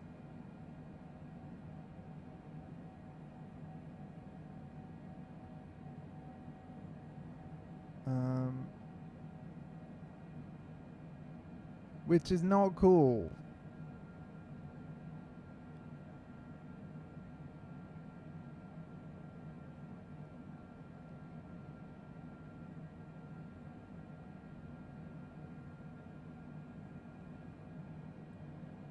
Again, part of me wants to like find out if that is true. And do you know what we're gonna do?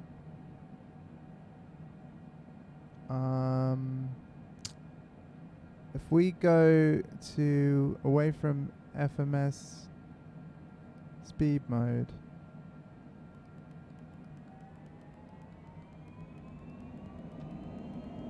if we're really going to fly all the way up, we're going to do it quickly.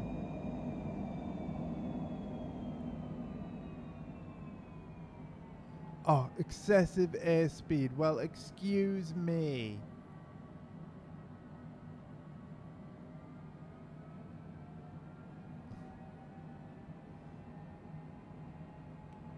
Fine.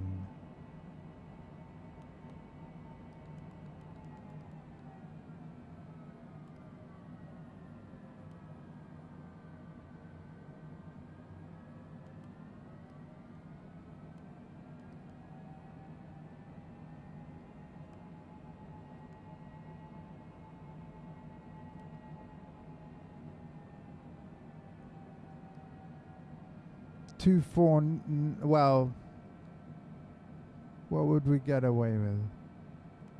Haddock 01 contact realm center on 131.1. 131.1 for Haddock 247 knots. You know, if we've really got to go all the way up, I want to do it quickly, damn it. I can't believe this. Just for missing the goddamn runway.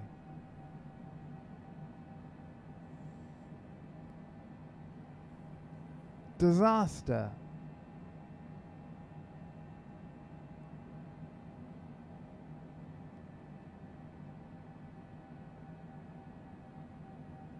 The airspeed should go down on its own, I'm not worried.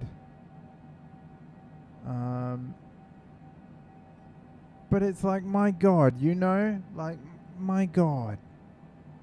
Why? Why all of this again? Oh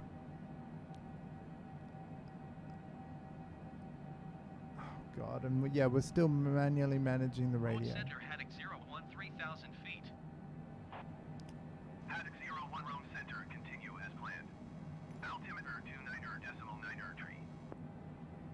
Manage my radio comms, please.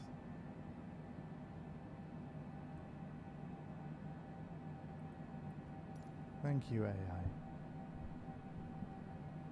I am determined to land tonight on the same stream. We're so goddamn close.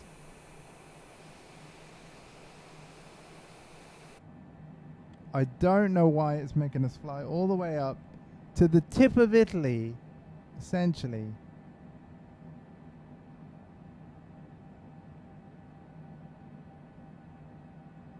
Look at this rubbish.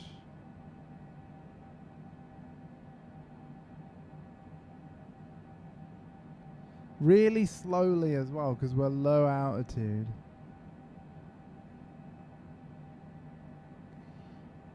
This is so... oh. definitely going to be practicing approaches and landings before I do this again. My God. What should have been over an hour ago now. Still going. And again, Flight Computer thought it was a real good idea to just turn around, undo a bunch of our progress, only to have to refly it again.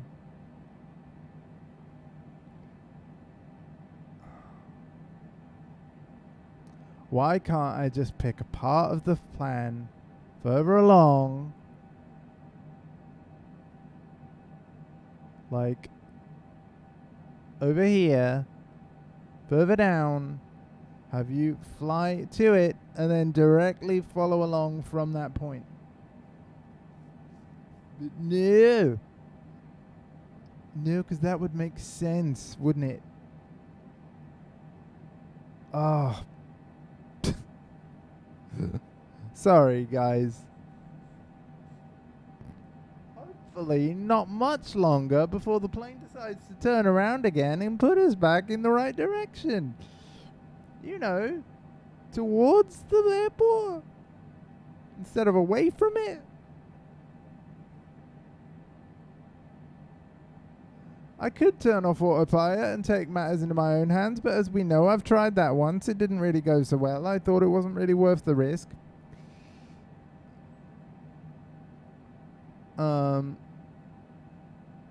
But yeah, I don't know what this plane's going to do now. When it finally gets to whatever checkpoint it is heading to,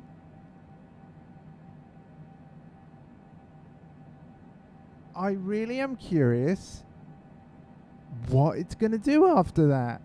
I haven't the faintest idea. Like, it's going to be interesting. I promise it is going to be interesting. Like, it does look like it might go round and round and round again. I am a little worried about that. This is why I'm zooming in.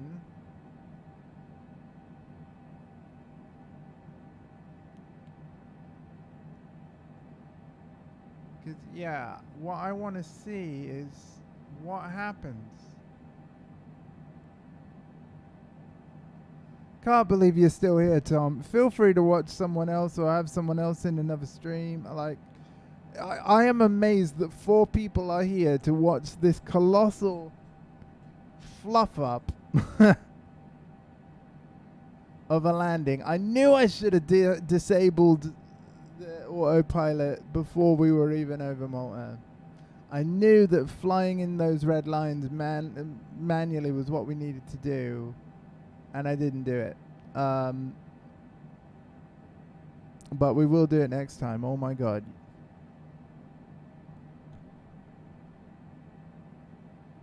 My God.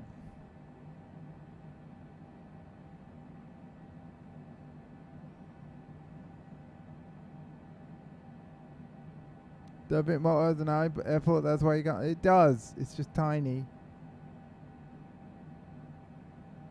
Oh my God, are we there yet?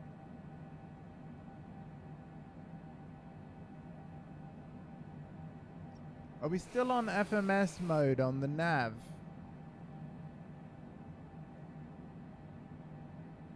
Yes.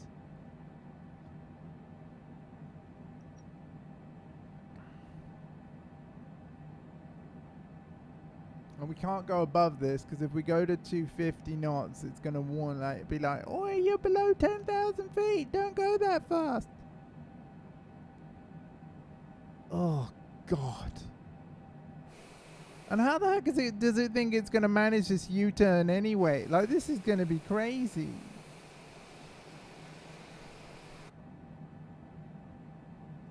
If I fail this flight because of this goddamn whatever the hell the autopilot wants to do in terms of its silly little route, I will not be pleased.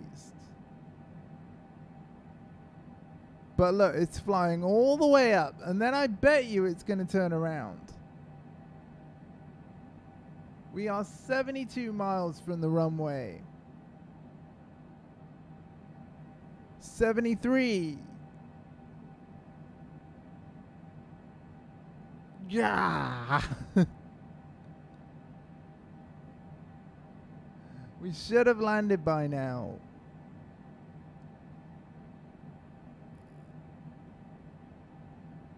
And forgive me, I kind of feel like at this point, when we know the U-turn is coming up.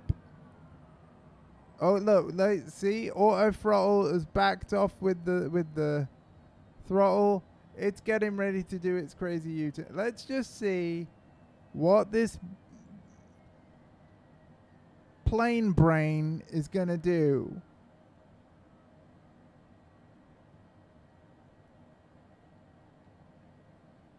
Wait, that red doesn't look good to me. What's that mean? How are we doing on fuel? Engine not started.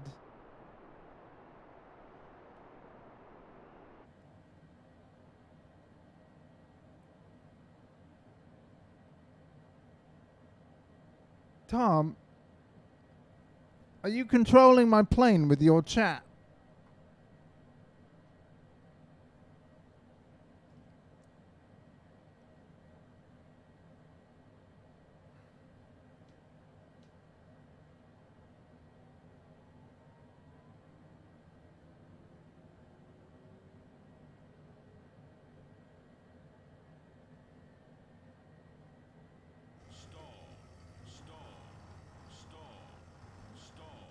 I have no idea what just happened. Or why.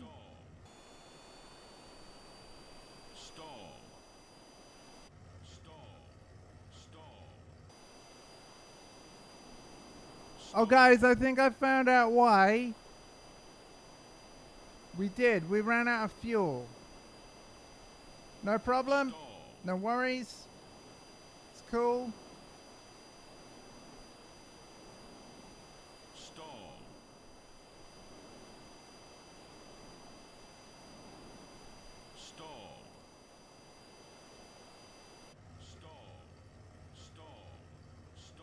We good?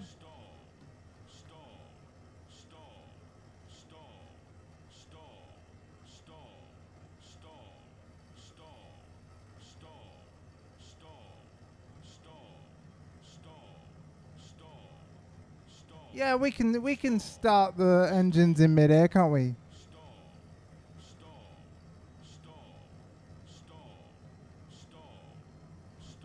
R 01, you are 1,300 feet below your assigned altitude.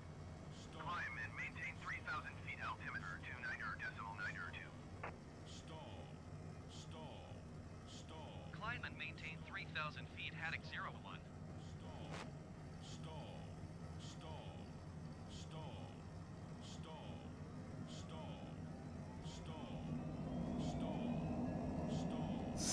No, stall. The engine was stalling. There we go.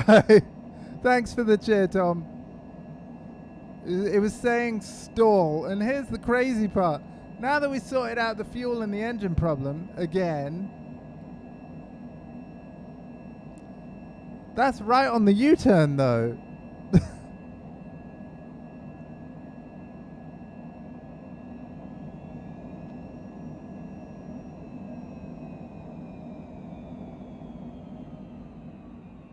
Let's see what it does. All right, I'm just gonna see what it does.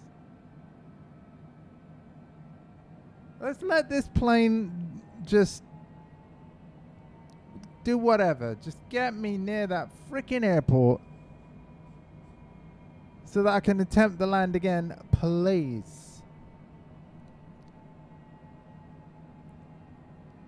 Here we go. See, here it is. Here's that U-turn. It literally is going to do a U-turn.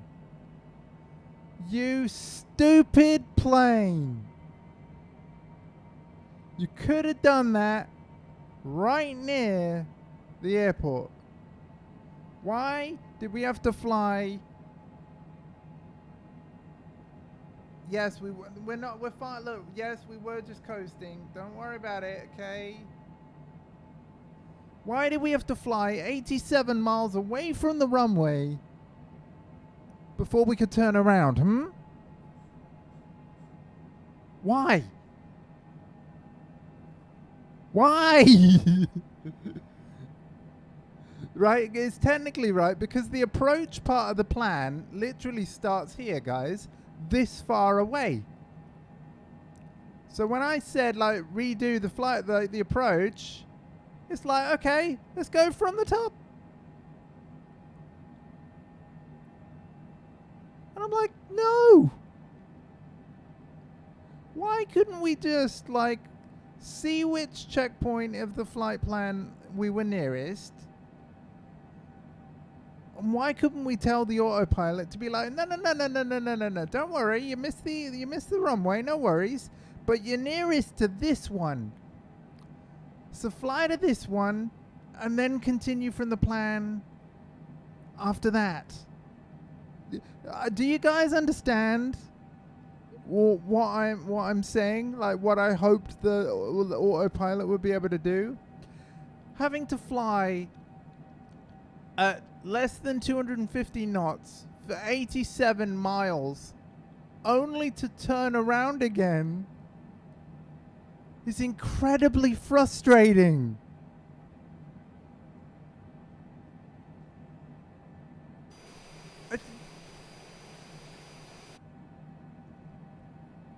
This has been a disaster just because I didn't turn off autopilot because we were still admiring the Maltese view, which admittedly I don't regret. You said, Dan, keep on that camera a little bit. Of course I'm going to do what you say.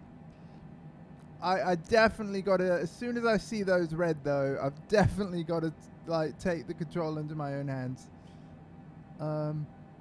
That is how big the landing loop is typically? That is stupid! I'm assuming what I really should have done was climb altitude so I could climb speed and do that loop a hell of a lot quicker. That is 87 miles!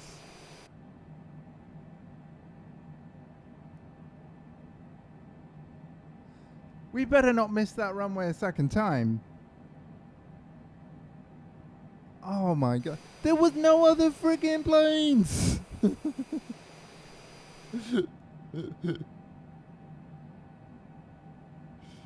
Oh.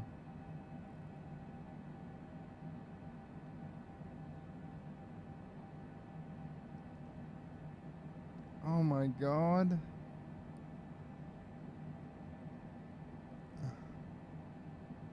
I hope it's see, the thing is that line hasn't gone away. I am a little concerned. It's just going to loop. Maybe that loop is programmed in case I do miss. Maybe this is like the autopilot by design, is that the idea is I do the final turn it off. This is your captain speaking. Tell your family that you love them. We have run out of fuel. But don't panic. We have to restart the engine soon. I just saw what you said in your chair.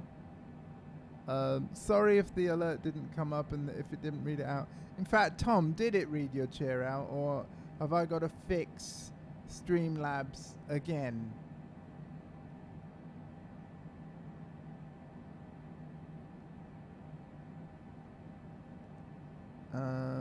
I'm sorry if it didn't, and I'm sorry that it took me this long to read it out as well. God, what a stream.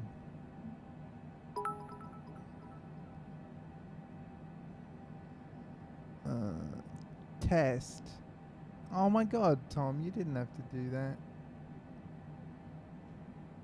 Also, I'm sorry for the 8-bit minimum. I'm sure you noticed that. I did it for 2 reasons. One, because Twitch recommend that you set the minimum higher than 1 to prevent bot stuff. And 2, 8-bit, man. Stupid nerd joke.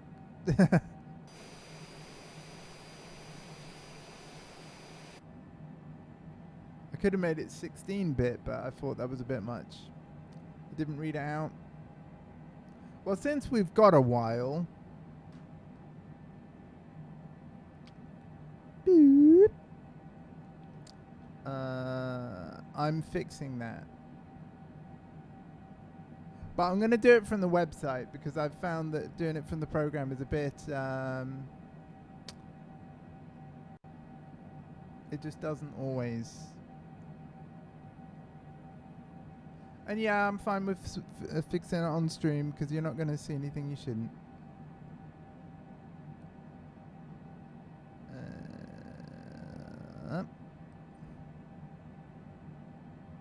I don't have a multi-monitor setup or anything, but it should be all good.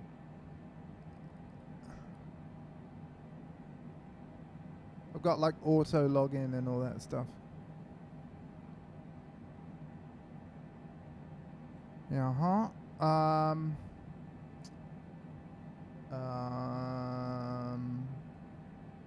it's this, isn't it? Biddies, bit. Open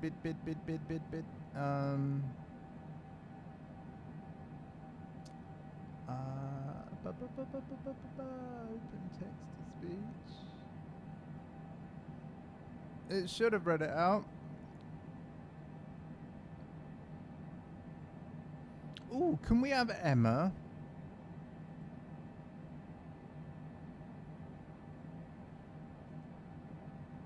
See, I know that the Zombie Workshop uses Nicole's, so because he's mentioned that voice, so it should have worked.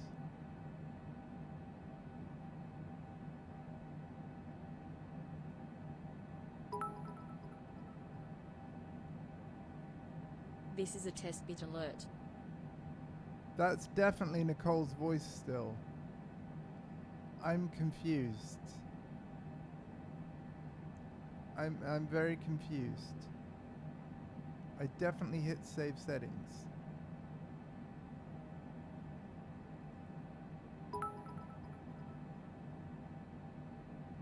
This is a test bit alert. Oh, there's Emma's voice. Hello. That's very posh sounding, isn't it? Yes. It's probably never going to work. Hey, by the way, yeah, I've still got to pre-order that. A friend of ours in our community, has made that game. Zombie Workshop did the artwork. Looks amazing. Still got to pre-order it. Really want it.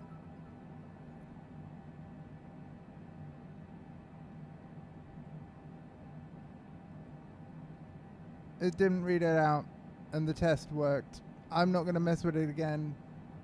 Sorry, folks. Hey, look, it's doing what it told.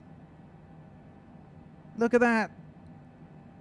Look at that. Look at that. Look at that. Look at that. Look at that. Look at that. Look at that. Look at that. Road Center, Haddock 01 requesting vector to next waypoint. Haddock 01, turn right, heading 145. Why?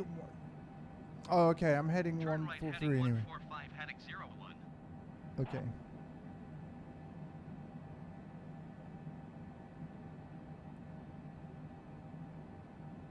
Okay. I think we're all right. But man, does it suck how long this took. And man, does it suck that the bits aren't read out. So sorry about that. You said how fancy? I don't know why that's not working either. These things really annoy me.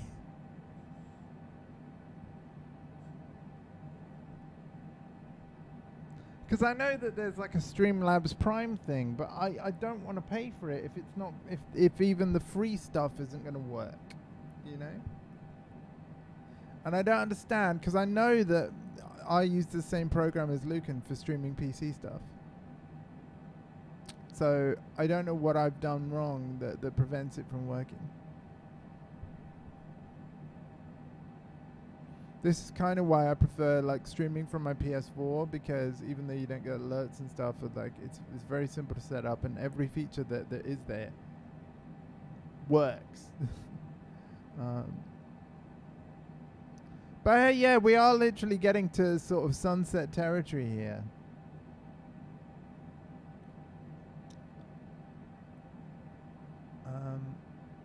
Kind of nuts.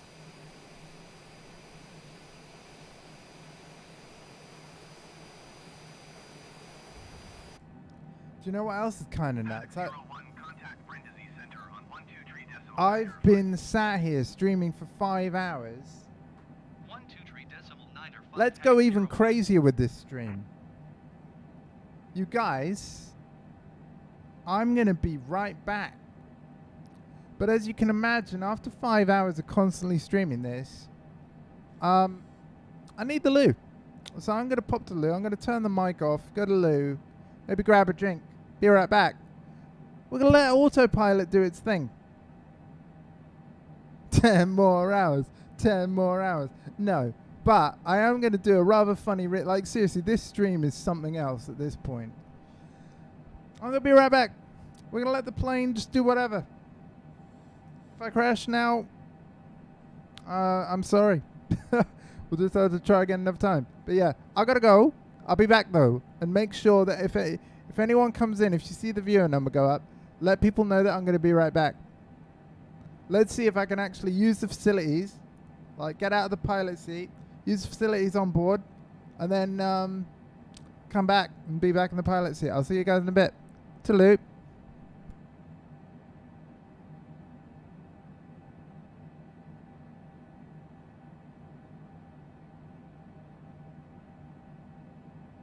Malta Center Magic Sun Flight 226 is at 17,700 feet, descending 3,000 feet. Magic Sun Flight 226 Malta Center, continue as planned. Altimeter 29.903. Magic Sun Flight 226, you are 43 miles north. Descend and maintain 3,000 feet. Expect ILS runway 31 approach via Kepler transition. Clear to Kepler.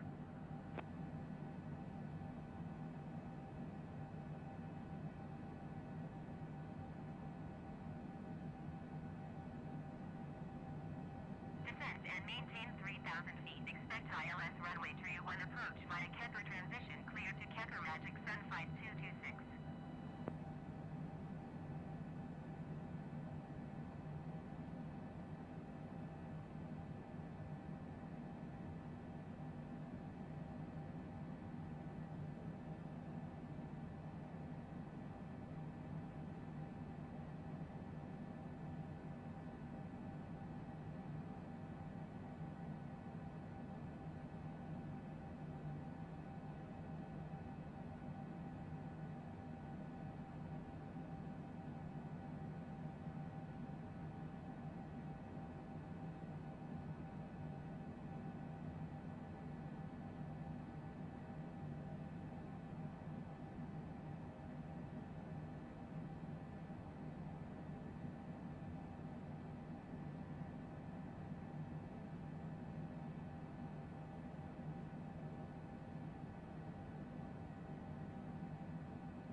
Okay, guys, what I miss?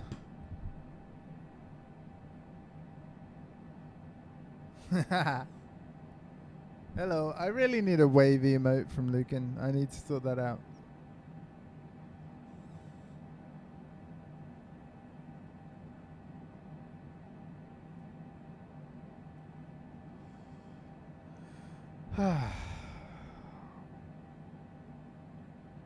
Yeah, the whole sausage roll is tier 1. I will be honest, it's temporary. Unless you guys can help me unlock more emote slots. But I'm quite far away from the next one. I need 35 subscriber points. And I don't have that many.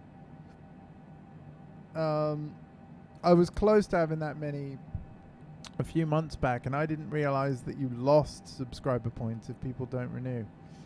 So, yeah. If I'd have known that you lost them, I would have gift subbed myself the rest of the way, because I was only a few subs away from unlocking an emote slot.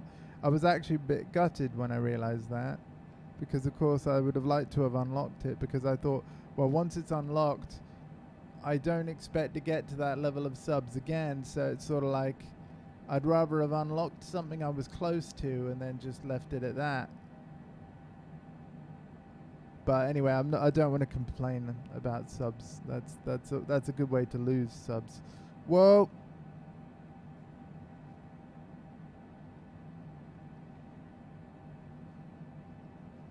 We're unstable again.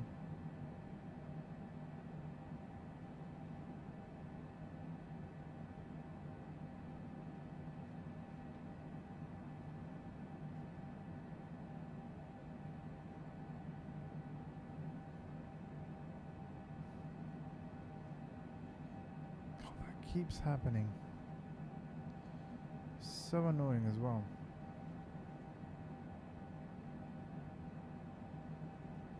Oh wow. Hey Tom Dingo, can you take care of the spam? Thank you.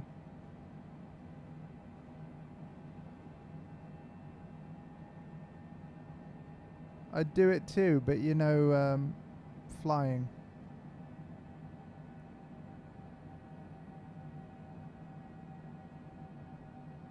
Right on cue as I start talking about subs as well. That's funny.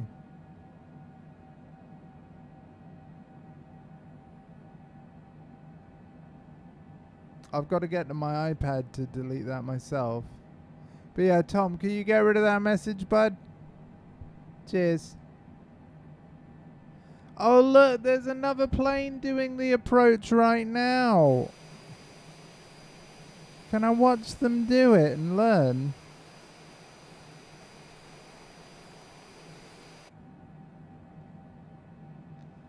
Oh, look at them go.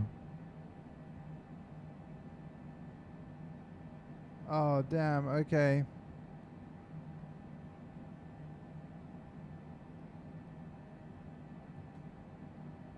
No worries. I'll deal with it.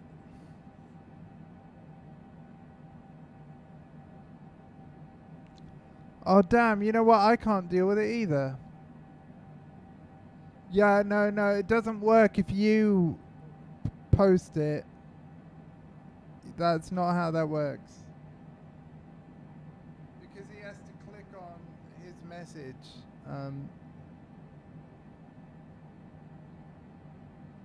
Yeah, that won't work either. Like, it's alright. I'll be able to... The best thing to do, actually, at this point, because, again, I closed my browser, didn't I? Oh, wait. Maybe I'll be able to do it from here.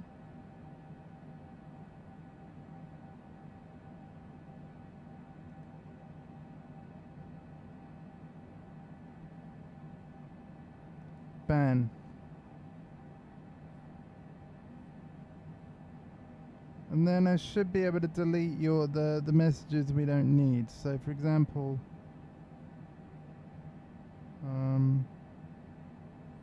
should be able to...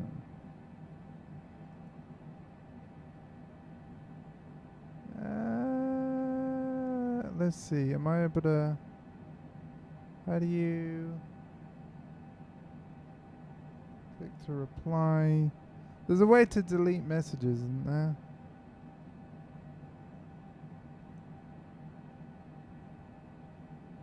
Just so I know.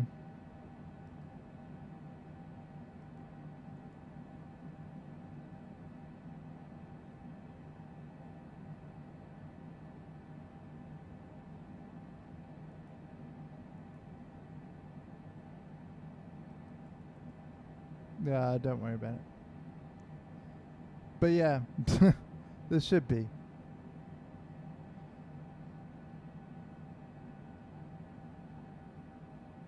Oh, contact Luca approach. Look approach Haddock 01 3000 feet. Haddock 01 Lookout approach. Continue as planned. Pretty sure that my radio is meant to be managed for me right now, but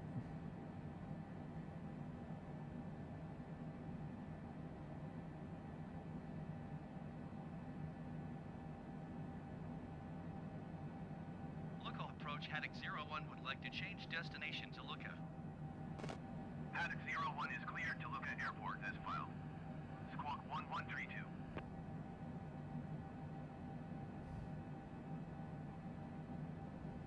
Haddock 01 cleared to Luca Airport as filed. Squawk 1132. Haddock 01 read back correct. Radar contact 3000 feet. Altimeter 29.95. Turn right heading 270 climb and maintain 11,000 feet. no. Turn right heading 270 climb and maintain 11,000 feet Haddock 01. Haddock 01, you are 16 miles east. Maintain present heading and altitude. Expect ILS runway Thank 21 you. approach via Kicker transition. Cleared to Kicker. Haddock 01 descend and maintain 3,000 feet. I'm at 3,000 feet.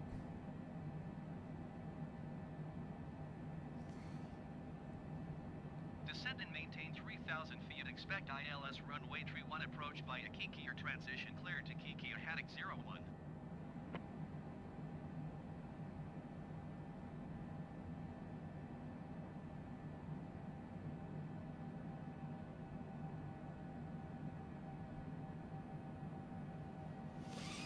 Oh, God.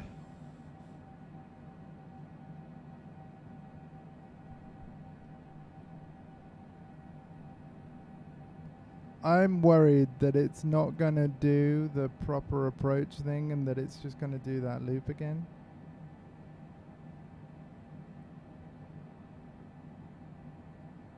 Oh, wait. Sudoc, it seems to be following the approach thing Haddock again. 01, you are 16 miles southeast of Luca. Contact Luca Tower on 133.9 when inbound on the approach. Tower on 133.9 or Haddock 01. Look at Tower Haddock Flaps 01 is still up at the 16 miles moment. southeast inbound ILS runway 31 approach. Haddock 01, Luca Tower. Cleared ILS runway 31 approach. Altimeter 29.96 when 308 at 30. Cleared ILS runway 31 approach Haddock 01.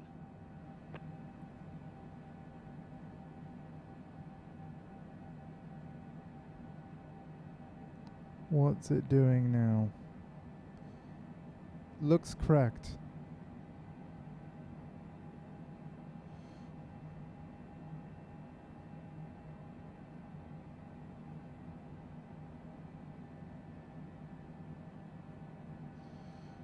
Okay, folks, we see the red. We've been here before. 5 hours 19. I wish I knew what time my original attempt at this was.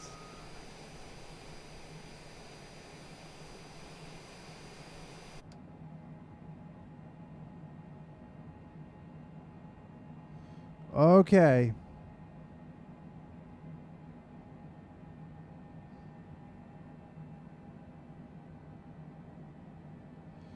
Here we go. I think it's time for me to disable auto.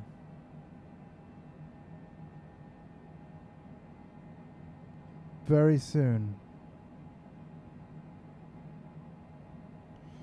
I'm tempted to kind of do it now.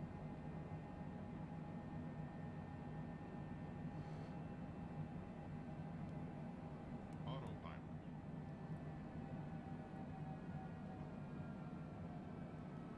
Oh boy. Hold on. Decide on what camera view you want, Andy, and stick to it.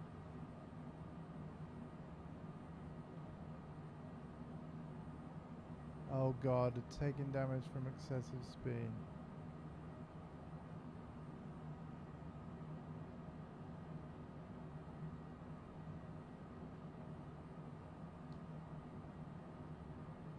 Heading 01 cleared to land runway tree 1.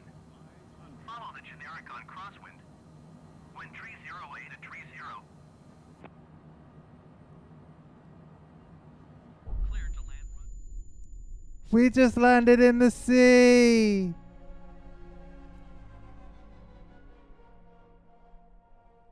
Yay! I fucked it up big time. Well, guys, yeah, so obviously as soon as I disabled autopilot, I was like, well, wait, what am I doing? And yeah, that was a mistake. But obviously, we saw what would happen if I didn't disengage autopilot. We would just fly right over. Yeah, I need to practice landings. After all that, we screwed it up.